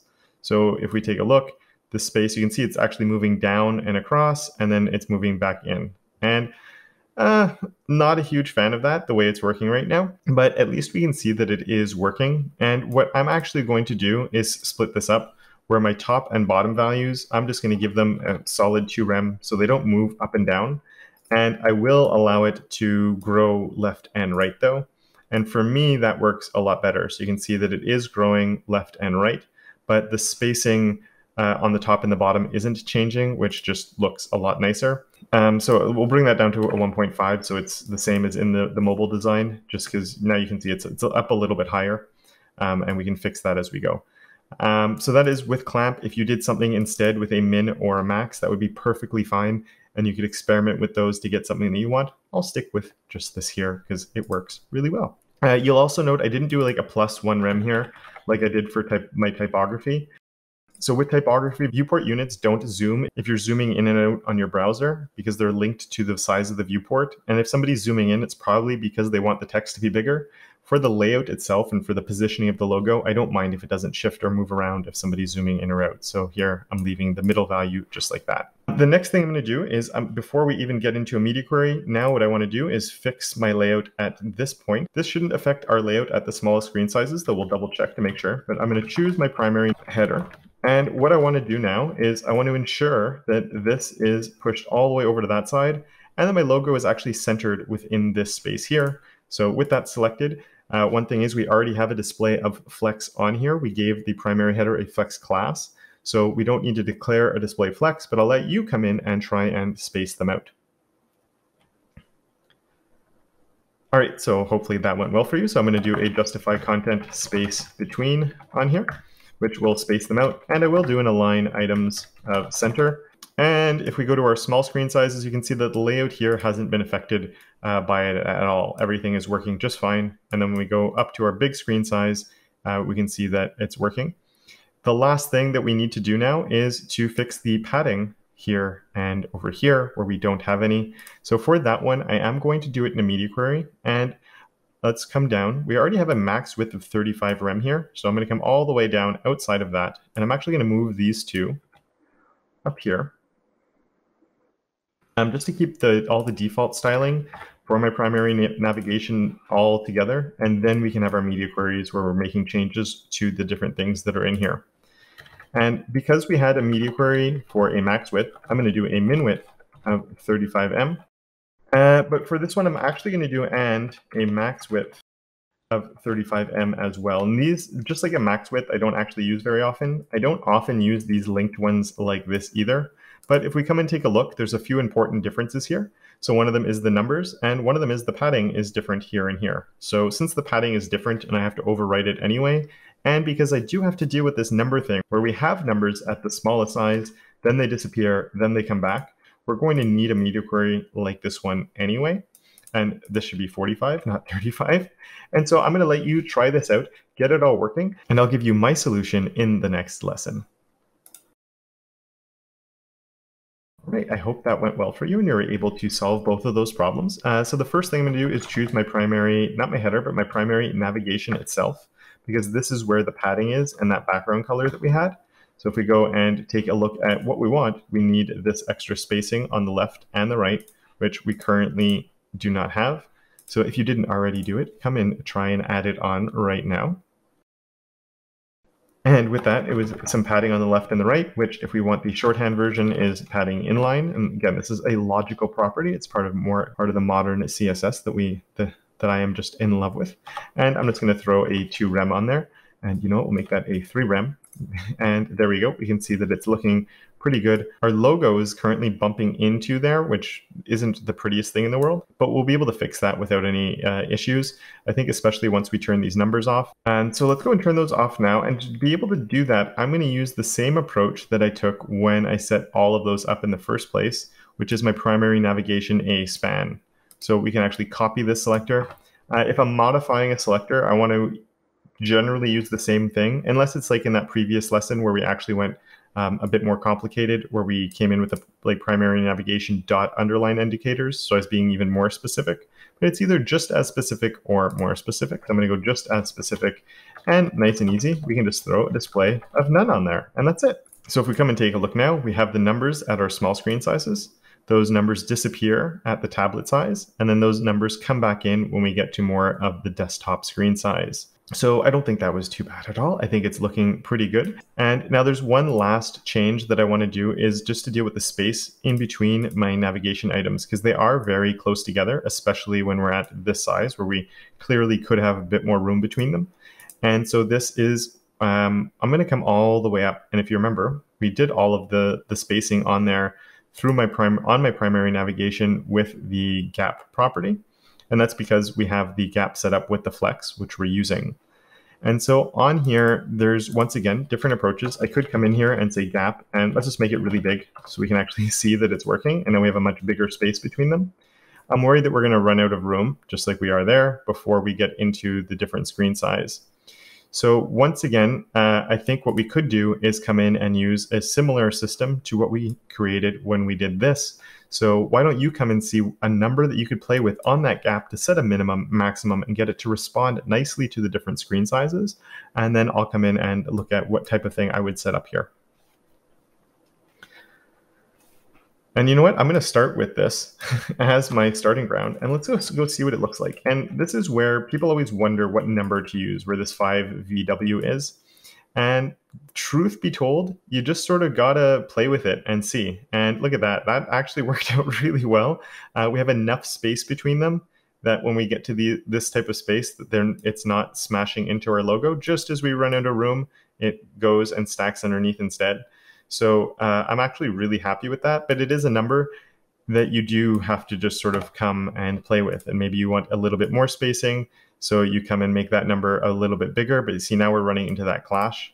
So this, I think, at 5 works, but you could also play with this maximum and this minimum number and see what works for you to make sure that the minimum, maybe you make this growth factor, maybe you play with the growth factor and you play with the minimum to make sure that they're not getting too close. So this is where you could really play with this one as well as play with these two numbers here to see what it looks like at different screen sizes and play with it a little bit. And yes, you're making some design decisions when you're doing this. So if this were you working on a team and you might have designers, this could be a conversation that you have with them. And that would also give the designers an idea of the types of things you can do as a developer. And that helps in the long run when they are designing things, they can think, oh, he has the ability to do this, so I can design these things to take that into account. This is where where it can be really nice to have discussions, but when you're doing projects like Front-End Mentor, I think it's a really nice way to have a really nice looking design that you already have, so it's going to look good no matter what, and then you can come and play with these little things to make these little tweaks and to make things work at the different screen sizes when you find like you're running into little problems along the way. So if you want now, you could take this and see if you can get it working at the larger screen size, adding the space that will go on top here and this line that is right here. And if you get stuck or frustrated with any of them, I'll be giving you a helping hand in the next lesson. So we have this done, and now we need to move on to these larger sizes right here. So let's just go ahead and take a look at sort of where we want. And then we can see there that when our padding disappears, that's where we need to make the changes. And I'm going to start with the easy wins and then come in with the line afterwards, because I had a lot of trouble with that line. So if you did too and you got caught up along the way or had any struggles at all, hopefully I can help you out and push you in the right direction for how we can solve this. So the very first thing I'm going to do is come down to where we have my media query here. And we're going to create a new media query, which is going to be at media. And we're going to say a min width of 45M. And we are actually going to see an issue with our media queries here and here, and we'll solve that as we go through. But the first thing we do is a primary navigation. And what we'll just do is add some margin to the top and the bottom. And just like we can use padding inline for the left and the right, we've been looking a lot at logical properties. So we can come in and use one of those for the margin. If you didn't do that and you'd like to give it a try, go for that right now. And yeah, for that would be a margin block. So my margin block, I'm going to go in with a 2rem, and let's just go take a look. There we go. We can see we've added that. So here it should disappear, and then there it comes in. So we have that little snap point there, so it matches more closely with the design, just like we can see here. And all right, so the next step we're going to do is add that padding that we need. So once again, we'll stick with right here, and we can change our padding inline. And you might be going, well, Kevin, do we really need to change the padding inline? So let's just say we come in here and say padding inline is going to go to a 7rem, and let's go and take a look at what that looks like. So here we have lots of padding, and when we go to the smaller size, right there, it clicks over and makes that change. And maybe that's actually a little bit big for what we have now, because we're getting actually a little bit of overflow with that. And so this is somewhere where maybe instead of taking this approach of changing the padding, because you can clearly see the padding is bigger here and smaller over here, we could actually remove this from here completely. So I'm going to remove that from that media query. And we can take this one off here as well. And what we could do is actually have a media min width of 35M, but without a max width on it, where we have we throw this in there. And we could actually change this and use either a min, a max, or what I will be doing in this situation is a clamp. So why don't you come in and try that if this isn't the solution that you used when you did this on your own before, to see how you can get it working, choose the growth factor and all of that, play around with it a little bit, and then I'll look at my solution after. All right, so I hope that went well for you. So here I am going to come in with my clamp, and we're going to give it the minimum, which I'll do 3. I'm going to have to give it a middle value, and we will have to come in with a maximum, which could be around 6 or 7. And then this is the growth factor. And this just becomes a number that you have to play with and experiment a little bit with your design and see how things work. So you can see that it's shrinking down here. You can see that padding getting bigger and smaller as I adjust here. And then it maxes out at a maximum size, and then it's shrinking, shrinking, shrinking. And then at one point we'll cross over and we go to the smaller size here. So there we go. I think that's actually looking pretty good and it's working well, but we could always change this growth factor depending on how you want things to work. So let's try 5 VW instead. And that just means it's going to grow and shrink much slower. So one advantage with that smaller number is our logo doesn't actually collide into there with the breakpoints I used. And of course, another solution would be to have different breakpoints, which would be a very valid solution as well. And if ever you did want to change them, you could just do a find and go through and change some of the breakpoints you have. If you're wondering why we don't have custom properties as our breakpoints, that is one thing we can't do is set custom properties here, because that would make life very easy to make changes. But that is something that they are looking to add to the CSS spec. So with that in place, I think it's looking pretty good. I'm pretty happy with that. It doesn't quite get as big as maybe I would like it at the larger screen sizes. So again, this could be a number that you play with and have some fun with. So maybe I bring it up to a 7. And again, it's a little bit of a fiddly number, I won't lie to you. And that actually looks pretty good, and I'm pretty happy with where that's breaking. And the last thing we need to do is add the line here. And as I said, the line is a little bit difficult, and it took me a long time to come up with a solution that I was happy with. And in the end, my solution, I think, is a relatively simple one, but it's not something I would normally try and implement. And so if you found another solution, please let me know either in the Scrimba Discord or over on Twitter. Just ping me and let me know what solution you might have come up with along the way. And what I'm going to do is set the stage for you in how I'm going to solve this, and then see if you can finish it. And in the next video, I'll give you my full solution.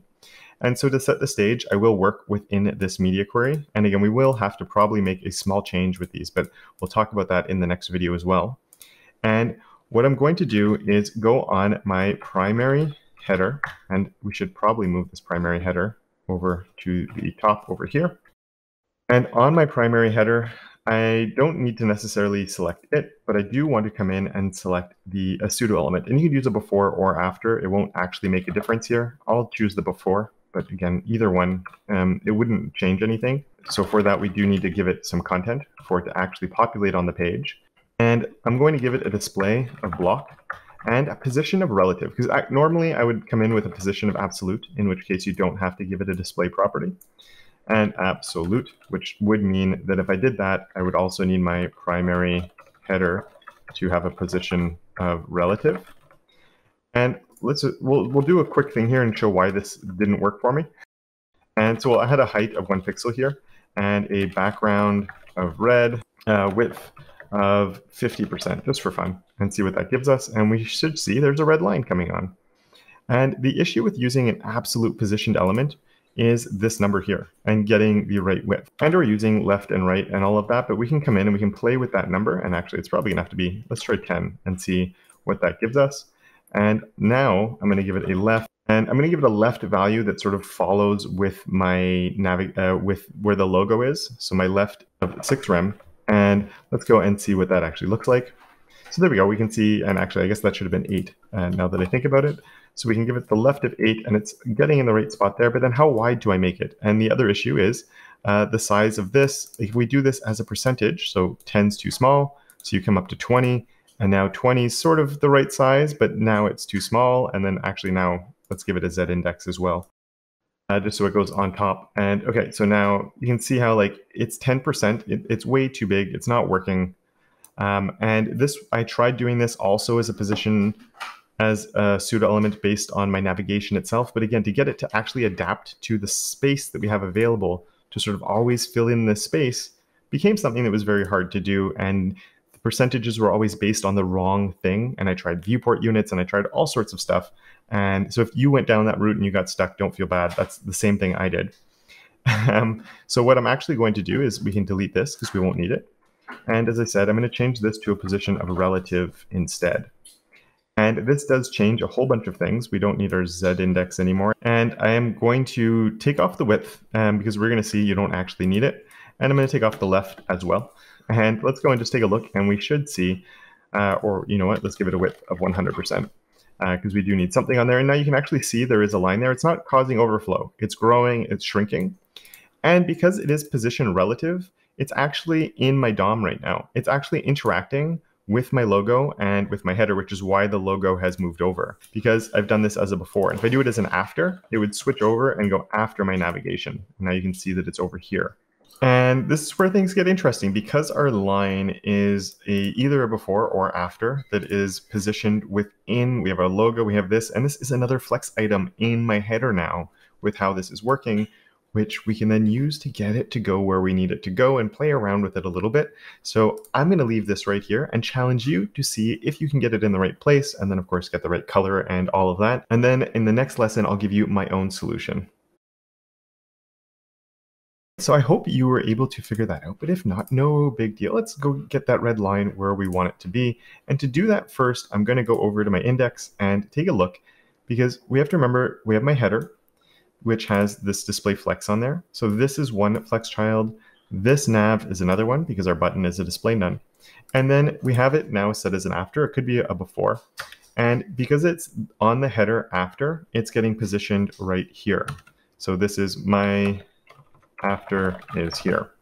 If you did it as a before instead, the before would come all the way up and be right here. And that would be my before. is here. And that's because of how pseudo elements work. Whereas if I do a before on my primary header, it goes before the content that is here. And if I do an after, then it goes after it. I'm going to leave mine as an after. So we're just going to remember that my after is here. And we have this div here. Then I have my nav, and then I have my after. And to get this to work now, what I'm going to do is come over to here. And on my after, I'm going to add something, which is going to be an order property. So order is going to be a number 1. And if we go and take a look, that shouldn't have actually changed anything. It's right where we left it off. But let's just say I came in and made this a -1. What would actually happen is it goes before everything else. And order is a property that opens up when we're using CSS. I would normally not recommend that you use order for many things. But in this case, because we're moving a decorative element around, I think it's perfectly fine to be using order for something like this. And again, I'm going to put this as a number 1, just to keep track and make things a little bit easier for me. And let's just go back to the HTML for a second, because we want this to go before my nav. What we're going to do is select that nav, and we can say that that has an order of 2 on it. And now if we go and take a look, like magic, it's gone in between the two of them. And because it is a flex item, it will grow and shrink. And there's no content that's actually in there. There's only a width. So it will actually shrink down to 0 if we do run out of room, which is kind of cool. The only issue is I do want it to go on top over here. And right now we have these spaces. That's a good question. And if you were stuck before on getting it to be in the right spot, and now you know how to do it, but you want to do the final touches, I'm going to leave this here for you to try out. And then afterward, I'll give you my solution on finishing this up. All right, so this is another one that I wouldn't normally use, but what we're going to do is I'm going to come and give this a margin on the right side of negative, let's try 3 rem and see where that positions it, and go take a look. And look at that, it's pulling right on top there. And it's going to grow and shrink. Now we do run into this strange little area here where there's some weird stuff happening here. We'll address that in a second. But for the most part, I find it's actually working really well. I might drop this down to a 2.5 instead, just so I think it looks a little bit better there. And I'm pretty happy with that. Let's lastly just come on and change this to our light white color, like it is in the design, instead of that bright red. And there we go. I think that's looking pretty good, and I'm happy with that. And that last thing that we want to address, or that I mentioned where things get a little bit funky, is right here. You'll notice that we get this weird like middle ground that's happening where we're jumping all over the place for a little bit. And that's just because of how the min widths and max widths work, where there's this strange middle ground between our max width here and our min width right here. And so what I'm actually going to do is change this one over to a 44.999. It seems silly, but it does help us solve this issue. And in the future, there is a new syntax coming to CSS, which uses like greater than and less than, which is going to make our life so much better and easier to prevent these types of things from happening. But for the time being, we do have to work with that. So now if I look at it, when we hit that breakpoint right here, and that just prevents that weird overlap where the numbers were disappearing before we switched to the other layout. And so this just helps prevent that from happening. The other thing that you need to look at when you're doing something like this, also just to be aware of, 99% of users don't actually actively resize the browser once they're open and they're on a site. So us as devs, we like to move things and play with things and see how things respond. Once a user's on a page, like they're here, that's what they're looking at it like. Or if it's here, that's what they're looking at it like. Or if it's here, that's what it looks like on their device, especially mobile devices where you're not really resizing pages unless you change the orientation of your device. So yeah, with that, I think I'm happy with that solution. If you want to play around with it, experiment with it a little bit, or if you want to try and do alternate approaches to it, that would be really, really awesome. And then once you're ready, we'll move on to the next page. So I know we said we'd be getting into the next pages, but before we get there, I want to make a few accessibility tweaks to this page. And so the next 2 lessons are going to be focused on that. The first one is tweaking what we currently have now. And the second one is going to be making a small addition to what we're working on that is a very important one for accessibility reasons, which I'll explain once we get to that one. But the 2 ones we're doing in this are really easy and simple ones. So we're going to start with that. These are the easy wins that you can make when you're working on a page, and they're very common things that I see not done. And one of those is right here with this, which is this content that's all there. So we have this section at the top with our header, which is great. And we have a nav, so we're using our nice semantic HTML there. But over here, we're not doing it so much. And there's one important change. And again, this is something that I see lots of sites not bothering with. And so I wanted to make sure that we had a specific lesson that would take a look at it, because it is such an easy thing that you can change and a really big accessibility win. So if you know what it is already, go ahead and make that change. And if you're not too sure, you can wait just a second and I'll take a look at it.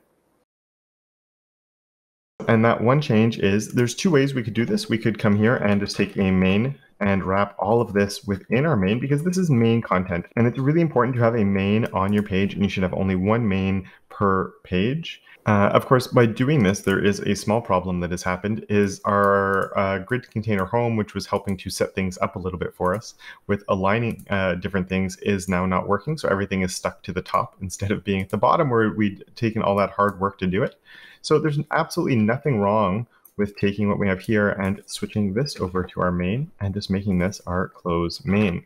And you can definitely have classes and other things that are applied to here. We will be adding something to it in the next lesson as well. And the main acts as a landmark for assistive technologies, just like our nav does as well. And these can be used to quickly get to different areas within a site, and for the screen reader to know that here is actually the navigation and here is our main content. And if you have a footer, which this design doesn't have any use for footers, but we have our footers and our sides and articles and all of those different things, and many of them are acting as landmarks to help navigate through a site. And there is another thing we can do to really help out people who are using screen readers. And let's go take a look at our page to understand how this is going to work. Let's just hit a refresh. There we go, so we can see it's working. And that other thing is, when you look here and you're looking at these, you're not reading 00 home, 01 destination, 02 crew, 03 technology. You're coming up and reading home, destination, crew, technology. And because we have bold text here and then the lighter text here, visually there's a distinction between the decorative piece of information and the text itself. Because visually we can see that distinction between those two pieces of information, we just zone out and we focus on the important piece there, the home, the destination, the crew, the technology parts. And the other part just acts as a nice little decoration on top of that. But if you're on a screen reader who's reading this content, it doesn't know. It just reads 00 home, 01 destination, 02 crew, 03 technology. And as you can imagine, that could be very, very frustrating. So what we're going to do is I'm going to come on all of these spans. And if you know what I'm going to do, you can pause and go ahead and add it on now. But if you're not too sure, then just wait 1 second and I'll give my solution. All right, so what I'm going to do is add another area. And in this case, I'm using area hidden is equal to true. And a little bit like how when we set up our button, we used the SR only class on this. And that SR only class was so a screen reader would still see this, but a sighted user would not see it. So we're visually hiding this, but screen readers can still access it. Area hidden is a little bit of the opposite. It is hiding it from screen readers, but it is allowing it to still visually be on the page. So we can use this to hide decorative elements, or sometimes there's effects where you need to have double content. So you have the same text 2 times in a row. If you're on a screen reader, that would drive somebody absolutely nuts. You're just hearing the same words over and over again. So using area hidden true allows us to keep the content on the page, but to hide it from screen readers, because really it is just decorative extra information. So 2 very easy wins that we can get right here without very much work. And in the next lesson, we'll be looking at one more. So in the last lesson, we added our area hidden true, and we also added the main. And I mentioned the main can act as a landmark, and it's a very important element to have on a page. Always have a main, and every page should only have one main. And it just you know, we're saying this is the main content of our page. And while so far a lot of the accessibility things that I've been talking about are dealing with screen readers, there's other types of disabilities as well. And there's different ways that people navigate websites. And imagine if you're a sighted user and you come on our page and you want to get to the Explore button, but you don't have the ability to use a mouse and you're just using keyboard navigation. So what does that mean? Well, you get to the page and then you tab, tab, tab, tab, tab, and then you can hit your Explore button. And then from there, once again, you have to tab through and eventually get to the content. And then you're on the crew page. You get the idea. Always having to cycle through the navigation to get to the main content can be very just extra time that we're wasting that somebody who's using a mouse doesn't have to do, because you can just drag your mouse down to here and click. And so it's super easy to make an accommodation for this. It's incredibly easy. So that's what we're going to be focusing on in this lesson. And I'm going to start by coming onto the main here, and we're going to make one little difference. We're going to add an ID is equal to main. And we want to do that because we want to make it easy to link to this content. Then we come all the way to the top up here, and we can say A is equal to our main. And by doing that, and I'm going to put skip to main content and close A, or you could even just have skip to content. And then we are able to skip to the content in our page. And just to see how that would work, let's go and take a look. I'm going to do an inline style that we'll take off here. So style is going to be color white, just to make it really easy to read for now. And I'm doing it the old-fashioned way. So color is white. And if we go take a look, there's my skip to content. So if somebody lands on my page now, and they hit tab, the first thing that actually gets selected is that skip to content right there. And so if you then click it with enter on the keyboard and then hit tab, you can see I've already selected my explore button. So I was able to skip going over all of these different things. If you were on a bigger site that had a larger navigation or a big heading and you want to be able to skip to, you would scroll down to that section and skip all of that extra stuff and bring you to the main content. Now, obviously, it's a little bit obtrusive having it like this. You might be feeling like you should throw an SR only class on there. But again, this is not only for screen readers where they would have the ability to skip all of that and hit the main content, which would be nice because this would be the first thing that is read to them. But there are sighted users who are going to use this as well. So we're actually going to come on here and let's give this a class is equal to, and I'm going to call it skip to content. So it's very descriptive of what it's doing. We can take our style off of here now. And we're going to do a few things to style it up because we don't want a purple link sitting at the top of our page. And one approach for this, if you want to try it out, I'll give you a second to do it. But one approach is actually to use the SR only class, but to not have it working when something comes in focus for this to go off, if that makes sense. So if you want to try that, what I'll actually do is come on here and add the SR only. And this is an approach I've seen and I've used. So it's visually hidden, but when we gain focus, you want that link to then become visible. So I'll come right here and let you try that out to see if you can get it working. And then in just a second, I'll give you my solution.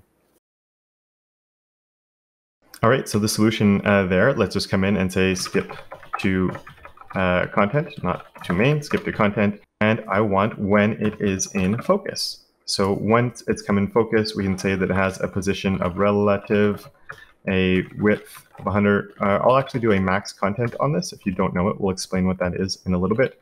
The height of auto, and I'm sort of just coming through and overwriting some of these. Clip of 0. And I'll also come in here and give this a background that is white and a color that is black, just so we can visually see what's happening. And with that in place, let's go and see what happens. And there it is. Skip to content is now visible. So I can push enter. And the next time I hit tab, I am selecting this over here and I've skipped my navigation. I've gone down to the main content. And we can reverse and shift tab goes backwards. So I can shift tab, bring it back in, tab again, and then go through my navigation if that's what I want to do. And while that works, for me, I've sort of moved away from that now, and I sort of style this up on its own because then we can do a little bit more with it, and we're not fighting against this SR only class so much for when things come into focus. So what we can do instead, let's delete all that, and we're also going to take the focus off of here. And I'm going to make it look a little bit better, and then I have a small challenge for you. So I'm going to give it a background and come in with my actual color and then use my color dark. We'll give it a little bit of padding, so padding of 0.5 em and 1 em. And let's give it also a margin inline of, I was in right center, of auto to place it in the center. And I'm just going to save over here to make sure that everything is done. And there we go. It's perfect. And so we have this nice skip to content. So if I tab onto that and then push enter and then tab, it's still working. Everything is good. And it looks a little bit nicer. What I want to do, though, instead of having it, we don't want it obviously always visually there. So another step that we will take is to come and give this a position of absolute. And that should actually leave it exactly the same. Everything will be the same as what was before. The big difference is it's pulled it out of the flow, so the other content isn't paying attention to it, so it doesn't increase the size of the space that we have there normally. And of course, then we'll also come on here and give this a z index and we'll give it our nice big Z index to make sure that it's on top of everything. I don't think we'll run into problems with it, but just to make sure we have a 1000 and 2000. This is like our ultimate winner every single time. And there we can see that it's visually on top. Now there's one last step, and this is where the challenge comes in, is we want it to be visually hidden off the screen somehow. And when someone focuses on it, it can come into the screen, and it could be nice if it was done with a nice little animation of some sorts or transition. So I'll leave you to your own devices to see if you can come up with a solution to that. And then in a few seconds, I'll show you how I would do it. All right, so what I'm going to do is come on here and say transform, and we'll do a translate of Y, which is the up and down axis. And on the translate, we can say 100%. And 100% will move it 100% of its own height. Now, 100% will move it down. So if we go look, we can see it's moved down, which we don't want to do. We want to do negative 100%. And just like that, it's visually hidden from the screen because it's a no man's land. It's somewhere we can't access because it's too high up. So to fix that, to content, focus. And on that one, we can then change the transform of translate Y and put it back down to 0. So now if I'm on the page, I hit tab, it comes into focus, and then when I keep going, it goes away, and then we can gain focus back in. And as I said, it'd be nice if there was a nice little animation or something for it to come in and visually make sure that it gets people's attention as it's coming in. So if you didn't figure this out, or if you tried a different solution and now you want to add the little animation in there yourself, you can go ahead and do it, and I'll add it in just a second. And for me, that would just be a nice little transition of my transform. We'll do 250 milliseconds ease in. And so by doing that, let's go save that, take a look at what happens, and now it will fade in and then slide back out. So I think that's nice. Using the animation in this way is also a nice way to make sure that people see when it comes in, because the animation of it will catch the eye. And then if they want to use it, they can use it. And if not, it disappears and they can keep going through the rest of the site. And with that, we now have all of this done, and our accessibility is more up to scratch. And if you've never seen this skip to content before, I'd encourage you to go onto other sites and try it out and see if you can find it on other sites, because it is all over the place and many people don't even know that it's there. And you can get ideas on how people style them, on the different ways they bring them in or hide them, and go into your dev tools, explore and see how they're hiding it and how they're showing it, because there's always different approaches to it. And so yeah, that is it for this one. Maybe it would be a great time to take a break, and then I will see you in the destination page when you are ready. All right, so we're moving on to the destination page, and this is really where things are going to get a bit more interesting, and you get to make those decisions that I talked about, because we have multiple pages that all have to be built out, and they could be done all as separate pages, or they could all be done as a single page where we're bringing in the content in many different ways depending on how you would like to approach this. As I mentioned earlier, I'm going to be doing things where I'm doing it as a single page, and we'll be using JavaScript to change the content that's visually seen on the screen. And for me, all of that content will actually be in the HTML here, and we'll be using like a tab type of system. But if you would like to take a different approach, you can definitely do that, where you keep each one of these as their own page, and we just link between the different ones. Or of course, there is this data.json that is available to you if you would rather go in that direction. As I mentioned, for me, I'm having a single HTML page. All of the content will be on that page, and we're going to be using JavaScript to show and hide the content that we need to. And that is the approach that I'm going to be taking. The other thing I will be doing is we will be starting mobile first and working our way up. And we've already started setting things up with Grid, and I will continue using Grid because for what I see here, I think it's going to work really, really well. For now, going to be tackling this moon page and turning this into what we see here. And I'm going to be focusing on that. Then I'm going to focus on the crew page. I want to get all the layout things done. And then after, once everything is in place, we're happy with everything, we're going to circle back around and actually add the functionality to these two pages. So if you want to take that same approach that I'll be taking, you can do that. Or of course, you can just build everything out as much as you can here. So if you can add the functionality and everything, and eventually see how I do it when you get up to those next stages. Or if you'd rather just see how I get started with it and then take off from there and do some of the challenges that I'm giving you, that's perfectly fine as well. But do try and do as much coding on this as possible and not just sitting back and enjoying the ride, because you're going to learn a lot more if you're actually implementing the different things on your own. Good luck with whatever approach you want, and when you are ready, I'll see you in the next lesson where we're going to be diving in and setting up our destination page. All right, so let's get started on this. I'm excited for this. And what I'm going to first do is grab from my header all the way up to my doc type. So we have everything there, just so we don't forget to bring in all of this. Our navigation's done, our skip link is done. We have all our Google fonts and all of that. So I'm going to bring that all over to this destination moon. And that was all of my head all the way up. And I'm going to paste that in like that. Then the next thing we definitely need to do is change the body class to destination. And we then can come down, and after the header, we want to come in and add our content here. For this, there is a few things. I'm just going to go back over to the index just so we can get a refresher on what we did here, where I have my main that has my grid container class on it. And so I basically want that and nothing else that is in here. And we can jump on over back to my destination moon, paste that, and just make sure that we close the main right there.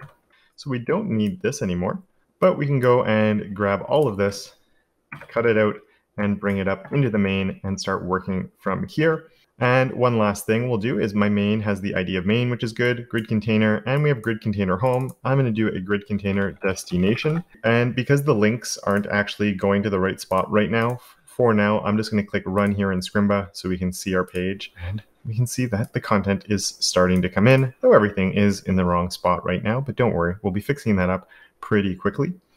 For now, what I will actually do, I'm going to add an X here on my grid container.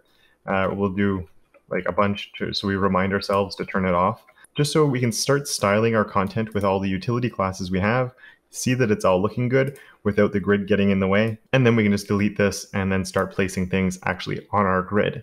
So if you didn't already build out the page on your own and you're waiting for some of my little challenges, well, now is the time to do that. Start adding all the utility classes and the different things that we've already created to style this up the way we need it to.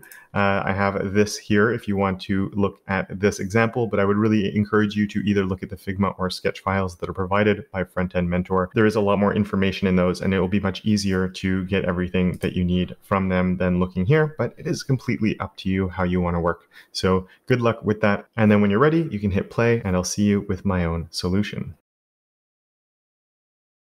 All right, so we'll start right here, and this is going to be my H1, and this is one of those reasons why I said I like having things that are agnostic of the heading levels, and close H1, because this doesn't look like an H1, but it clearly is the heading of this page. Pick your destination, and then we can tab through Moon, Mars, Europa, Titan, and we have these sort of subheadings for pick your destination. This is the title of the page, and then we get information and it's the next level down is this information here. Even though Moon is visually the most important thing, this really is my H1. So H1 is like that, but we need to style it and make it look how we want it to. And if you remember, we actually took some time to do that in our design system. It numbered titles over here, and we did all the hard work to already get that to work, so we don't have to do very much. And while we're here, I do know that we're also going to need my tab list in a second, so I am going to come and copy that, and we'll bring it in when we need it. The first thing we can do is come here and say class is equal to numbered title, just like that. And then we also want to come here and wrap this in a span, and we can close our span here, hit save, and look at that. A lot of the work is already done for us. There is one more improvement we can make here. It's something we did not too long ago to help with accessibility reasons. So if you can think of what that is, just look up if you're not too sure, and you can add that into your code. And that would be adding an area hidden on here. Area hidden is equal to true, because once again, this is much more of a decorative element. You don't need the 0, 1 read out loud to you. We just want it to say, pick your destination. So there we go. We can visually see it, but a screen reader will not read the 0, 1 out loud, and we can keep on going. At this layout right here, the next thing we do have is our image, and we're going to have another lesson that's going to focus more specifically on the image, because we will switch this over to a picture element, but I want to devote an entire lesson to that. So for now, we'll just use an image, PNG. We do have a WebP that's available to us there as well, but again, I'll talk more about that when we switch this over to a picture element in an upcoming lesson. And for this, we do want to give an alt of the moon, and this should not be an image of the moon. They know it's an image already, so the alt here can just be the moon. And nice and simple, we have an image that will come in. So there we go. It's nice and pretty cool image of the moon right there. I think it looks really awesome. Next up, I will come in with the tabs. And if you remember, I already copied those when we were on our other page. So we can paste those in. And we have Moon, Mars, Europa, and we'll need one more of these guys. Icon, just like that. And so this is finished. We can delete all of that away. And there we go. These are already working. They're looking just like they need to work. And we can bring this down, I guess, to a smaller size since this is where we're focusing. So there we go. We do need to center things and all of that, but all of this is going to come together very quickly. So don't worry too much about that. But we can see that is working. The next thing we want to do is this here. And for this part, because this bit of information about the moon and what's written in here with some of the, the information on the average distance and the estimated time travel and all of this, this is sort of a self-isolated bit of information. So what I'm going to actually do is take all of this and wrap it in an article. I'm going to say article, like that, and come down and close article. And you can use articles for lots of things. And in this case, I'm going to be using it for here. And it's anything that's sort of like the self-contained bit of information, which is exactly what this is. You might see sections used as well, but I think that article is actually a bit more semantically correct with the type of information that is in here. So now it's just a question of wrapping it all in the right elements and adding in the right utility classes. So I'll add the elements quickly, and then we'll go back through and add the utility classes. All right, there we go. So I've started doing it. There is a little bit more structure that will have to come to this, but it's setting the stage, at least in the right direction. And you'll notice here I've used H3s. So it's like moon is my category, some information on the moon. Then we have the subcategory of average distance, and then we say what the distance is, and then estimated time, and then the estimated time that goes along with that. So I've put this and organized it this way. One of the fun things with semantic HTML is it does come down to interpretation. So I could actually see this as one paragraph with a span in it just to style them differently, because you could say it's average distance 38 or whatever, estimated travel time 3 days. You could read that as a single sentence, but I do see these a little bit more like headings and then the information below it. So it makes these two categories within the document outline. Now, if we look at how these are always organized, they are always grouped together. And even here, they do make 2 columns. And to be able to keep these as 2 columns, it will be important to sort of wrap them or have some spacing around them. So I will come on each one of these and add in a div, and then come over to the end and just close the div so we can wrap the content properly. So now we have these two that can be kept together, but I know I'm going to need something to actually make this into 2 columns as well, because here they stack, then here they go next to one another, which to me generally means flex. So I might as well come right away and add a div class is equal to flex here, and then we can close my div here and just space those out and hit save. And if we go and take a look, we now have our 2 columns on there, even though a lot more styling is required. And one thing you might notice here is I didn't give these classes. We might need to add classes if we need to manipulate them at all, but as long as I have my div class flex here, we don't have to give divs classes if we don't need them. They're doing their job of dividing our content into 2 blocks, and they're just there to structurally organize our content. So in cases like this, don't feel like you need to give a div a class. It does sometimes seem weird seeing divs without them, but we don't always need them. So there we go. I think that's looking good. If you haven't already taken the challenges that I've been giving you, or you haven't styled things up, go through all of this and now add in all the utility classes to set our font sizes and different things that you might need. And then I'll share my own solution with you when you're done.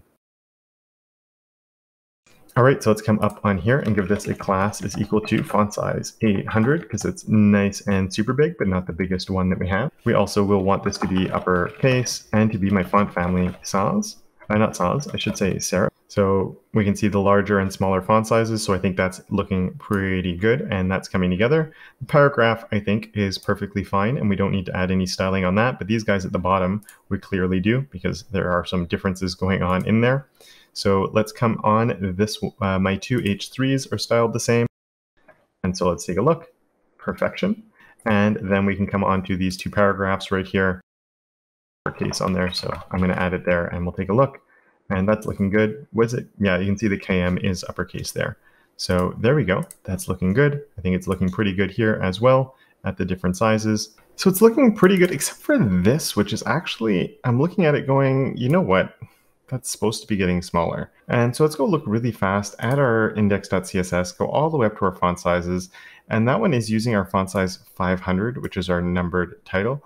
And what I think is that this should have actually changed at the different screen sizes. So I'm going to take the font size 500 here and bring it into our largest media query and drop it right there, which is where it should be. And then we can come in and make these modifications. So this would be a font size 500, which would go down to a 1.25 rem, which comes out to 20 pixels. And then here, the font size 500 will actually go down to 1 rem, just like that. And if we hit save and then go take a look at it, that is looking a little bit better and matching the design a bit more, where we get these smaller font sizes when we're at that small screen size. And I think it will make it a little bit easier to match the layout that we're going for. So I do apologize for that ahead of time. But I do think that should make things work a little bit better. And now that we have that done, it is time to take the layout and make it happen. And since we already have a grid, I'm going to be using it. So we can come and delete that if you want right now, and then go ahead and start making things happen. I'm just letting you know that I will be using grid template areas quite heavily for this, because it's just going to make life so easy to get everything to go where we want it to. And those grid template areas will be placed on the grid container here. If you have experience with grid and you want to play with this, or if you want to take what you learned from when we did the homepage and apply it here. If you'd rather follow along with me and do more smaller challenges along the way, I'll be starting in the next lesson with the mobile screen size of this. And then over a few lessons, we'll break down the different screen sizes and get everything working for this layout. So whenever you're ready, I'll see you in that next lesson. All right, so it's time to make the layout come to life, which is always an exciting time. So I'm going to delete this that we have right here and then hit save to make our layout come to life. And that sort of breaks things a little bit because things are trying to squeeze into columns they're not supposed to be living on. And it actually causes a bit of overflow because of the max width that we've placed on items that are in our grid. So our image is causing some issues right now, but that's going to be fixed shortly just because we need to get it to be smaller anyway. You can see that we have a lot of white space around that image. So a lot of the problems that we're seeing now will be solved without too much work. So let's go over to our CSS to fix things up. And right now we had our grid container here with our grid container home. And I do think it's going to make things a little bit easier in the long run. Depending on how we want to do it, you could pull this whole grid container piece out, and this is becoming much more of a component than it is a utility class. So I think what I might do is actually take this entire thing here, just to keep organization a little bit easier, and bring it all the way down and create a new category down here. So we're going to paste that back in, and then I'll grab this here, and we're going to put in layout. And this is really more layout related things. So we can write that right here, layout. And then we can come back down here, and so we have our grid container, which is our main layout, and then we do have these modifications that are going to be coming in. So all of this is related to the different pieces and parts of everything. And right here, we will come in and say that this is my destination layout, because we clearly need to make a few changes right now, and these changes don't necessarily apply to all of the pages. And so let's start with this one, and we can come down and say, this is my grid container destination. And as I said, I want to rely heavily on grid template areas for this. We already have a display grid that's applied here, so we can just come in right away and say our grid template areas. And on these grid template areas, I always like breaking them down onto a new line and then writing them because it makes life a lot easier. And we don't actually really need to declare it at this point because it is so straightforward, but I like doing it at this point and then redefining it just because I find that it's a little bit more clear what's actually happening. So then we can do our tabs, and then we can do the content itself. So I'll call it content. It could be body, it could be different things, but I'll say sort of content, the main content area for this grid template areas. And if we go back to our moon here, that would be everything that is inside of this article right here. And to make life easier, let's come in and give this a class, and we'll give this the class of destination info, like that. So we just make it a little bit easier, so we're not going to all the articles, just in case. Not that I think this will be the only article that is within our grid container destination, but it just makes life a little bit easier to select it. So yeah, that's what we can do for the grid template areas. And now what I'm going to do is let's jump in and start with our number title and say that this has a grid area of title.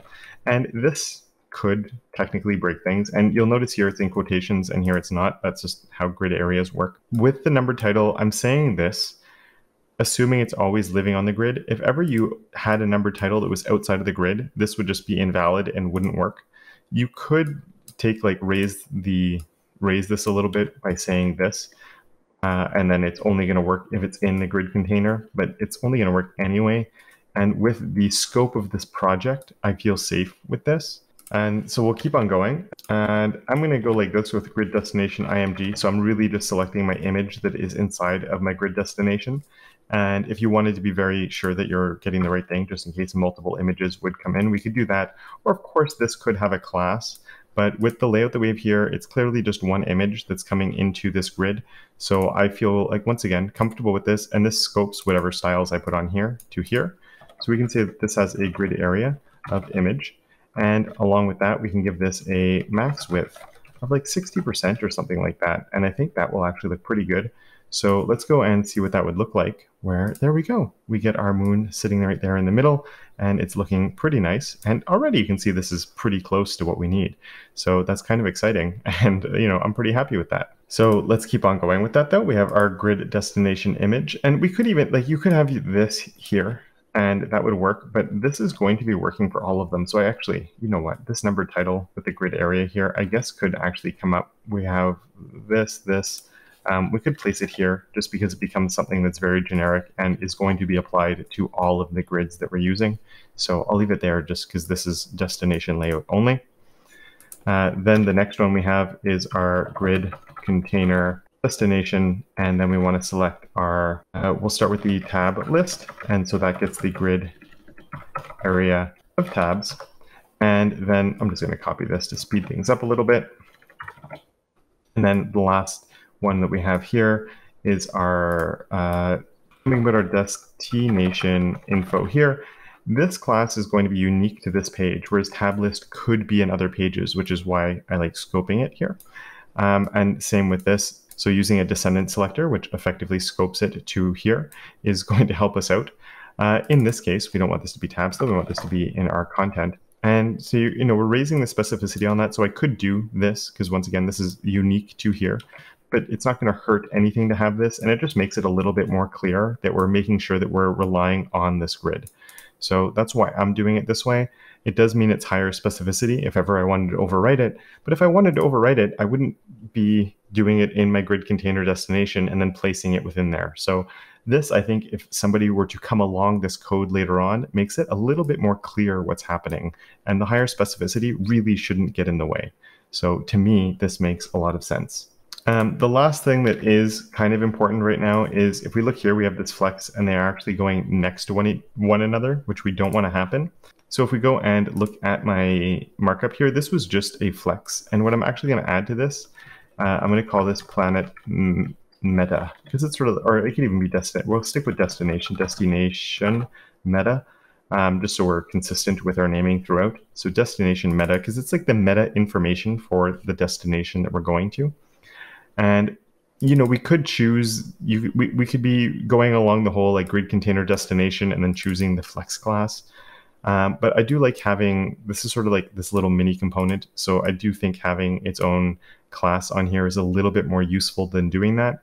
And like here, it's an image that's in here, but then we have my tab list, we have my destination info. We're being very specific.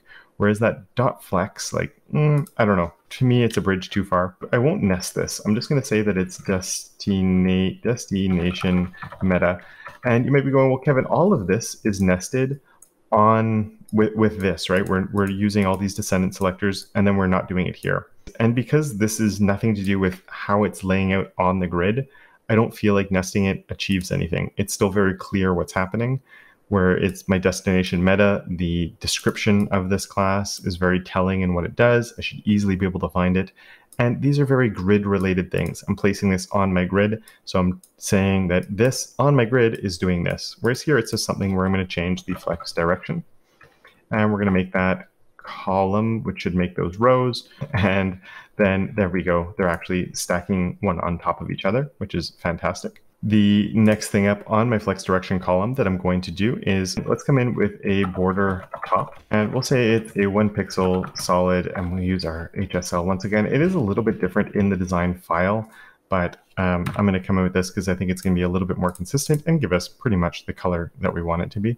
So I'm happy with that. Maybe we could go down on here to like a 0.1 and get exactly what we're after. And then we can come in with some padding top on that of 2.5 rem, and then we can also do a margin top of 2.5 rem, so it's just equal distance on both sides of that. And there we go, we got our nice line that's coming in. And I've also realized the font size on these is wrong, but we'll address that in a future video because it is the right size at the large screen sizes. It's just the media queries we have for them, it's getting too small at small sizes. So we'll definitely address that as time is coming. And one more thing I'm going to do is we definitely need some spacing on here. And there's a few different ways that we could introduce that spacing. So I'm going to give that to you as a little challenge to finish this one off. And once you're happy with your own solution, I'll come in and show you what mine would be. All right, so we have a few different ways that we could do this. One of them would be to introduce a row gap, and that would work. But we've already done the hard work of creating our flow classes. So here on my main, we can come in and we can introduce a flow class on there. And that right away is going to introduce some spacing, which is a nice start. And the next thing we could do is we could either come in with an inline style to increase it, or because we've already taken the time and we have our destination here, another thing we could do is come in and give our flow space and come in with a 2 rem to increase the total amount of spacing there.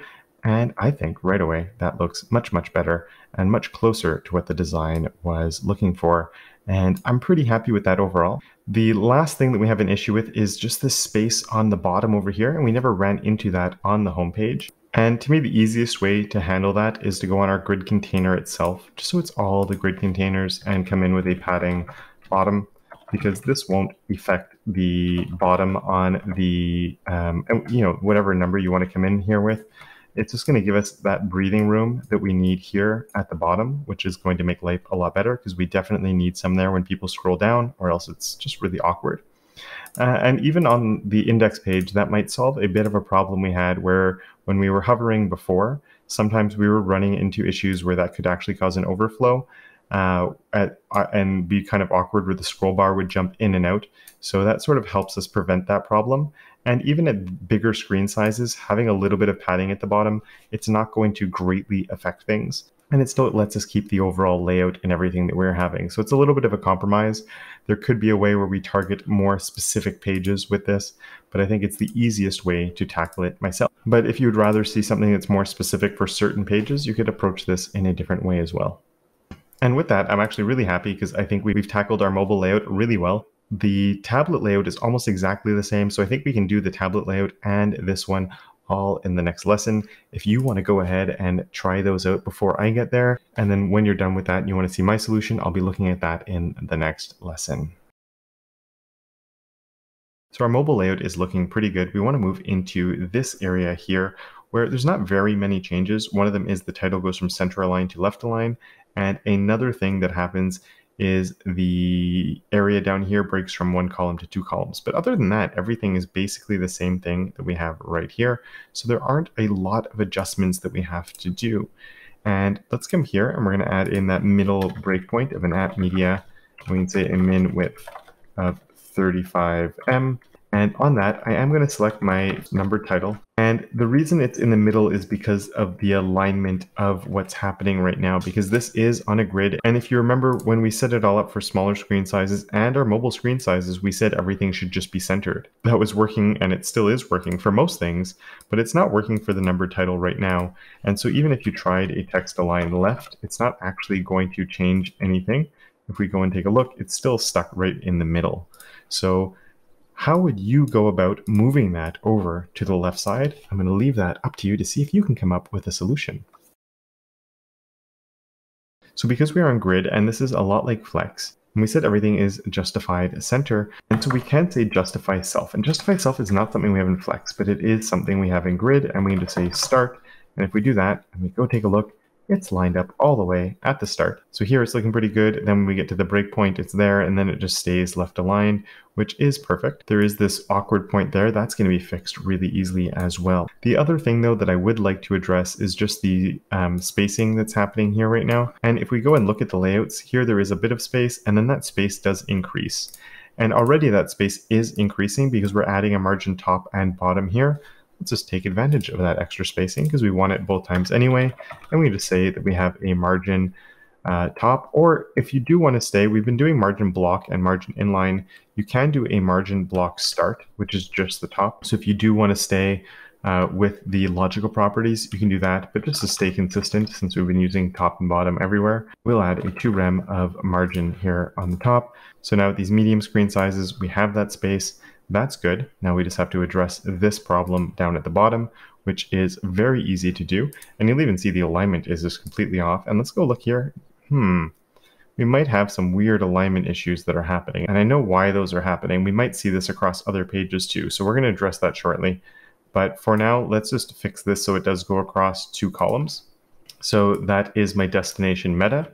So in this same media query, we can come in. We only need to do one thing. We can delete most of these, leave one of them, and make a change here. So what is that we need to change? I'll let you do that, and then I'll take a look at it as well. And that one thing that we needed to change is just coming in here and saying that this should be a row instead. Of course, when we do that, things sort of break a little bit, but the row is working where they're going one next to each other, and that is perfect. So if we come and take a look, they should be spaced out a lot more. Is there a way, just with Flexbox, that we could sort of keep that with our spacing? So I'll let you give that a try, and then we'll take a look at how we can do that. And I'm going to come in with a justify content, and I will come in with a space evenly. And space evenly was the last one that was added, and it's the one that you have space between, space around, and space evenly. Space around sort of is very similar to space evenly, but space evenly is usually the one that you want. So with the small sizes, I think it's looking all right. Everything is okay. We get to this larger screen size. It's looking pretty good. We still need to fix these font sizes. We'll get there, don't worry. And then we get to this larger size where now this is where the next adjustments have to happen. So there's quite a bit of different things that are happening here. So I'll let you try and solve all of those things and see if you can get things working, and I'll see you in the next lesson. All right, so let's get our big layout going, and we're going to be doing a lot of, as I said, with grid template areas. So one thing we're going to have to pay a bit of attention to here is let's paste this in and delete this. And then let's take a look at how our areas are even set up. So if you remember, we have the left and the right are set up with these, which are sort of like the extremities where nothing should live. And we want everything living in this area here. So what we can say is we're going to actually come here and say dot, and then title, and then a dot. And the dot is like an empty area. So we have our empty area, then we have title across 1, title across 2, and then going across into, we have nothing over here. So in all of these, we're going to start them all with a dot. And we can actually delete this last one because what we want is our title all the way across the top.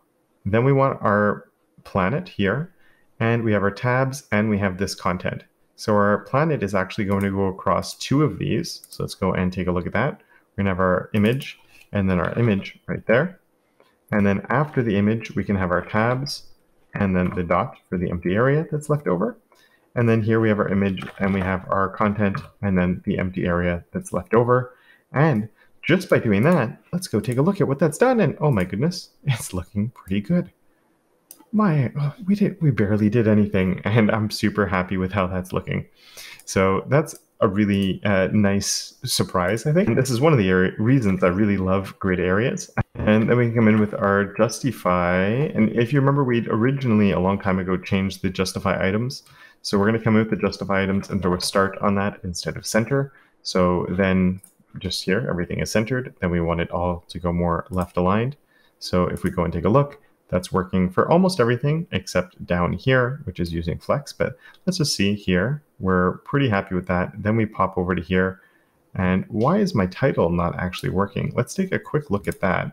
And actually what's causing that is this here with our grid container first child and last child that we were doing to create those 2 columns there.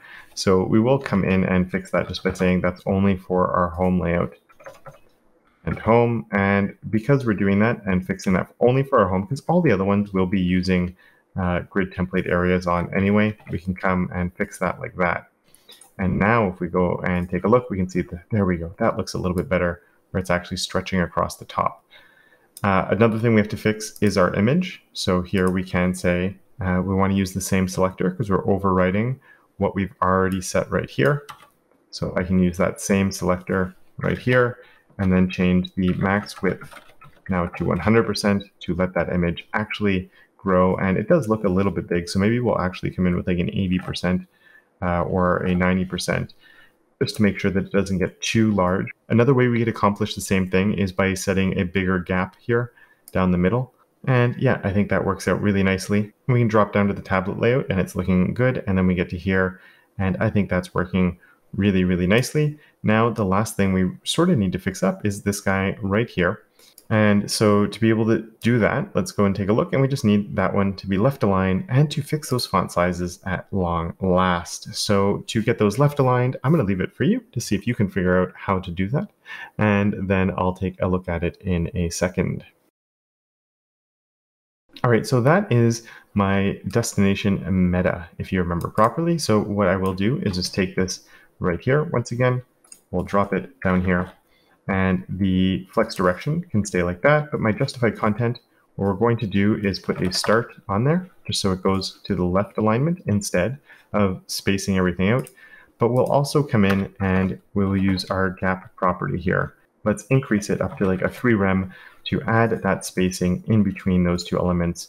And I think we could actually increase it more to about a 6. And there we go. I'm super happy with that. And that's looking really good.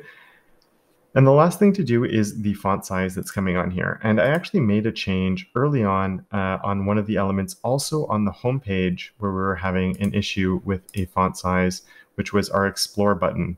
And if you remember when we did the Explore button, we took the font size property off because it wasn't giving us the size we needed, and we just explicitly set it. So I'm going to do the same thing here. We're going to delete this and delete this one right there. And in this case, I'm going to use my destination meta and choose my paragraphs. There could be, if you want to create a class that just has like a fixed font size, that is something that we could do as well. But for me, it's a very unique case throughout the entire site. So we'll grab that.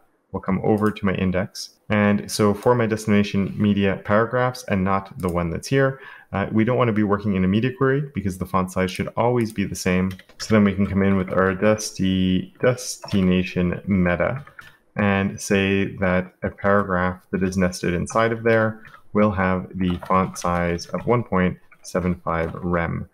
And so let's go and take a look. And there we go. We have the proper font size that's on there. And as the screen size gets smaller, that font size is staying the same across the board. One more change I do want to add here, a very small thing. We can't really see it here, but if you're on a computer with a much larger screen than what I'm working with at the moment, if you got to these large sizes or the screen was much taller than what we have here, everything would start sort of pulling away from each other a little bit. So just to address that, the easiest way is here on our justify items start, I will come in here with an align content start, which we won't see the difference, as I said, at all right now within the editor that I'm using. But if you're on a larger screen, it's just going to keep all the content sort of together at the top instead of slowly stretching out as the page size increases. So yeah, I just think for bigger screens, that will be an important change to make. And lastly, the thing we want to address is these alignment issues that can be cropping up where things aren't working super well there. And as I mentioned earlier, it has also found its way onto the homepage with this right there. And so, you know, that doesn't look very nice when that happens. And it's just way off to the side. So this could be a nice opportunity to dive in, see if you can figure out what's actually causing that and see if you can fix it on your own before I show you my solution in the next video. All right, so I won't lie, this was a little bit of a tricky one. And what's actually the culprit here is this grid container with our star with a max width of 50. And to be able to highlight what's happening, I'm going to come on here and we're going to give this an outline. And we're going to say 3 pixels solid lime green, because that should really stand out on our background. And if we go and take a look, we can see all these boxes that have been drawn around everything, because basically everything has an outline on it now. And a few of these have very small font sizes on them. And those small font sizes when we take a look at the smaller screen size, oh, look at that, there's another problem there. We'll solve that in this lesson as well. But at these small screen sizes, what's happening is you can actually see that the total distance here, or the total width of this, is less wide than the total width available to it, because this has a max width on it of 50 ch and it's such a small font size. And if we go and look at the home page and run that one again, the same issue is happening here. This font size is so small that 50 ch is actually smaller than this entire space that it has to live in. And the reason we set this in the first place is because of this paragraph and other paragraphs too. Whereas this is growing, we're going to see we're getting this extra space on the sides here, which is nice. It's good. That's what we want. And if I come in here and I turn off this max width, what happens is this now stretches the entire thing, and it becomes a little bit harder to read. If you're on a tablet and it was like this, like, it just doesn't look as fantastic as it could look. So that's why we initially put that on there. So now that you know what the issue was, if you weren't able to solve it at the beginning, see if you can find a way to make it work and only select those paragraphs. I'm going to turn this max width back on just so it's actually being applied. And what I'm actually going to do is change this from a star selector to a P selector, which is choosing all my paragraphs.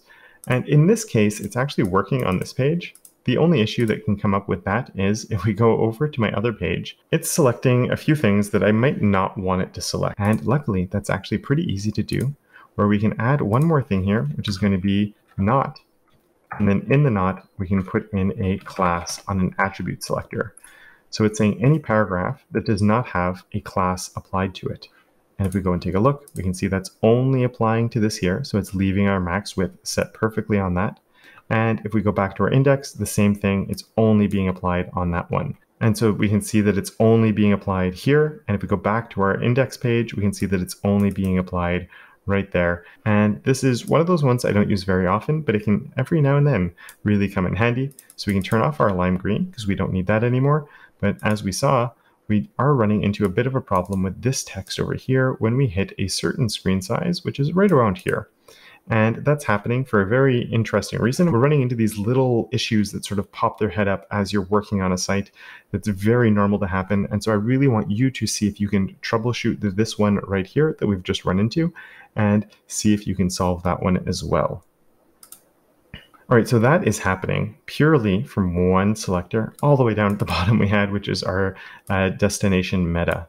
And that is because we have a very big gap on here and it's just running out of room. And so it has to break onto different lines. And so one solution here is to change this from 6. We could just make it a smaller value, of course, but I'm going to choose a min function. And in the min function, let's come in with like 15 viewport width and we can do a 6 rem. And what this means is choose whichever of these is smaller. So if we're getting to a very big screen size, then 15 viewport width will be really big, and then it will choose the 6 because 6 will be smaller. But if the screen size gets very small, then the 15 viewport width will be smaller, and it will choose this one instead. So if we go and take a look, it looks like 15 is already too big, and that's not actually helping us. Maybe we need to drop that down. Let's try 8 and just see what that looks like. And there, that looks already much better. So we can see that it's shrinking down, and that's actually working pretty good. Now, I am thinking that on these other planets, we might run into larger distances.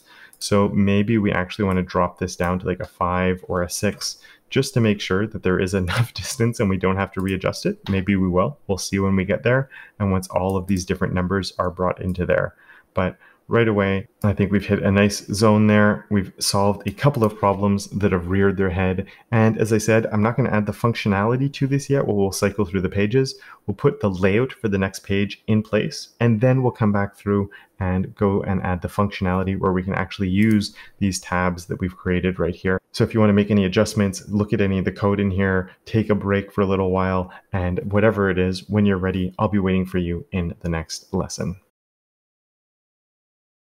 And And this one is another fun one, very similar to the last one that we worked on. And of course, we have multiple different ones. And unlike the tab system, this time we have the dots to be able to go through the different crew members. And then, of course, we have all the different sizes to worry about as well, where things clearly get moved around a little bit more than on the last one, because here we have an image on the top, the image goes to the bottom, and then the image goes to the side instead of always staying in the same place, which makes things a little bit more interesting. So I'm going to start, we can jump over here to the crew commander page, and I think you can do a lot of this all on your own. You might run into little problems here and there along the way, and that's where I'll be coming in and helping out, because in a few seconds I'll come through and add in a lot of the markup and the utility classes to this page to get us started before we get into the layouts. All right, so for this one, I'm actually going to go over to the Moon page to get a lot of what we're going to be doing. It's like last time, I'm actually going to start at the main, so we can go from the main all the way up and hit copy on that. And then we can come over into my crew commander page, and we can do everything from, we'll start right here and hit paste. Then, of course, this is opening my main, so we just want to make sure that we do close the main. And of course, this time it's grid container, and it will be crew instead. And we'll come up over to the body and make sure that is crew as well. And let's run that page, and we should see things are starting to show up in there at least. Now, the next thing is we need to bring in all of the different tags and utility classes on here. So if you're waited for me for this step, you can go ahead and do that now. I'm going to go a little bit quicker for this because it's going to be very similar to the last one that we looked at. So I'm going to bring in all of the tags and utility classes at once instead of talking my way through it, just because it is so similar to everything we've been doing up until now. All right, so I have most of the things in place. The last thing I'm going to do is just come up and go on over to the design system, and we can grab this right here because we need our dot indicators, and drop back up over to here and paste that in. And we will need a couple of extra buttons. So let's copy that button and paste it in. And this time we do have these slide titles where I'm going to change this one to be the commander. And there we go. We have the commander, mission specialist, pilot, and the crew engineer. And so again, these are in an SR only class, so they will not be visible. But for a screen reader that comes along when these tabs are there, it's going to make it so they sort of have an idea of what they're clicking on. So they'd get to meet your crew, and then this is going to be the selected one. So they're going to know they're on the commander. And then we have the commander information here. And then we get to the mission specialist, the pilot, the crew engineer. One thing quickly before we get into the layout, something that ideally I would want to do is actually to have this content and the image inside that article, because this image is very related to what's happening here, obviously. But because of the layout differences that are happening, where the dots are sort of, we have the image, then the dots, then the content, or then over on this one, then the image is dropping below, and we have the dots and then the content. And then here things are breaking up. It's always organized in very different ways. It'd be very difficult to be able to do that. So I'm doing the image on its own over here. I don't feel like it's an ideal situation, but in the end, it's one of those compromises I'm making to be able to actually execute the layout that we're trying to build. So yeah, that's why I'm excluding the image here. Is the same on the previous page, why the images were the way they were. And with all of this in place, I do believe we're ready to work on the layout. So I'll see you in the next lesson where we're going to do just that. All right, so before we were doing all of our work on the destination layout, now let's come down right to here and come in with our crew layout. And if you haven't already done it, I'm going to challenge you to do as much of this as you can on your own, and then just come to me for advice. So I will move a little bit faster through this one than we did on the last one. And we will be using a lot of grid template areas and a lot of very similar things to what we've already used up until now. So I'm going to leave this here for you. I'll switch this over to crew for you, and I'll see what you can do with this page and come in with your own solutions to this. Again, I'm going to be going a little bit faster, a little bit less explanation at this point, because I think you should have the skills to be able to move forward. And then if you do get stuck or there's small little things, you can see how I do things a little bit differently, hopefully to find the solutions to the problems that you've run into. And so the first thing I'm going to do is actually also come up to here and take all of these, and we'll have to make some changes to them. But I'm going to grab these just to be able to work a little bit faster. and drop them in here, because once again, we do want to have, this could be my crew, this one is going to be my crew, and this will be my dot list.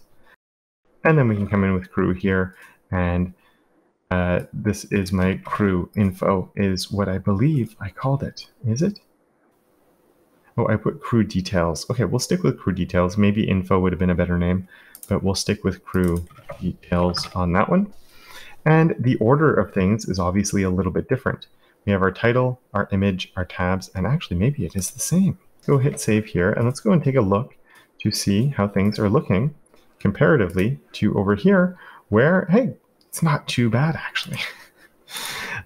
So yeah, not too bad at all. We do have a color differences on a few things here that we need to fix. We need to add a bit of flow, I think, and a bit of a border. So I'm going to go ahead and do that.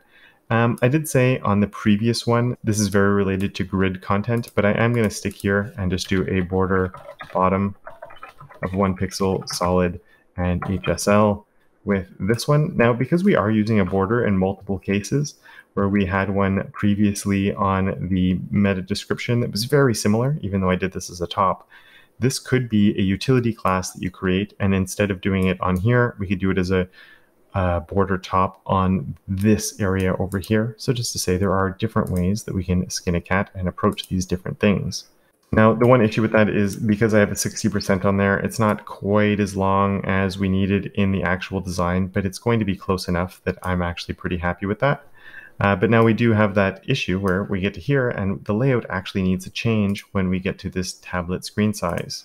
So this is something we didn't have to do before, but we can come in and take this guy right here. And once again, we don't have to really redefine other things.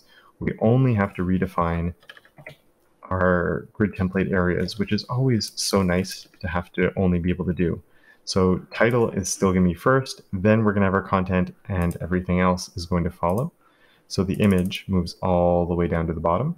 So let's come in with our image. So we're going to have and then the content, of course, is going to get moved up. So we can make this one content and make this one here tabs. And of course, I need this last one right there. So at the small screen sizes, everything is the way it should be. We get to the medium screen size here, and then that's working. We're reorganizing our content.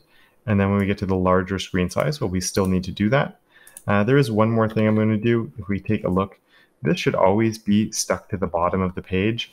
I am a little concerned what this might look like at really big screen sizes. So while it should be stuck to the bottom of the page, and that does mean that maybe on this one, we'd added that padding that we want to get rid of because we want to have our content stuck to the bottom.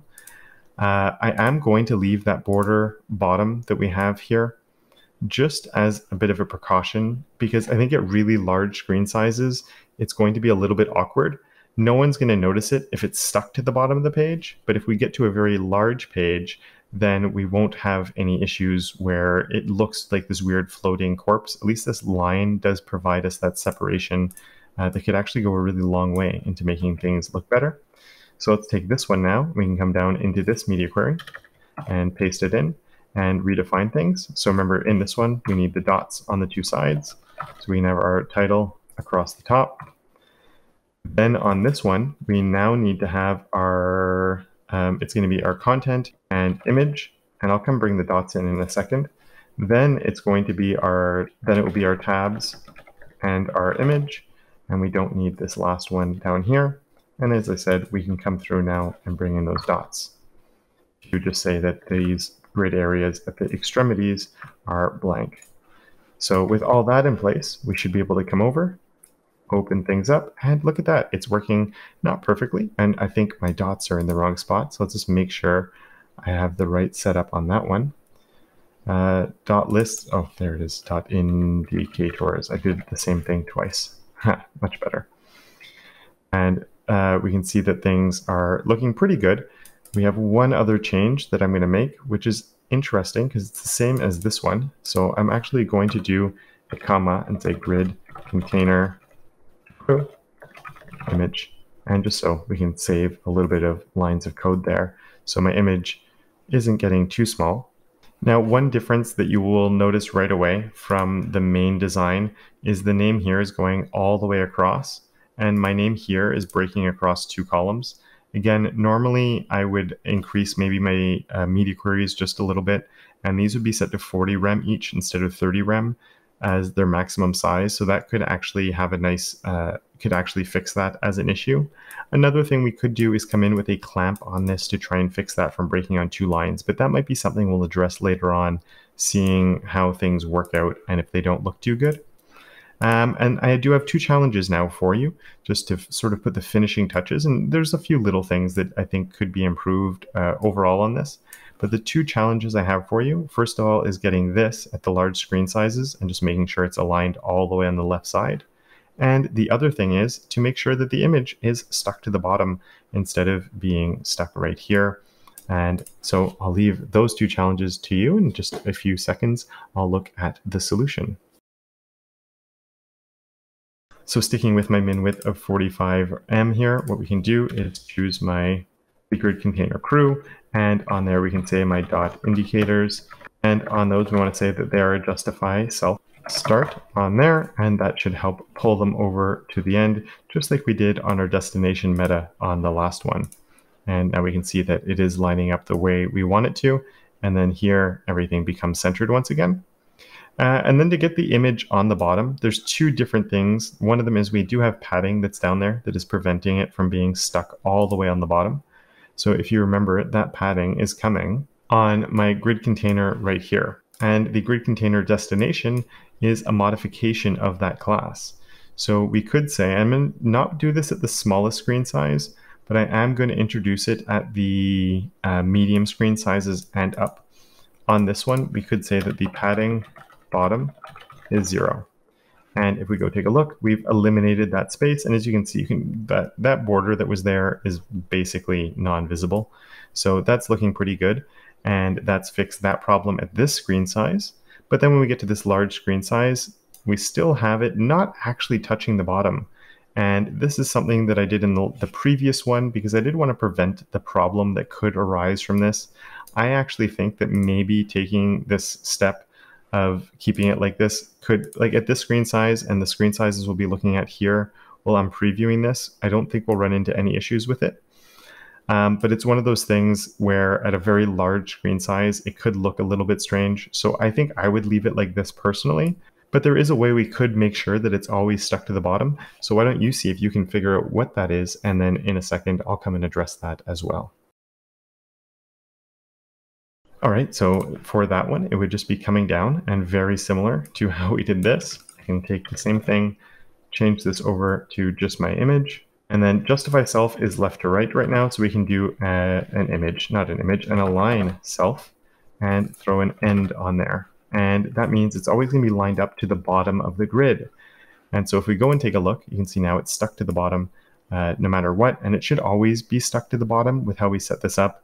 I'm just worried at very large screen sizes that some strange things might happen with how the layout is going to look on that one. So I'll let you be the judge on that, whether you want to keep it or not. So I'm actually going to comment that out, but if you would want to leave it, then you could definitely leave it. Or if you want to find a way to make it not look too bad, you could also take another approach on that one. I wouldn't mind at all. So I'll leave that one up to your own discretion. And we have a few little finishing touches on the last 2 pages we've done just to make sure everything is looking good, and then we'll be getting into the functionality in not too long. All right, so I just want to make a few very small little touches and improvements before we add the functionality. And one of those important ones I think we need to do that we haven't done yet is to come all the way up and to fix the backgrounds here. So we have them all set up for the home page, but I can copy this and do a paste and a paste because we have 2 more pages that we need to set things up for. And if you want to go ahead and switch them all, you can now, but this is pretty straightforward, I think. So I'm just going to jump right into it. And I'm going to choose the home basically everywhere we have here and just switch that out for my destination page, and then do the same thing for my crew page. So I'll see you in just a second. And there we go. We have my different backgrounds in place. And so let's go start with our crew commander page and see. I can already see my background images come in, so that's looking pretty good. And we should see the image is going to change.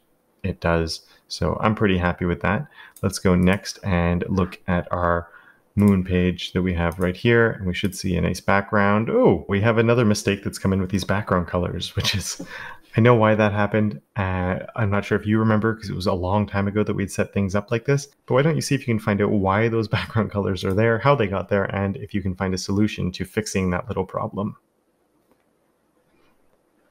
All right, so this is one of those normal problems that sort of pops its head up as you're doing more and more work on a site. So the reason that they did happen is when we made our design system, we just had a solid background color on there. And when you have buttons, they have a default button color. So this was an easy way to get rid of them, but obviously we didn't want it. So I'm going to remove that class from here in my design system, even though we're finished with it, just so I don't accidentally copy and paste it and run into the same problem again in the future. And then we can come over to my moon page here and take off all of these. And so there we go, they're gone. And if we take a look, well, now it's even worse. So if you didn't find the solution before, see if you can fix it now, and then I'll look at the solution in just a second. All right, so that one was, let's go up a little bit and we can find our underline indicators. And basically all we have to say is background color that is transparent. And if we do that, it doesn't affect our navigation links at all because the navigation links didn't have a background color anyway. And you can see it's fixed the problem that we had there. So a nice little win that didn't take very much work. Compared to the initial design, I do feel like the gap that we put here was a little bit big. I'm going to see if you can remember how we made that gap and if you can fix it. And this is not something I would do specific to this page. I would just do it for that component in general. So I'll leave you here and see if you can shrink that down a little bit. So if you remember, we did that using our padding right here. And I said, don't worry about doing it as like a general fix, just do it on the element itself. And that is on our navigation, we actually increased that space by increasing our underline gap. In this case, we don't actually have one. If you did redefine your underline gap somewhere else and that worked, that's perfect. But I'm actually going to come here and redefine it here as a 0.75 rem instead, just to try and pull it a little bit closer. And I think even a 0.5 rem would be exactly what we need. There we go. I think that looks a little bit better. And as one last change that we're going to make before we move into the functionality is just the title here of Commander. If we go and look at the design, we can see it's not actually using my accent color, it's actually faded out. And if you go into your design files in Figma or Sketch, you'll see it's at about, it's a white color, but at about 50% opacity. So see if you can find a nice way to be able to adjust that. And in a second, I'll look at fixing that last thing up. So that is happening here on the crew details on the H2. And so we could give this a class, but I think just choosing our H2 in crew details is good enough. And so let's go and do that right now, where we can jump on over here. Let's go down and find my layout. And I even though this is more like typography related, just because we do have these grid, we have like a lot of things that are related. We have my destination meta here, then we get my crew layout. I just think it makes sense to group it with all of this. So this one was called my crew details, and then I can choose my H2 that is in there. And we can just, on this one, we could do two different things. You could actually say the opacity is a 0.5, and that would work perfectly fine since it's all the text and it's just the text that you're fading out. So if we did that, it would work, and you can see it's faded on out. Or of course, you could change the color of it and use our HSL at a 0.5, and that would have the exact same effect. So if you did either one of those, or you found another way to select it, that would be perfectly fine. But that's that last step that we needed to do. Just one really quick note, I really don't mind doing these types of things with some descendant selectors. It even forces people to take a certain approach if they needed to create a new one to make sure that they're following a certain way of organizing your text that I think is important anyway. So for me, this works out really well. Again, if you'd prefer a class on this instead of saying the H2 instead of crew details, I completely understand that. And there's a few different ways you could go about choosing the type of class you'd use there. But I'm really happy with where we're at now. I think the page is looking fantastic. Even though this is breaking on 2 lines, to me, that's not the end of the world, even though in the design file, it's not doing that. We can always look later on, once we add the functionality, if we see that things are jumping around a little bit too much, maybe we could come and tweak things a little bit more. But for now, I'm going to leave it. Though there is one last thing, is everything is really crunched together and smushed right now. And if we come and take a look here, we can see we have a lot more spacing coming on our elements.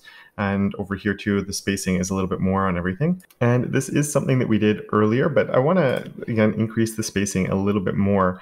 And so if you can think of a way that we can sort of space things out there within here, within a class that we already have, you can go ahead and add that in. That one is just by coming on and adding our flow class here. And this is actually going to cause a problem when we do this, because now we get a really big space here and here. And if we look at the design, the spacing here is a lot smaller than our spacing there. And from a design standpoint, that makes sense. This information is related to each other, so there's a little bit less spacing on it. And that does create a little bit of an issue with our flow class here. And in a way, you could think this could cause a problem, and then you could come in and have to add individual margins and everything here.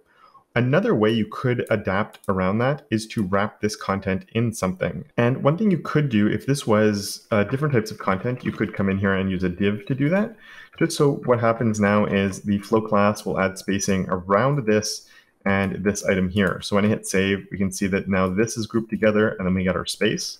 So that is one solution for sure. In this case, because we are in an article, I'd mentioned this earlier, and it's why on my header, when I created it, we have a class of primary header. And I said it's very, sometimes you can have multiple headers in different places. And one place that you can have a header is within an article. And you can say that this is the header and close header of my article.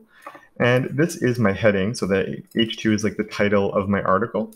And this paragraph is effectively now a subtitle. And one thing you definitely don't want to do is use another heading level, like an H3, as a subtitle. A subtitle should be a paragraph. And a nice way to sort of distinguish it as a subtitle is actually by wrapping them within a header like this. So this is the heading of my article.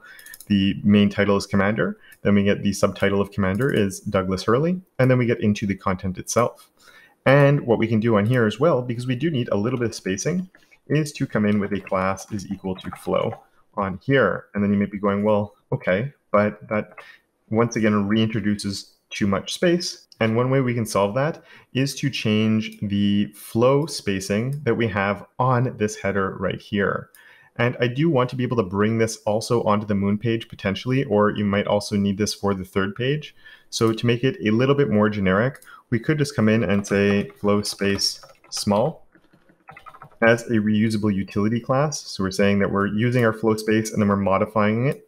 Or you could also do something that's more of like a scope style using a descendant selector, where you might say grid container article just because of how it's always being used. Or you could come in with another way, but I want this to be something that can be reused in different places. So I will take this approach, but again, you can follow with multiple different ways to accomplish the same thing. So let's come on over to my index, go find my utility classes. And right here, what we could do is we could add that in, flow space small. And I guess actually this would actually make more sense. We're taking that and modifying it. I think that just makes more sense because we're modifying flow. So flow space small, you could do small space if you prefer. And on that one, we could just come in and then say that my flow space and change it. So we're modifying what this variable is, and we could come in with a 0.5 rem instead. And we'll just have to then come back over to here just to modify this to fix it there as well. And let's hit save. And now you can see that that space is a lot smaller than what it used to be. So let's just bring this back up to 1, or remove it, I should say, maybe. And we'll go and take a look, and it's a big space. And then we can come in and say that it should be a 0.5 rem, and we'll hit save. And then you have a smaller space that is there to match closer to our design. And if you really wanted a more robust system like this, you could even have like a flow space 1, a flow space 2, a flow space 3, and have different spacing available for each one. So then you'd be able to sort of have a whole range of utility classes that you could use to modify things. But for now, I'm just going to stick with the small, and I think I'm actually going to bring it up to a 0.75, just because I think that matches the design a little bit more. And if we go and take a look at the Moon page and hit run on that, we do already have a flow class that is giving us some space. So that would be all the way up on my main. We do have this flow. So if I took that off and we hit save, everything is sort of, you can see there's less spacing here. So I'm going to put that flow space back on.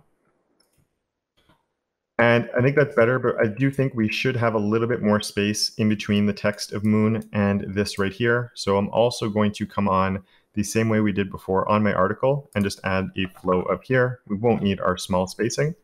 And I do think that is a bit truer to the design itself. So I'm going to leave it like that. And in the next lesson, we're going to see an improvement that we can make with our image that is right here and do something a little bit more with it because we do have WebPs that are available to us as well. So one of the things that was provided to us from Frontend Mentor was when we look at our images, we have a moon.png and we also have a moon.webp, and there's other image formats that are also becoming very popular, such as AVIF, and there's probably going to be more and more in the future. And one issue with them is browser support. And while WebP actually has excellent browser support at this stage, and AVIF is getting better, when we do have these, it is a good idea to provide fallbacks, just in case the browser that is trying to load that image can't load the WebP. And WebP is a very interesting format. It can replace both JPEG and PNG because it can support transparency if there's transparency in the image. And both cases for PNG and for JPEG, it's just much, much better at compression compared to those older formats. And so you're getting very crisp, good quality images at much smaller file sizes. And so just to compare between the moon.png and the WebP here, the PNG version is 71 kilobytes, whereas the WebP one is 28. And for all of the different images, there is quite substantial savings, anywhere from 50% and much, much higher. And to be able to support these, we will be using the picture element. And it's pretty easy to use the picture element. I'm going to come here and write picture, and then just come down here, and we're going to close picture. And there's a little bit more to it, but this is the very beginning where you actually do keep your image inside of the picture here. You can do a lot more with the picture element than what we're going to be using for it here. You can have it bring in different images based on the density of the screen. So if you want to bring in a lower res image, so it's lighter weight, a higher version image for larger ones. You can also use it for art direction, where you can add a media attribute within here as well. So you can do art direction where you're coming in with different images depending on the space that that image has available to it. But we're going to keep things really simple just as an introduction to the picture element here, where I'm going to write source. And source is a lot like the source we have right here. So we have a picture, then we have our source. And in this source, what we're going to do is write source set. And then we want to get the exact same image. So I'm going to take this one and put it right there, but we can switch that out for my WebP. And you do need to give the browser a little bit of context about what the source is, and so it can know if it's able to use it or not. So I'm going to come in with a type is equal to, we're going to say image/WebP. And if you're familiar with video, this might look very familiar to you. One of the things that's a bit different is where you can provide it to these here, and we don't have an AVIF, but if you say we did have an AVIF version, you could come in here and have the AVIF, and then over here, just do it like that. And what this is doing is this is setting the PNG as our default, but the browser is going to look through these and it's going to see which one it wants to use. Does it support WebP? Oh, I could use that. Does it support this? Nope. Okay, I'm going to use this. And the image, it's really important you do have an image here because it's actually going to replace this with what we see here. So we don't have this version, so I'm going to delete that. But it's just to show you how you could provide multiple different versions of the same image. And just really fast, the reason it is source set is because you could provide multiple different ones here as well. And this is where if you had different ones with different resolutions, so this could be your 1x, and then you'd put a comma and do image path here, image.web. And this could be your 1.5x version, and then you could also have a 2x version. And you just comma separate the different ones that you'd want to be bringing in with a source set. And that's why it's a source set and not just an SRC, because you can provide a set of different sources here. But in this case, we only have these two to pick from. And if you've never seen the picture element or used it before, this could be a nice little note to take down as something you could explore more going forward. We will notice that things have broken a little bit because this image is now, because it's floating on over here instead of being over here. And that's a really simple reason that that's happening and will be a very, very easy fix. So we can go over to my index.css and I'm just going to scroll all the way down. And the reason that's happening is, if you remember when we set things up, we did them all with grid container destination image because that's what we had. So we can just change that out now for our picture element instead, picture. And this could actually be a good argument for putting a class, because then if it was on a class instead of an element, then it could be agnostic of either one. But we can just do picture here because we're going to be using a picture in all of them. And that just means we do want to come down and change it over to picture anywhere we were using that. And there are a few more spots where that was. Here is another one. And And I will, even though this is commented out, just in case in the future, we'll switch that one out right there. And that means everything should be working fine on this page. But we do need to also go and fix that on our crew commander page, because if we look now, the crew commander has shifted over and everything has broken there because this one is still an image. So I'd encourage you to go and just try switching out the image we have here for using the picture element with the WebP in the source, and then leaving this one just like that. And just so you can get a little bit of practice writing it all in and building up some muscle memory there. And in just a second, I'll go through and do it myself as well. All right, so we can come in with our picture. Over here, we close our picture. And then here, we just need to add in our source. And we need the source set is equal to. And now everything should be good. We'll hit save, and we fixed all of our problems, and everything is working beautifully right now. And with all of that in place, I do believe it is time to start adding the functionality, or at least in the next lesson, we won't be adding the functionality itself, but we'll be setting the stage so we're able to add the functionality very, very soon.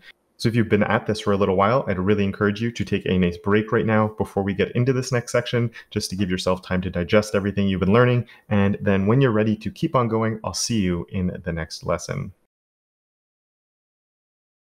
The fun begins, and we want to add some interactivity to our site, where when someone clicks on Mars, it brings them to the Mars tab, or the Europa tab, or the Titan tab, and make it easy to go back and forth between them all. So as I've mentioned a few times now, a very simple way would actually to make these links instead of buttons, and each one is just its own page, which would just involve taking what we've already created on, say, our moon page, and then copy paste everything in place, but then just change out the content for the next planet and do the same thing for each one of the planets.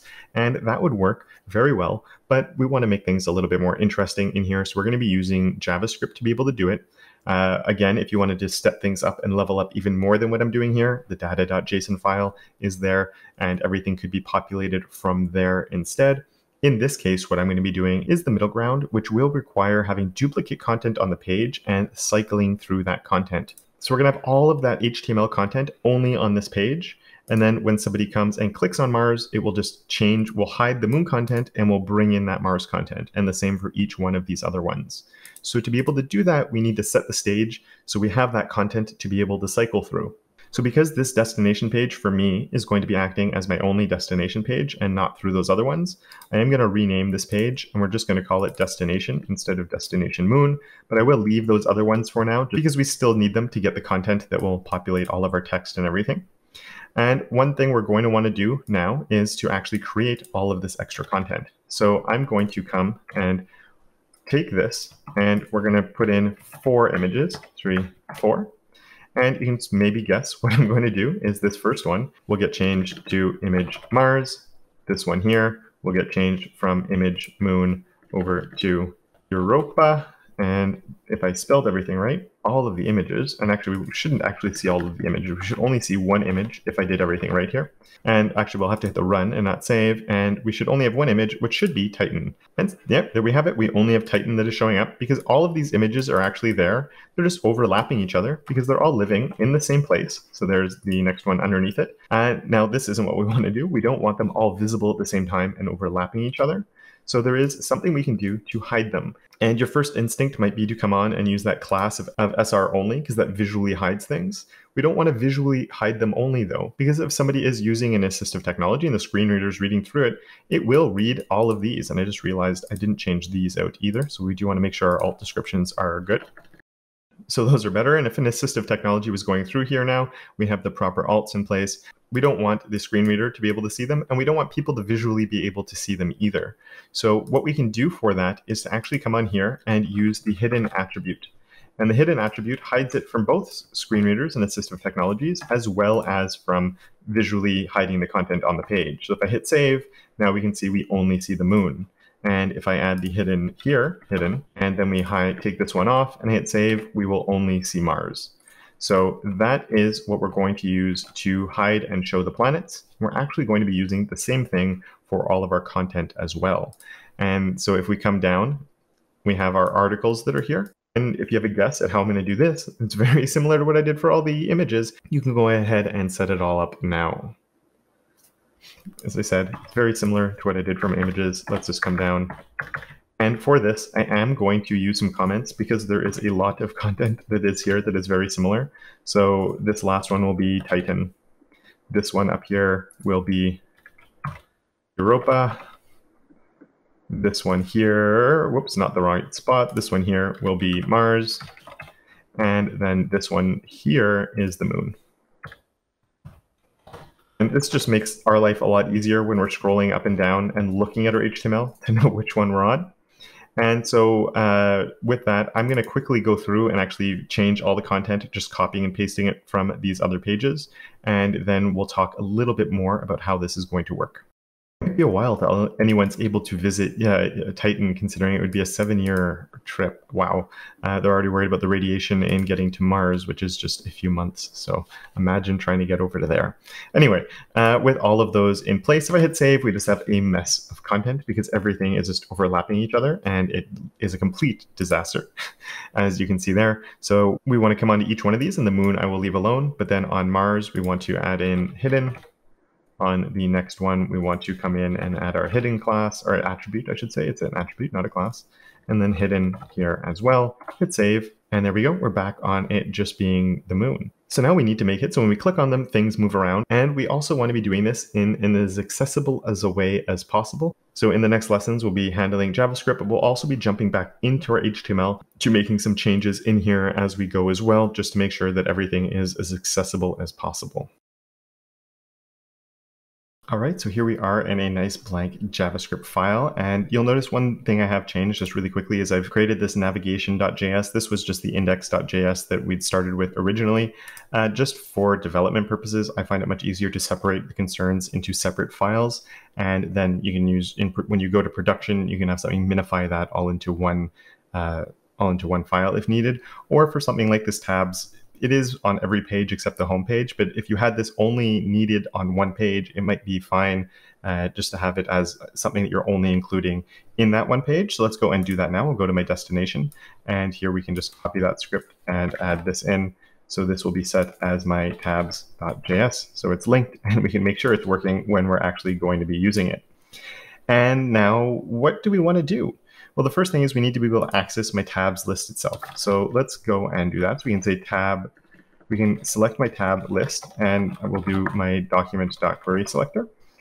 And for this, you could select the class because we have a class that is available to us. But to ensure that somebody who is implementing a tab system, say there was another page that got added that needed it, to ensure that they're taking, we spent all that time setting things up to make sure that things were accessible. So if you create your tab list this way, making sure that the person's actually used the role when creating it, it reinforces that accessibility because whatever they put in place, if they haven't used the proper roles on everything, it will be one way to ensure that it doesn't actually work.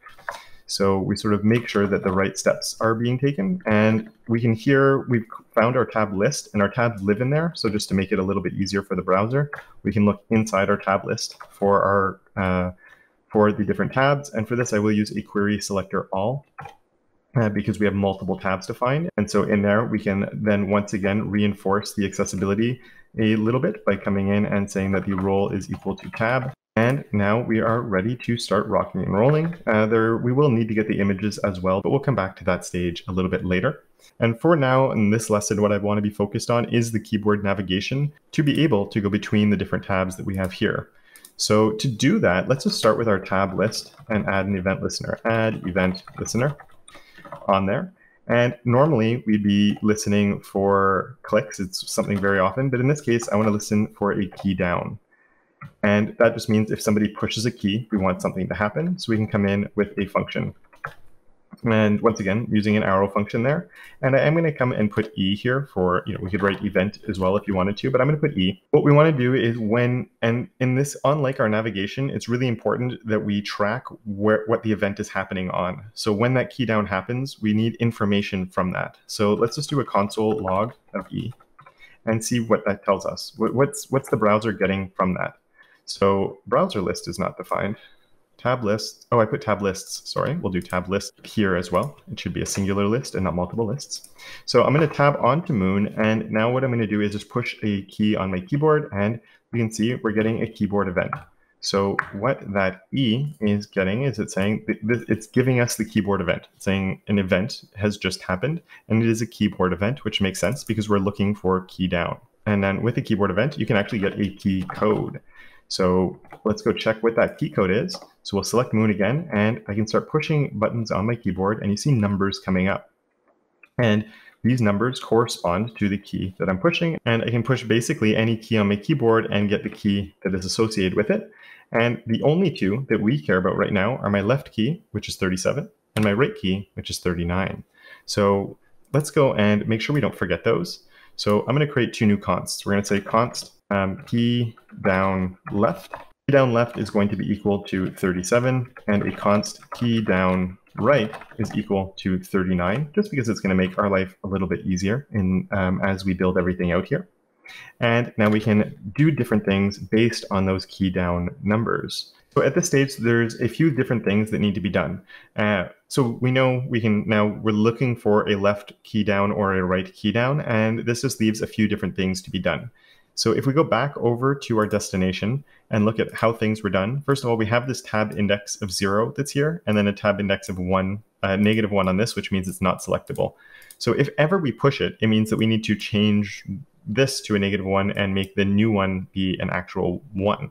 And the easiest way to do that is first by just coming in on here and just saying, when we have the key down, we want to change the tab index of the current tab to -1. So it doesn't matter which key it is, that's something that needs to happen. And then we want to say if the right key is pushed, move to the next tab on the right, or if the left key is pushed, move to the next tab on the left. And so if you do have JavaScript experience and you're feeling comfortable being able to do all of this, there's a few little other things that will have to happen for this to work also in here. So I didn't break this down as much as we could, but if you're feeling comfortable and you just want to run with it and see if you can get this working, then definitely go for it right now. If you're learning JavaScript, but you're a little bit not sure what the next steps should be, still try it out, see what you can do, but I will be giving you some hints and push you in the right direction at the start of the next lesson. Or if you're completely new to JavaScript or it's something you've just started with and you're feeling a little bit lost right now, in the next video, we'll try and break things down as much as possible. Let's focus on this one first, even though it's going to give us some difficulty. But let's say if the E key code is equal to our key down left, or our E.key code is equal to our key down right, we want to do something. And that's because we want to make sure that we remove or we change the current, we want to be able to change the current button to get rid of the tab index that's on there. So let's go and see if this is even going to work. Let's just say we console log test for now. And I'm going to hit save on that. And so I'm on the moon that's selected. I can push to the right or left. And either one I'm pushing, it's saying test. If I push on any other key, nothing is happening. So if the key is equal my left or right, we're console logging our test, which we don't want to do, obviously. We want to do something else. So let's console log. And I'm actually going to console log tabs for now, which is all of our tabs. So I'm going to hit save on there again. And now when I select it, you can see that it's coming up with a node list because our query selector all creates a node list. And actually, if we go and look in the actual console, and we have 1, 2, 3, 4, and that would be my 1, 2, 3, 4 buttons. And if you're newer to JavaScript, JavaScript does start counting at 0. So the first button in our node list is number 0, then number 1, then number 2. So if we want to be able to select just the first one, which is the currently selected one, we want to select 0. So we can just put a 0 like that right there. And now if we test it and we hit tab and we go and select the moon and I push to the right, we can see that we're only getting the first one that's coming up. I know it's the first one because if I look here, we can actually see that area controls is my moon tab. So I know I'm getting the first button. The only issue is we actually need to be able to cycle through the buttons as things are changing. And so right now, our tab focus is equal to 0. So I can actually come here and switch this out to say tab focus. So if I save now, it's going to be the exact same thing. Left or right, it's giving me the same thing we had before because our tab focus here is our 0 that's right here. So we know that if we select this one, we are getting our first button for now. And what we want to do on there is similar to what we did on our navigation when we would change an attribute. We could use set attribute to do that. And I want to set the attribute of my tab index to be -1. Because if you remember, when we set all of this up, what we did was we said moon is 0 because we want people to tab onto it, and these ones have the -1. But if I push to the right or the left, this one shouldn't be focusable anymore. So I'm going to change this to -1 in JavaScript, and then we need to change one of these other ones back over to 0. So we'll see how we can do that in a second, but I'll put 0 back on this just so it is still selectable. So in doing that, we're enabling it so we can remove the attribute when that key down does happen. Now what's important is we need to change our tab focus to select the next button, and we need to make sure that we're selecting the correct one. So to make sure that we're doing that, let's say we'll start with the right functionality, and then we'll do the same thing, but the other way around for the backwards. So here we can say that if our e.key code is equal to our key down right. So if we click to move to the right, we want something to happen. And the first thing I'm going to say is tab focus ++. And tab focus is the same as actually writing tab focus is equal to tab focus +1. So we're saying let's add 1 to here and then save that number back into here. So if this is at 0, it becomes 1. If this is at 1, we do 1 + 1 is 2, and then tab focus becomes 2, and so on and so forth. And we can just say that that is a ++ right there. So let's do that, and let's console log our tab focus to make sure this is actually working. So we'll hit save. We'll select my moon and push to the right. We get 1, 2, 3, 4, 5. Oh no, we got past 5 because there's no more tabs to actually go through. And actually we can test one more thing before I do anything else. If I come back to my page now, I can actually not select my moon tab anymore because this has been set to -1 now. So let's save the page. So just make sure everything's refreshed. We selected moon, I push to the right, and I can start cycling through. But then if I push tab again, and then I do a shift tab to go backwards, it jumps up to my navigation because it can't select my moon anymore because this has a -1 on it. So I know this is also working at this stage. So we know this is working and our tab focus is going up every time we push to the right. So that's a good sign. There is one thing that we could go too far that we don't want to happen. But for now, what we'll do is let's just leave that like that. There is more to do in here, but just to make sure we can go up and down, why don't you take what we've created here and see if you can get it to subtract when we go the other way. So if I push left on the keyboard, it subtracts and makes tab focus go down instead of going up. All right, so I'll grab that, paste it in there, and we just want to make sure this is my key down left, not my key down right. And we have a ++, we can do a -, instead. So now we go on my moon, push to the right, 1, 2, 3, push to the left, 2, 1. So now by pushing the keys on here, we can cycle through those different numbers, and that is super, super good. And we're actually getting pretty close to being done. So let's just take these comments out because I think this is saying what we're doing. So with that in place, now what we want to do is when we tab into and have moon selected, if I push to the right or left, I actually want it to switch to, I want the focus to switch to that tab. I don't want it to change the content that's here yet. I want it to be if they can shift the focus over to the next one. And then if they choose that tab, then it will change the content that's inside of it. And to choose the tab, once it's selected, you can just push space on the keyboard and it will select that button. So when someone pushes left or right, I want the focus to move to that next tab. And to be able to do that, there's two important things. One of them is we want the focus to actually move to that tab. And we also want to change the tab index on that one as well to set it to 0. So if you feel like you have a little idea in your head about how we could accomplish that, go ahead and do that now. If you'd like a little hint, I'm going to give one in the next lesson. And if you just want to follow along a little bit with me as well, we'll be continuing off here in the next lesson. And I'll leave this for you as we have it at the moment. All right, so if you tried that out, I hope that it went well and you were able to get it to work. And if you ran into any issues, let's see if we can help you with them right now. So what we're going to do is choose my tabs with my tab focus here. And on here, what we can do is then say set attribute. And it's kind of the opposite of what we did when we went here, where we set it to -1. We actually want to set this one to 0. Which makes it so we can actually select it. And so we put 0 there. And what this means is that next tab actually becomes something that can be focused on. What it doesn't do is focus that tab immediately. And we want to make sure that the focus switches at the same time. So to be able to do that, we can come in and say tab focus. And then we can say that we want to set the focus on here and do it just like that. We could string these together, but doing it like this is nice and clear. So I'm going to leave it like this. And to test and just double make sure that it's working, I'm going to go to my CSS file. And let's just come down and say role is equal to tab focus. And we'll say the color is lime green. And with that in place, make sure this is saved. And let's go and take a look if it's working. So I should be able to tab onto moon and then push to the right. And look at that, we've changed, and we can go back and forth between them now. But we do run into a problem. And that problem is, if I go to the right, and then what happens if I push right again now? We get an error because there's nothing to set the attribute on. It's trying to go to a fifth element here, and there is no fifth element. And now I've completely broken it.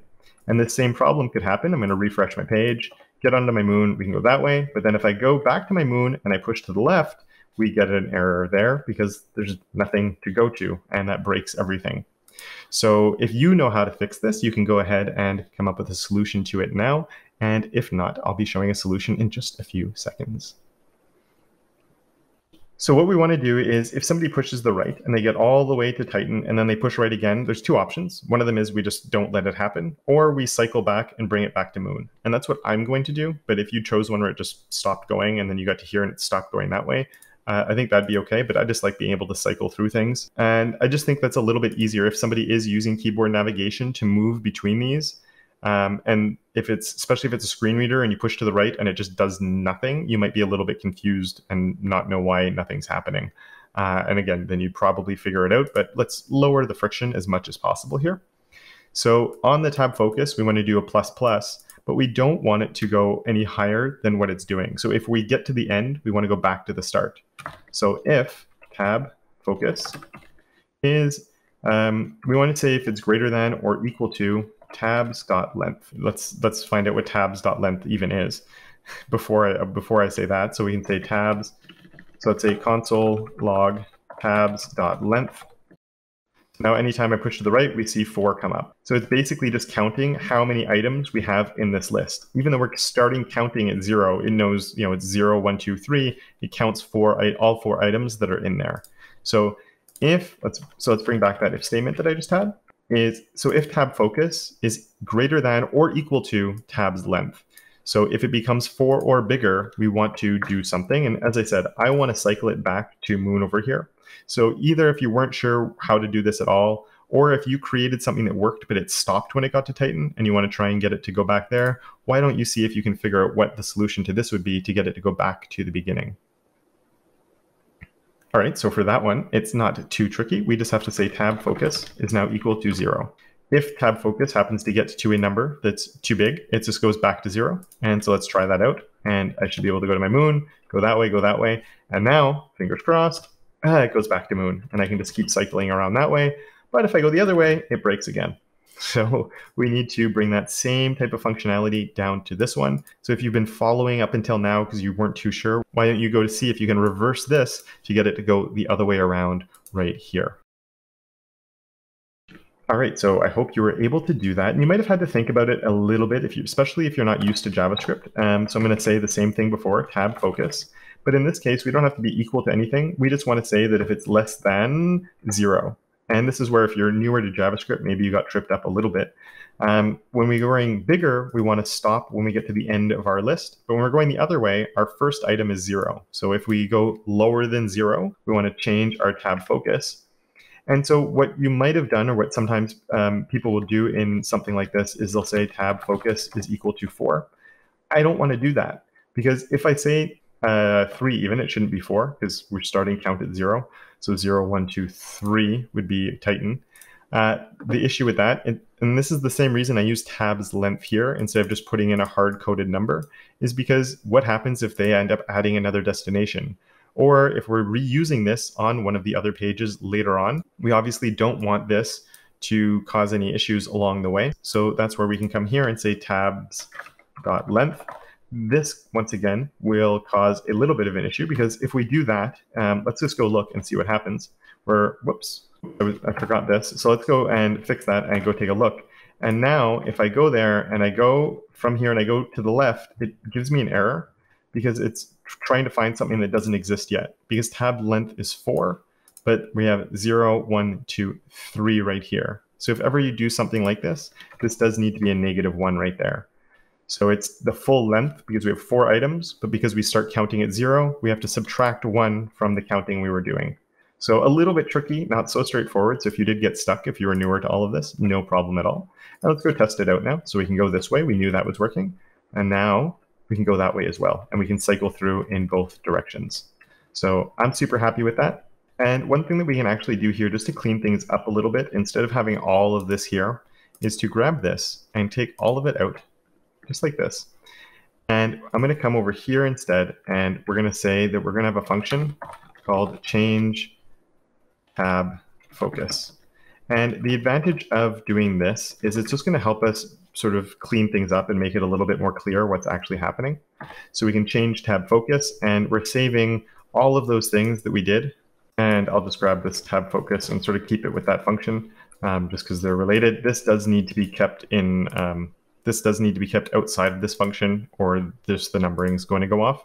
And then what we can do to simplify this even is when we have the key down, we want to do something and we want to change the focus, the tab focus right there. So we can actually delete most of this just like that and just say change tab focus, just like this. So when we're listening for a key down, and when a key down happens, we're going to change the tab focus. Then we want to know, well, what is that? We can look down here and find that function and see everything that it's doing right there. So let's hit save and just double check that it's still working. There we go. We can see that we can still cycle through our tabs and everything there is working perfectly fine. So this just makes it a little bit easier because we're going to have another function that's going to activate this. So we're going to be able to select the tab and then activate the tab. So we're just sort of making it a little bit easier to read so we know what's happening. And then if we need to make changes to our tab focus, we can do that. And if you're comfortable or feeling up for a bit of a challenge in activating the content itself when a tab is clicked on, then why don't you go ahead and add that functionality now? And if you want to see how I get started with it, I'll be doing that at the start of the next lesson. All right, so I hope that went well for you if you took the challenge on. And if you weren't too sure about where to get started with it, we're going to do that now. And we're going to do something very similar to what we did here. But this one will have to be a little bit different because I need to be going onto each individual tab instead of looking at the entire tab list all at once. And to do that, I'm going to say tabs dot for each. So we can cycle through and loop through the different tabs that we have. And then with this for each, that means we can do something with each one of the individual tabs. So we're pretty much saying for each thing that's in here, we want to run a function. I'm putting the word tab here. You can call this literally anything you want it to be. It's just we have tabs. So tabs for each tab that is inside of there. We want to do something. So I think that, that's a very common naming convention to have. You have your plural here and then the singular one here.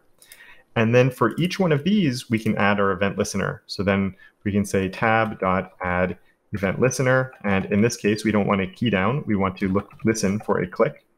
And then if somebody clicks, we want to do something. And let's just say for now, we'll come in with a really quick function to see what even this is doing. And I'm just going to say console log tab itself, just so we can see what we're getting. So if I come on to Moon and I click on it, you can see the area controls Moon or my Mars or my Europa. So when I'm clicking on them, it's working.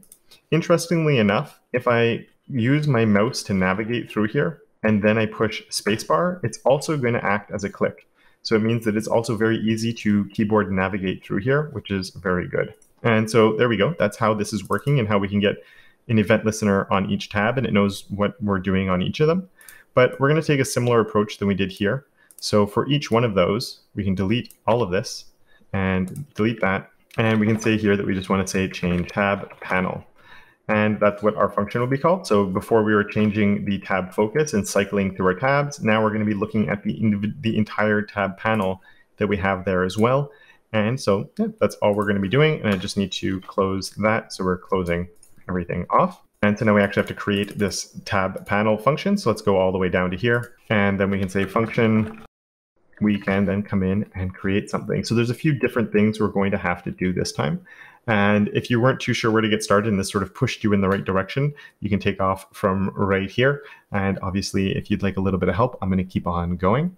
So what we're going to do is a const target button is equal to e.target. And target And let's see what that even is. So console log of my target button. And let's go take a look. Whoops, I'm missing a, and here I was just missing a closing parentheses. Sorry about that. And so now if we go and take a look, if I click on one of them, we are getting our target button. So this is the same console log I was doing before. So we're getting the button that we've clicked on, or the tab. I guess this could actually be target tab, would make more sense. So there we go. We're selecting our target tab, the tab that we've clicked on. Then the next thing we want to do is get our const target panel, target tab. And on here, what I'm going to do is a get attribute. And this is and if you can think of, if you want to go look in the destination and how we set everything up, what attribute do we have that is on there that we'd be able to use and find out what panel we want to be getting. So remember, the target tab, we're going to see the button, and we have an attribute on the button that is linking it to a panel. So I'd really encourage you, if you haven't already built this out on your own, to go and dive into that and see if you can find out which attribute that would be. So I hope you found it, and maybe you even got that in there and got a little bit more working. So let's go look at our destination page. And this is here, when we have a button, we have our area controls, the moon tab, and that is going to bring us to here. And I just realized we actually forgot the role that we needed on these. So I'm going to bring those over in a little bit, but right now we don't need them yet. So we have our area controls of our moon tab. So this is the one that we need at the moment. So let's go back to our tabs.js. And that means here, we can get our area controls. Let's go and do a console log again. Console log target panel, just like that. And let's go see if this works. So if I click on moon, moon tab. If I click on Mars, Mars tab. So we're getting the attribute, and it's telling us the name of the panel that we wanted to activate. So that is perfect. I'll leave the console log there because we're going to keep on console logging stuff as we're going through. So now we want to show that selected panel. We know which one we want. We want to be able to show it. And this is where things are actually a little bit tricky, because when we're looking at our tabs here and what we're cycling through, and this target panel is really just like a string. We're not actually finding the piece in there that we need to show. And so if we go back to our destination page and we look at how these tabs are set up right now, we're inside of this div. So we're living here right now. And we don't actually really want to be living here right now. We don't even want to be in the parent. We're sort of on this individual button thing here. If we jumped up to the parent, we'd be over here. And what we need to do is move from here to like this bigger, to this entire main really. And we need to look at everything that's in here on the main. So we can do that, not too difficultly, but it is a little bit strange. And if you got, this might be something that sort of caught you off guard and you're unsure of how we can find the right article. And so what we need to do is take a step back to here to do a few things that we're going to do a little bit later on. And then we need to do that further step back to be able to get into the entire parent, to be able to do some different manipulations on there. So I'm actually going to create another const here. So this is going to be const tab container, and we want to say target tab. And then from here, we can say the parent node, and that just means select the parent. So let's take my tab container and console log that to make sure it's working. So if I click on any of these, it should show us my entire tab list. So tab list, tab list, tab list. It's showing up for each and every one of them. So every time we click on that, it is identifying which one the parent is. But as I said, we also need to be able to take a step up from there. So we can do one more step here of saying const main container and equal tab container dot parent node, parent node. And you might be saying this is a weird way to be like stepping backwards, but it's safer to do it this way than to be doing a specific query selector to try and find the parent. Because you could be saying, well, Kevin, it's always in the, my parent in this case is my main. But you might drop it into a situation where you don't want to be looking in the main. You have a different setup. Maybe it's in an aside all of a sudden, and then the main doesn't help. Or it's in a footer for some reason, or it's nested in a completely different way where it's 3 levels deeper. So the important thing is you just want to have a div here that's your tab list, and then a list of articles, all the articles individually placed outside. And then as long as these guys are all siblings with each other, this is always going to work no matter what situation you're being put into and wherever you're plug and playing things. So it just makes it a little bit more robust, even though it might seem a little contrived to like step back a little bit. So now if we come in, when we click, we should always get our main in this case. But again, if you plugged and played this, you could use it in different places and it would still work perfectly fine. So now that we know which one the main container is, we can go in my main container and do a query selector. We want my query selector to be anything that has the attribute, the query that has this attribute on it. Now to be able to do that, we want an attribute selector. So we can come in with our query selector with our attribute selector. And what we want to do is actually use something called a template literal, where we're going to use a set of backticks. And inside the backticks, we can then call, we're going to do this guy right here, a pound symbol, and then use this guy right here so we can go in and get our target panel. And so we can say target panel. And when we do that, we want to do something on this target panel, which is to remove the attribute of, which attribute do we want to remove? The hidden one, because that is why we can't see it on the screen. So if we do that, let's see, I'm going to comment this out because we don't need that. And let's try this out and see what happens. So I'm going to get onto, let's go and select Europa and push spacebar. And it shows up, but we have a problem, which is our old content is still there. So if you want to try and solve that problem right now, and I'll be looking at the solution to that in the next lesson. So obviously that's a little bit of a disaster where we can hide and overlap content like that because it just doesn't look nice, and we can keep on going and get all of them there, and we don't want that to happen. So before this happens, we want to be able to hide the current panel that we're already on. And one thing that we're not looking at right now is what the current tab actually is. So one way you could solve this is find what the current one is and then add the attribute of hidden on there. And another way that simplifies things a little bit is it doesn't really matter which one we're on. We can just hide everything and then activate this afterward where we're removing the hidden from the one that we need to see. So that just means we can do a little bit less work. So to do that, we can just say that our main container, and on the main container, we can then do a query selector. And we need to find all of them. And currently they're articles. So I will just come in here and find every article that is in there.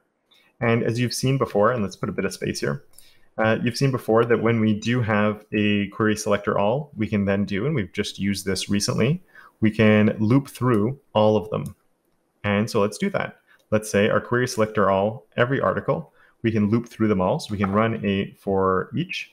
And so for each, and we can say article, what do we want to do? We want to, for each article, we can then say set attribute, and we can just set a hidden is equal to true on all of them. Now this is making one really long line. So one way that this can actually be made a little bit simpler is you could break this up over multiple lines. So we could actually say main container query selector, and then just put a space there, and it knows what to do with that. And then even here, we could break things up onto multiple lines here if we wanted to as well. I'm going to leave it just like this though. And we're going to hit save. And if we click here, you can see now it's actually working. Now we have a little jump in content that's happening there, which is kind of interesting. And it's happening because the text here is shorter here and longer here. And it's actually causing even the image to move, which I'm surprised the image is moving. So we'll take a look at that in once we've sort of cleaned things up, because we might have to play with things a little bit more, but also just to check things should still be working at this one as well, where we can see our content is behaving properly.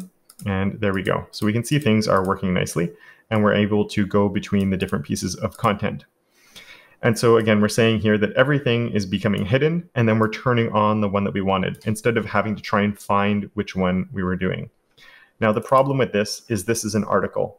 And just like before, I was saying that we want this to be able to be used anywhere. And if maybe you're doing a tab system that isn't using articles, that should be fine. We shouldn't be forced to be using articles necessarily, because you could be tabbing through other pieces of information that maybe aren't, an article is not the right code, the right semantic code to be using here. What I'm going to do is we're going to jump back over into my destination, and on each one of the articles, I am going to add a role. So we can come over to here, and I'm going to write role is equal to tab panel.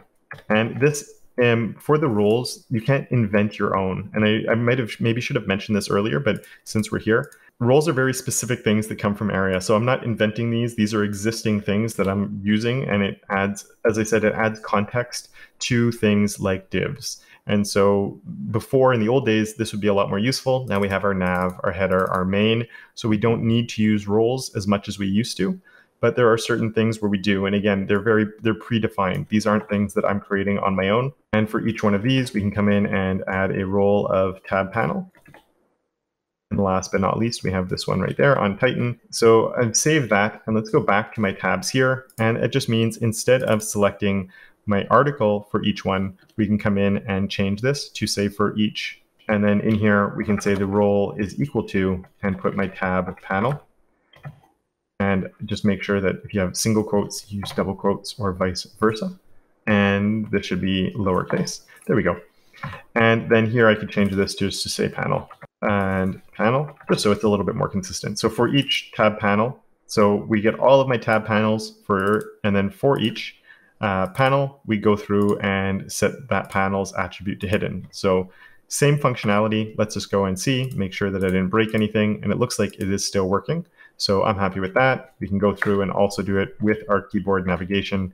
And I'm happy with that, except it seems to have broken something right there with my moon title. And so let's go over there and see. I probably just took off one too many closing brackets.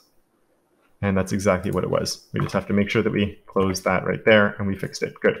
Okay. And now we can cycle through and select the one we want. And there we go. It's working just like it should. Of course, no, we have another problem, which is our image isn't changing. So why don't we look at how we can do that in the next lesson? And as usual, if you want to take your own stab at it first, you can go for it. And then I'll be taking a look at it over there in the next lesson.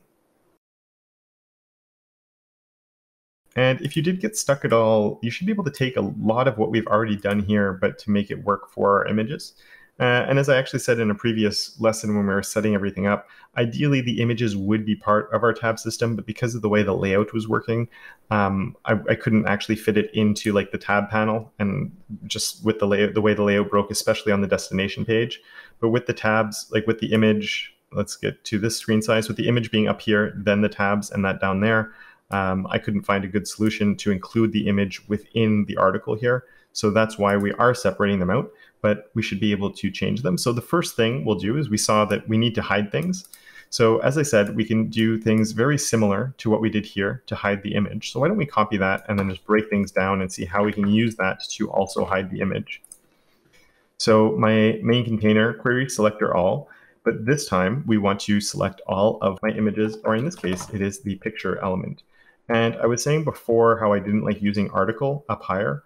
For that, like it doesn't, I like that it could work in an environment where maybe the article isn't an article, it's just a div, or it's something, or it could be something else. And I think that could actually make sense depending on different contexts. Here, if we have an image, ideally it would always be a picture element. If you wanted to make this a little bit more robust, you could make it and look for either a picture or an image and only use whatever it comes across so we don't run into any problems. But I feel pretty safe saying we're doing a query selector all for the pictures. And then we could say for each image. And remember this here, and I could say like for each pic if we wanted, just so it's sort of keeping the same thing, or even picture. So we're looking for all the pictures, and then for each picture, we can then set the attribute of hidden to true. And of course, if this becomes picture, this one will also have to become picture. And let's hit save and go and check that out. And ideally, that would just mean the image would vanish. And it does. Look at that. There we go. Perfect. And then the next thing we need to do is get the new image to come in. And now we actually need to do something very similar to how we did this to be able to get the image to work, but there is a bit more work than has to be done than is super obvious right now. So if you want to give it a try, you might run into a few issues along the way that could trip you up a little bit. But if you want to give it a try, I'd really encourage you to do it. But it's not as simple as taking this and switching this out. So that's the first thing I'm going to say. If you'd like another hint, I'm going to give one in a few seconds. And then after that hint, I'll wait another few seconds before I give the actual solution. All right, so for this, you will need to use, as I said, something very similar here. But the target panel here, we could change this to, say, target image. First off, though, my target panel is something that we've already defined up here. So that means we need to define what our target image actually is. And to be able to find the image that we want to target, we will have to make a few little additions and changes in our HTML. And I'm just going to leave it there. That's the one thing I'm going to say, just to make sort of a link. The same way that we linked our panels to our tabs to our panels, we're going to create a different type of link from our tabs to our images. I'll leave that hint there for you. Try it out. And again, if you get stuck, don't feel bad. I'll wait a few seconds now to let you take on this challenge, and then I'll go through and show you my solution. All right, so as I said, we need to come up here and let's say const target image is going to be equal to, and how do we find out? So let's just keep on going. Target tab dot get attribute. And if you remember, area controls goes to an ID. So we can't use the area controls, so we do have to use something else here. And so before we do that, let's come back to my destination and just take a look here. So here we have my area controls moon tab. And then if we look down here, that's linking to my ID. And well, an ID is a good way to hook into something because you know there's only one of them. So we could come up and add the IDs to these pictures up here. I think that actually makes a lot of sense. So I'm going to come into each one of these and I'll add an ID to them, and I'll see you in just one second. All right, so there we go. I have a moon image, my Mars image, my Europa image, and my ID of Titan image on that picture. And now how can we hook into those? What can we do? And one way that we can do that is on their buttons that we have here. We get to add more attributes to here. And I'm going to come in with data image. And remember, data attributes are ones that are your own attribute. Unlike an area or unlike our roles and other things like that, this is something you can define and you can do anything you want with it. So my moon would just be my moon image, and so on and so forth. So I'm going to just quickly place this on all of them, and then we'll go back into getting everything working. All right, so all of those data attributes are in place, and let's go over to my tabs now. And if you can think of how to finish this off, if you haven't already done it, go ahead and do that, and then I'll take over and do it myself. So here we can say our get attribute of data image, and that means that if we hit save now, that should be it. Look at that, our image is also changing. So cool and so fun. So just like that, we've created most of the functionality that we need, but there's one more thing that we need to do with all of this, which I'll be addressing in the next lesson. Plus, I think we can clean this up a little bit as well.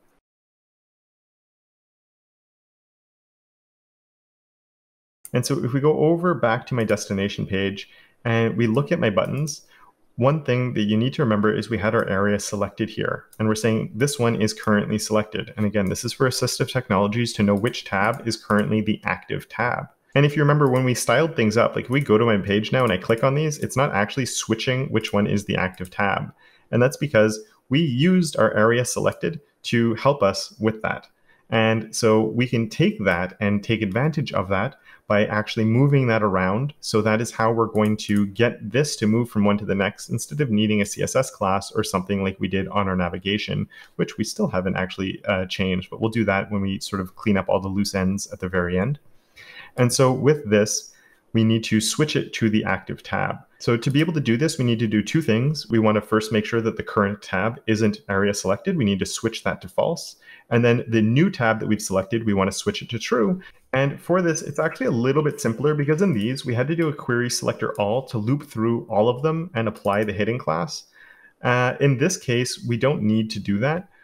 It's a little bit easier because we only have one that actually has, we only have one tab that currently has the area selected of true on it. And whenever we switch, there should always only be one. So for this, instead of looping through all of them to find the one that has the false, we don't need to do that. You can just find the one that has an area selected of true on it, switch it to false, and then go through and choose the one that we need to be choosing, like sort of like we did down here, but there's an easier way to do that as well, to add the area selected of true on there. So if you want to try that out, go ahead. Again, it's a lot simpler than what we did here. So if you can sort of use this for inspiration, but simplify things a little bit. And so for this, we're going to start with my tab container, and we just do a query selector on here.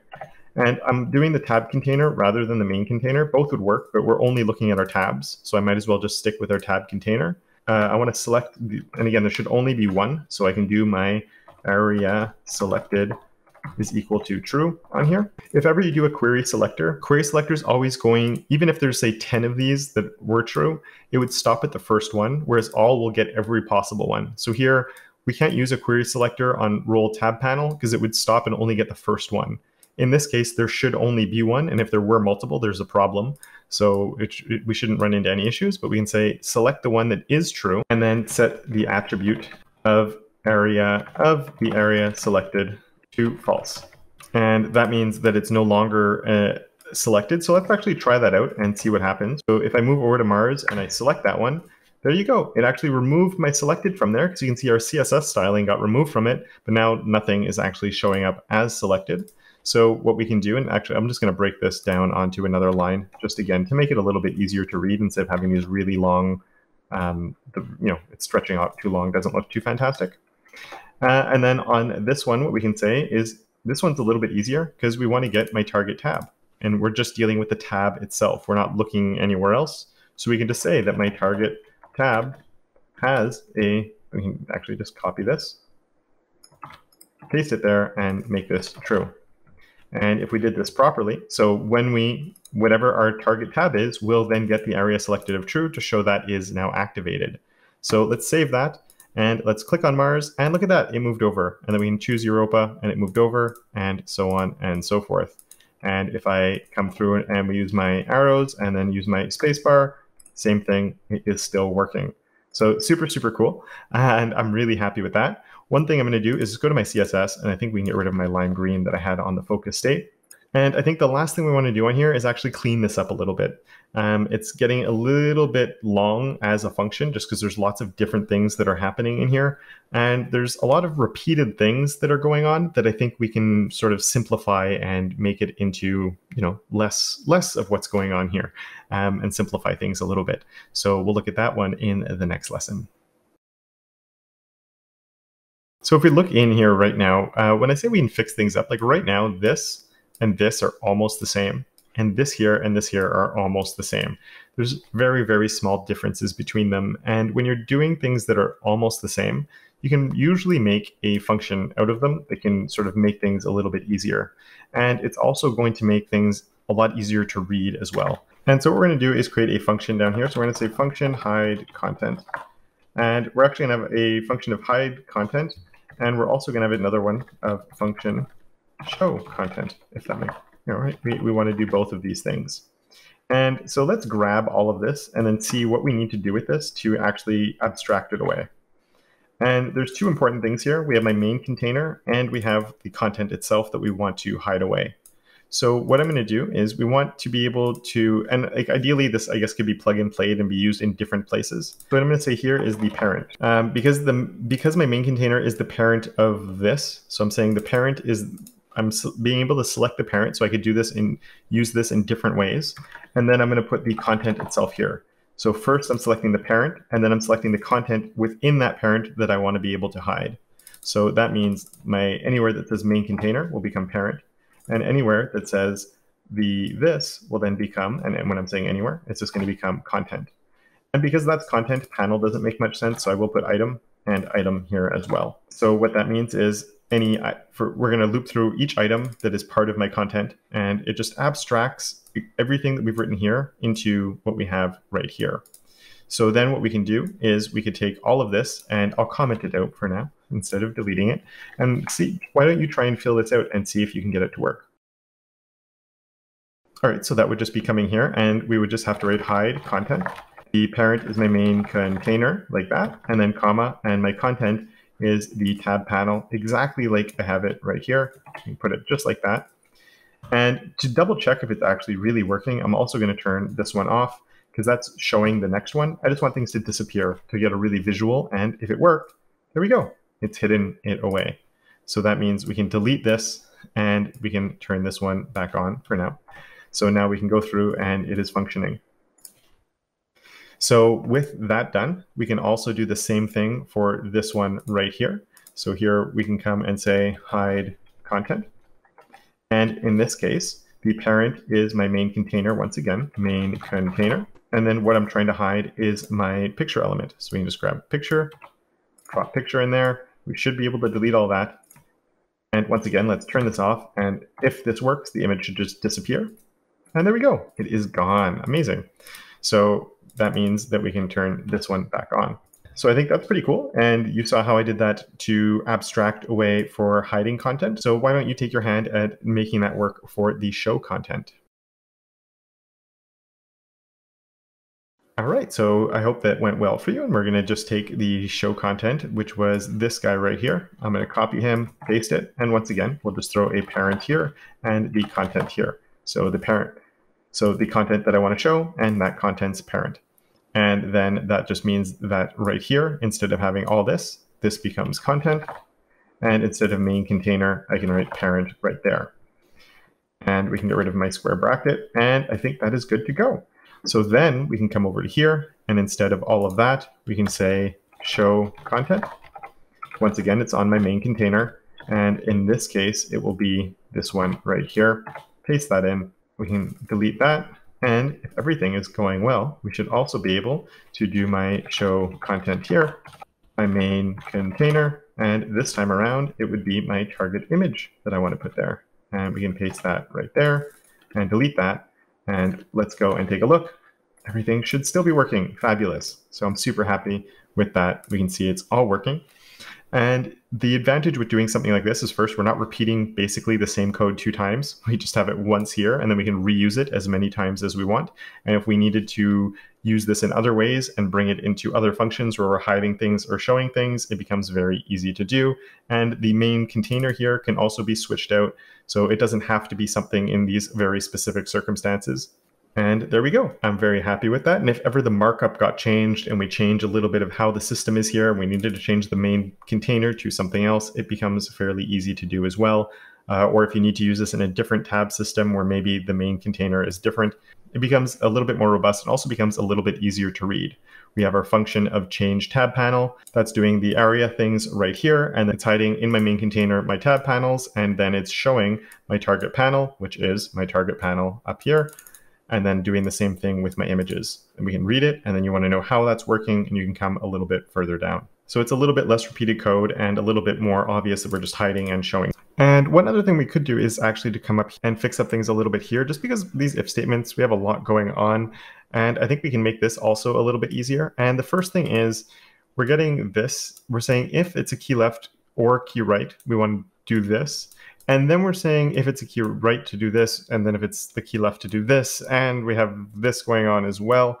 And really, all of these things, we only want to be happening if it's a key left or key right. And if not, we can ignore all of this code here, and it doesn't have to check those statements again. So we could actually bring all of that up inside of here. And let's just fix the formatting on this a little bit. We can tab all that over, tab all of this over like that. And so now we're saying if it's a key left or a key right, we want to change the focus, and then we can check, was it out of these two? Was it actually a key right? If not, we can keep on going. Was it actually a key left? If not, we can keep on going. And then even with this one, what we could do is bring this up and do an else if. If it's a key down, then we do this. Else, if it's a key left, we can do this. And technically, you could even bring all of this off and just make it a complete like else statement. So if it's a key right, else do this one, because we're checking, is it key right? We're looking for either a key left or a key right. And then is it a key right? Yes, then do this, else do that one, because the only other option is a key left. I'm personally going to leave it like this because I think it's a little bit, if someone were to come into this code right away, I think it's a little bit more clear that we're saying, is it key right, do this, is it key left, do this. So even though it accomplishes the same thing with more code, it's also more obvious what's happening. So I don't think that's a bad thing. And then as long as this was true, we still want to run through this. So it's all included in this one if statement instead of having a whole bunch of different ones. So this entire block here won't be evaluated unless these are true, instead of having to say, is it a key left? And then it's going to check again, was it a key left? So this just simplifies things a little bit, and it won't have to check multiple things every time a key is pushed. So let's hit save, and let's just go check. That's still working.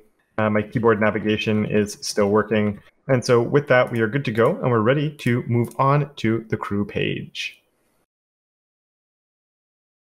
Okay, so we finished that other tab system, and now we have to come onto this crew page and set this one up. And while things look a little bit different because we have these dots down here instead of it being that other system, it's actually going to be super, super similar to do, and we don't have to reinvent the wheel, which is obviously really nice. And so what we're going to do is we're going to drop down to here. And the first thing we need to do is on this, I'm going to do it really fast. Let's rename this just to my regular crew.html because everything will be living in that one page. And then You saw how I set everything up on the previous one. So we do need to make a few changes to how this is set up right here. And we also need to come through and sort of build this system out a little bit more.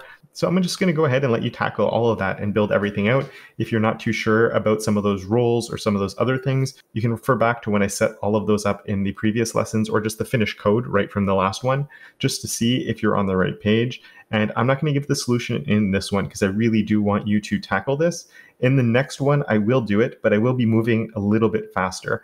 But I really think you have everything you need to be able to at least get the stage set, if not add the functionality as well, because there's not too much we need to do. Just don't forget to link the JavaScript file because it's not currently linked to this one.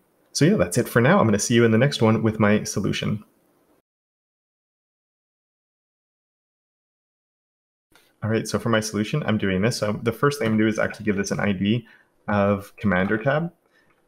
Commander tab. And with that, what I can do is come over to my button right away and say that my area controls equals my Commander tab. So we've linked those two together like that. And I'll copy and paste this onto these other buttons really fast. And there we go. We have a link between those. And once again, the other thing that we needed to do to link things together was to come on and create a data image. And we'll do that really fast once again, Commander image, and I'll change all of the other ones, and I'll see you in just a second.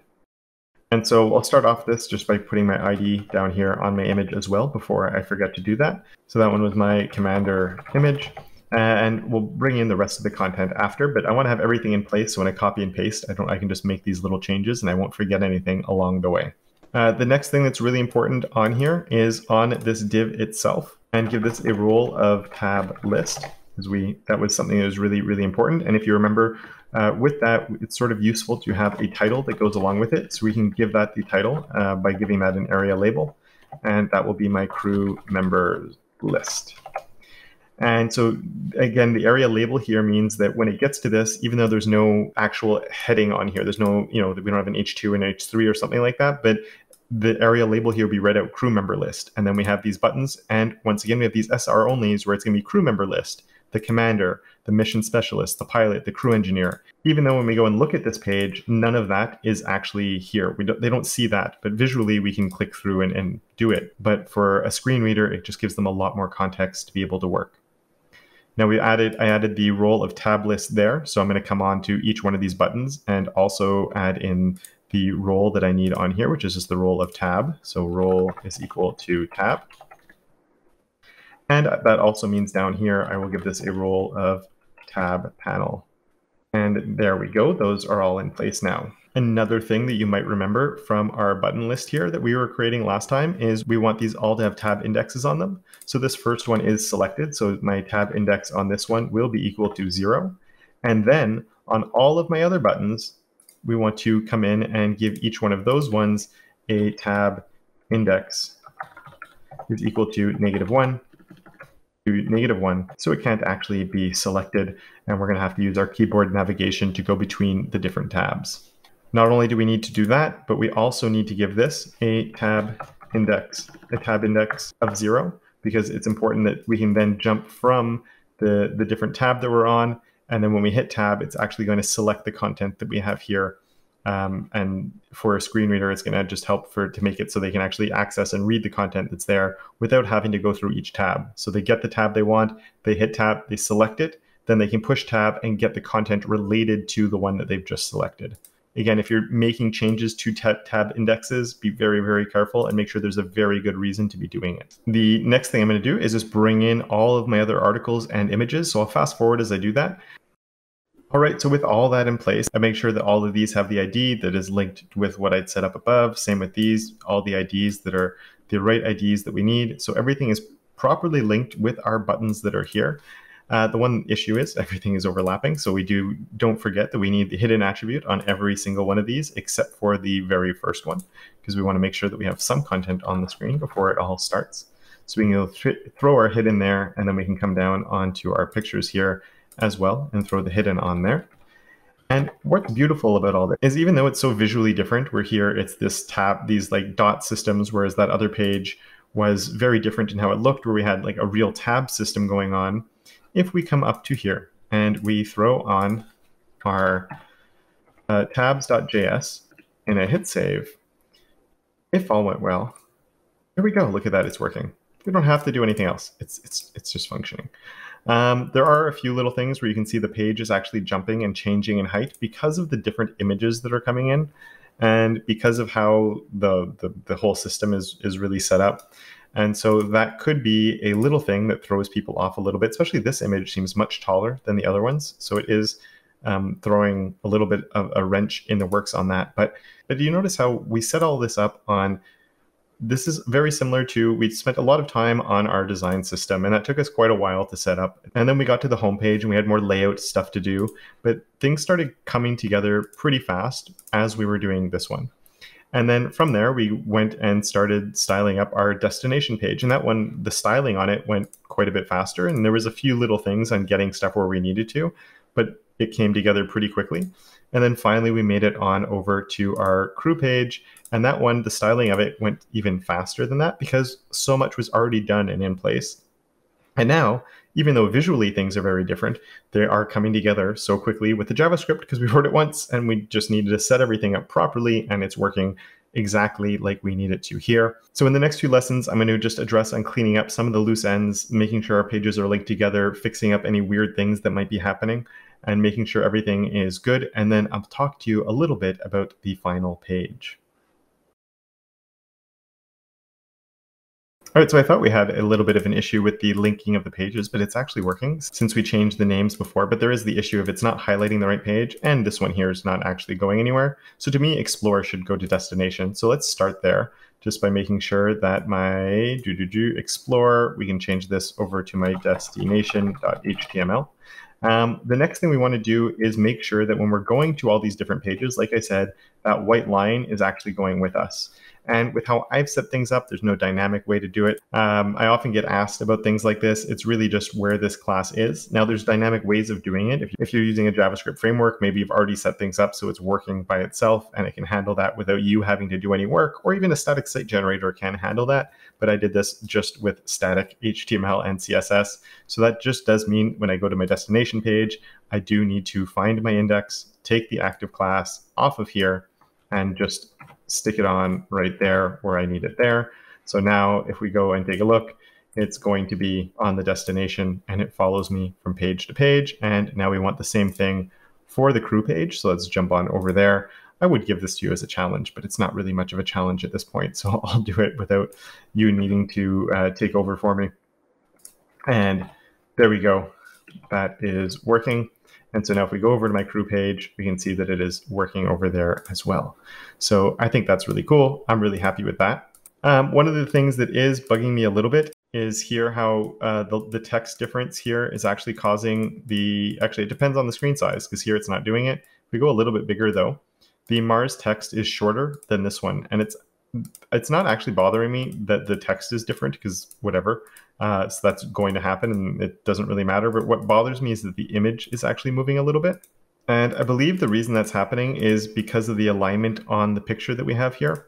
So let's go into my css.index over here and we're going to go and find that image. And this one is really on the destination page, is the only one that I'm really worried about where this is going to happen. So we have our destination grid container with our picture. So we're selecting it there. And for this, if you want to think of a line of CSS that might fix this, go ahead and do it right now. And then I'll look at a solution in just a second. So we are on a grid, and with grid, items are becoming stretched by default. And the way the picture works is the pictures. And so what I think all we need to do actually here is an align self of start. And I'm pretty sure if we do that, and they're all lined up at the start, now the image doesn't jump, even if the content becomes shorter. And it was just an issue of the grid getting too short. And because the grid was short, because the grid here has less lines, like this was stretching before and sort of trying to fit into that space. And now it just lines up across the top on all the pages. So we don't get that jumping on. We can shrink our page down. Everything's looking good. We can still use our tab system and everything's working fine. We can keep on going down and then we can get to the mobile sizes where everything is still working. So I think that looks pretty awesome. One thing you might notice here is if we're at a smaller screen size, and it's going to be when it's really on the border, so maybe right around here. Notice how here between Mars and the moon, it does jump a little bit because there's with a scroll bar and without a scroll bar. If that drives you nuts and you want to try and fix that, there is a new CSS property that has come out which enables pages, even when there is no scroll bar, to have some space that is available on the sides to try and prevent that type of content jumping from going on. And it's called scroll bar gutter. So actually, let's just write it here really fast. It would be on your HTML. So it's called, so it's a scroll bar gutter like that. That's the name of the property. I'd encourage you to look it up and play with it and see if you can get that to solve this. But this is one of those types of things with dynamic content that can happen where some pages are longer and some are shorter. And the scroll bar gutter right now does not have wide browser support. It wouldn't break anything if you added it, just because browsers that do support it, which is Chrome, it would work. And then browsers that don't support it, it just wouldn't work. So they would get the old, they would just get this experience anyway. So it's not like it would just all of a sudden cause the site to break. So if you want to look into scroll bar gutter, you could do that. The only other thing though that I do want to fix is on this one with the image that gets way too long, which is this one. And it's kind of interesting why that's happening. And it just has to come down to the native sizes of these images being a little bit different. And ideally, the grid would actually be a little bit different because in Front-End Mentor, you'll notice here, he has a lot less space. He has a lot less space than, say, these other guys. So she's actually pushed off a little bit more. He's taking up less space, and this is taking up way more than 50% of my grid, like I have it set up now. Like on these other ones, that doesn't really work. If you wanted to, you could actually come up with a unique grid for each one, that where the grid spacing becomes a little bit different for this to work. Or you might be able to find other solutions, including the potential of overlapping content with the name, where the name would be allowed to sort of overlap, but I think you might run into more problems than that could help. But one thing we can definitely do for something like this is on our not our destination page, we want to find our crew grid, and we could redefine what the grid was, but actually you want to be really careful with that if we want to make that change, just because we'd want to first go into our immediate query. So let's find our original one here where we're setting up this grid of having these different columns. I'm going to copy that same one and make sure that I'm changing it based on this.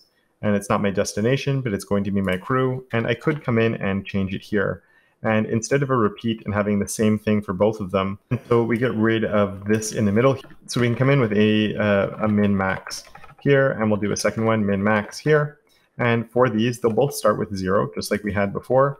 But before we had them both, they were adding up to 60, and we did a 30-30. We can do a 40 rem on that side and a 20 rem on this side. So we're just giving this side a lot less space, this one more space. And I do think that's actually more true to what the design was in the beginning anyway. And so with that, our image has less room and our text has more room. So we have got the bonus of the names actually not breaking and going at large screen sizes, at least not breaking and going all the way across. Now, some of the images are getting a little bit tiny. So I do have a nice little thing here, but you'll also notice that the text doesn't actually have enough room and its alignment is a little bit off. So the same way that we did a justify items and an align content start here on our destination, we could use the same justify items start over on this one here as well. So right there, we can throw that and that would fix that issue. And that means we wouldn't need this one anymore. So I'll delete that from there. And we can go take a look, and now we see everything is lined up nice and square on that side, but the image is definitely looking like it's a little bit too small. Because it is smaller, maybe we'd be comfortable bringing this back on, and maybe we wouldn't run into those issues at larger screen sizes. So I'll throw that back on just in case we end up wanting it, but the image definitely looks like it's getting too small. So one thing we could do is maybe this could be like a 23 and this could be a 37, or you could find a nice balance between them that would give you enough space for your text. But there is one more thing that'd be a little bit fun, and it's something that you could potentially use when you get to your next pages, because you can see this guy is not looking too bad. Maybe he could be a little bit bigger. And I will do two things because they're a little bit smaller than I thought they would be. I'm going to take this crew one off from here, and we'll just leave this one by itself. And then we'll copy that whole thing, and right here, it will work. So here we can just do a max width of 100%. And that will help increase it a little bit. So we're working with a little bit more space. In the destination, I think the 90 worked really well, but here I think you can agree that this is working better. But they're still not as big maybe as you'd want them to be. So I am going to show you, and again, this is being limited by the width that they have available to them. So this is something you could use on the final page as well. And actually you'd have to use it on the final page. So it's a little bit of a hint that on here, we could say the grid column, even though it's on the grid area image, we can sort of cheat a little bit and say there's a span 2. And what that means is it's allowed to break into the right side. And it's allowed to break into that final column that we had. And by doing that, the images are allowed to get a little bit bigger than they were before. And things start coming together a little bit nicer. And I think that looks a little bit better. Maybe then we'd actually limit this down back down to an 80 or a 90, drop that back down to the 90 that we had. But you could find like a nice balance to try and get it on. And I don't think you'd ever really run into any issues at larger screen sizes that could pop up. I think that would actually work pretty well, just letting it bleed off into the right side a little bit. And so I'm actually pretty happy with that. I think it's a nice little way we can cheat a little bit. And it's definitely something we could use when we do our technology page, which I'll be talking about in the next lesson. All right, so it's time for the technology page, which is an interesting page. There's a few little differences with how the layout is working. We have a different type of component to do the tab system that we had before. Obviously, we have these images that bleed out, which I sort of talked about a little bit in the last lesson. And of course, we have the different ways of laying it all out through the different screen sizes. But very importantly, you are on your own for this one. I am not holding your hand. I'm not walking you through the process anymore. While there are a few differences with certain things that we just saw, and there's some new parts that you'll have to build out or style, you have learned everything you need to get this done. I've been trying to challenge you along the way up until now as much as possible. A lot of you, I'm sure, were killing it and doing those challenges, whether it was the really big things or just the little questions I had here or there. But at one point, I do need to let go and let you figure things out on your own if you really want to reinforce everything you've learned. And whether you've been doing all of those little challenges, take all of what you've learned and apply it now. And if you haven't been doing them, it's even doubly important because watching something and understanding it is very different from being able to apply it yourself. So I really hope you enjoyed following along with me up until now. I've really enjoyed it, but now it is your turn to go and make those pages happen. Once you finish the page, make sure that you post it and let us know about it. If you're posting over on Twitter, make sure you mention me, Scrimba, and Front End Mentor to show us how you finish things up. I really hope that you've enjoyed this course. I've really enjoyed giving it. I've really enjoyed building out this layout. It was a lot of fun. And so I'm looking forward to seeing how you finish it up and the improvements you can make to it from where I've left you right here.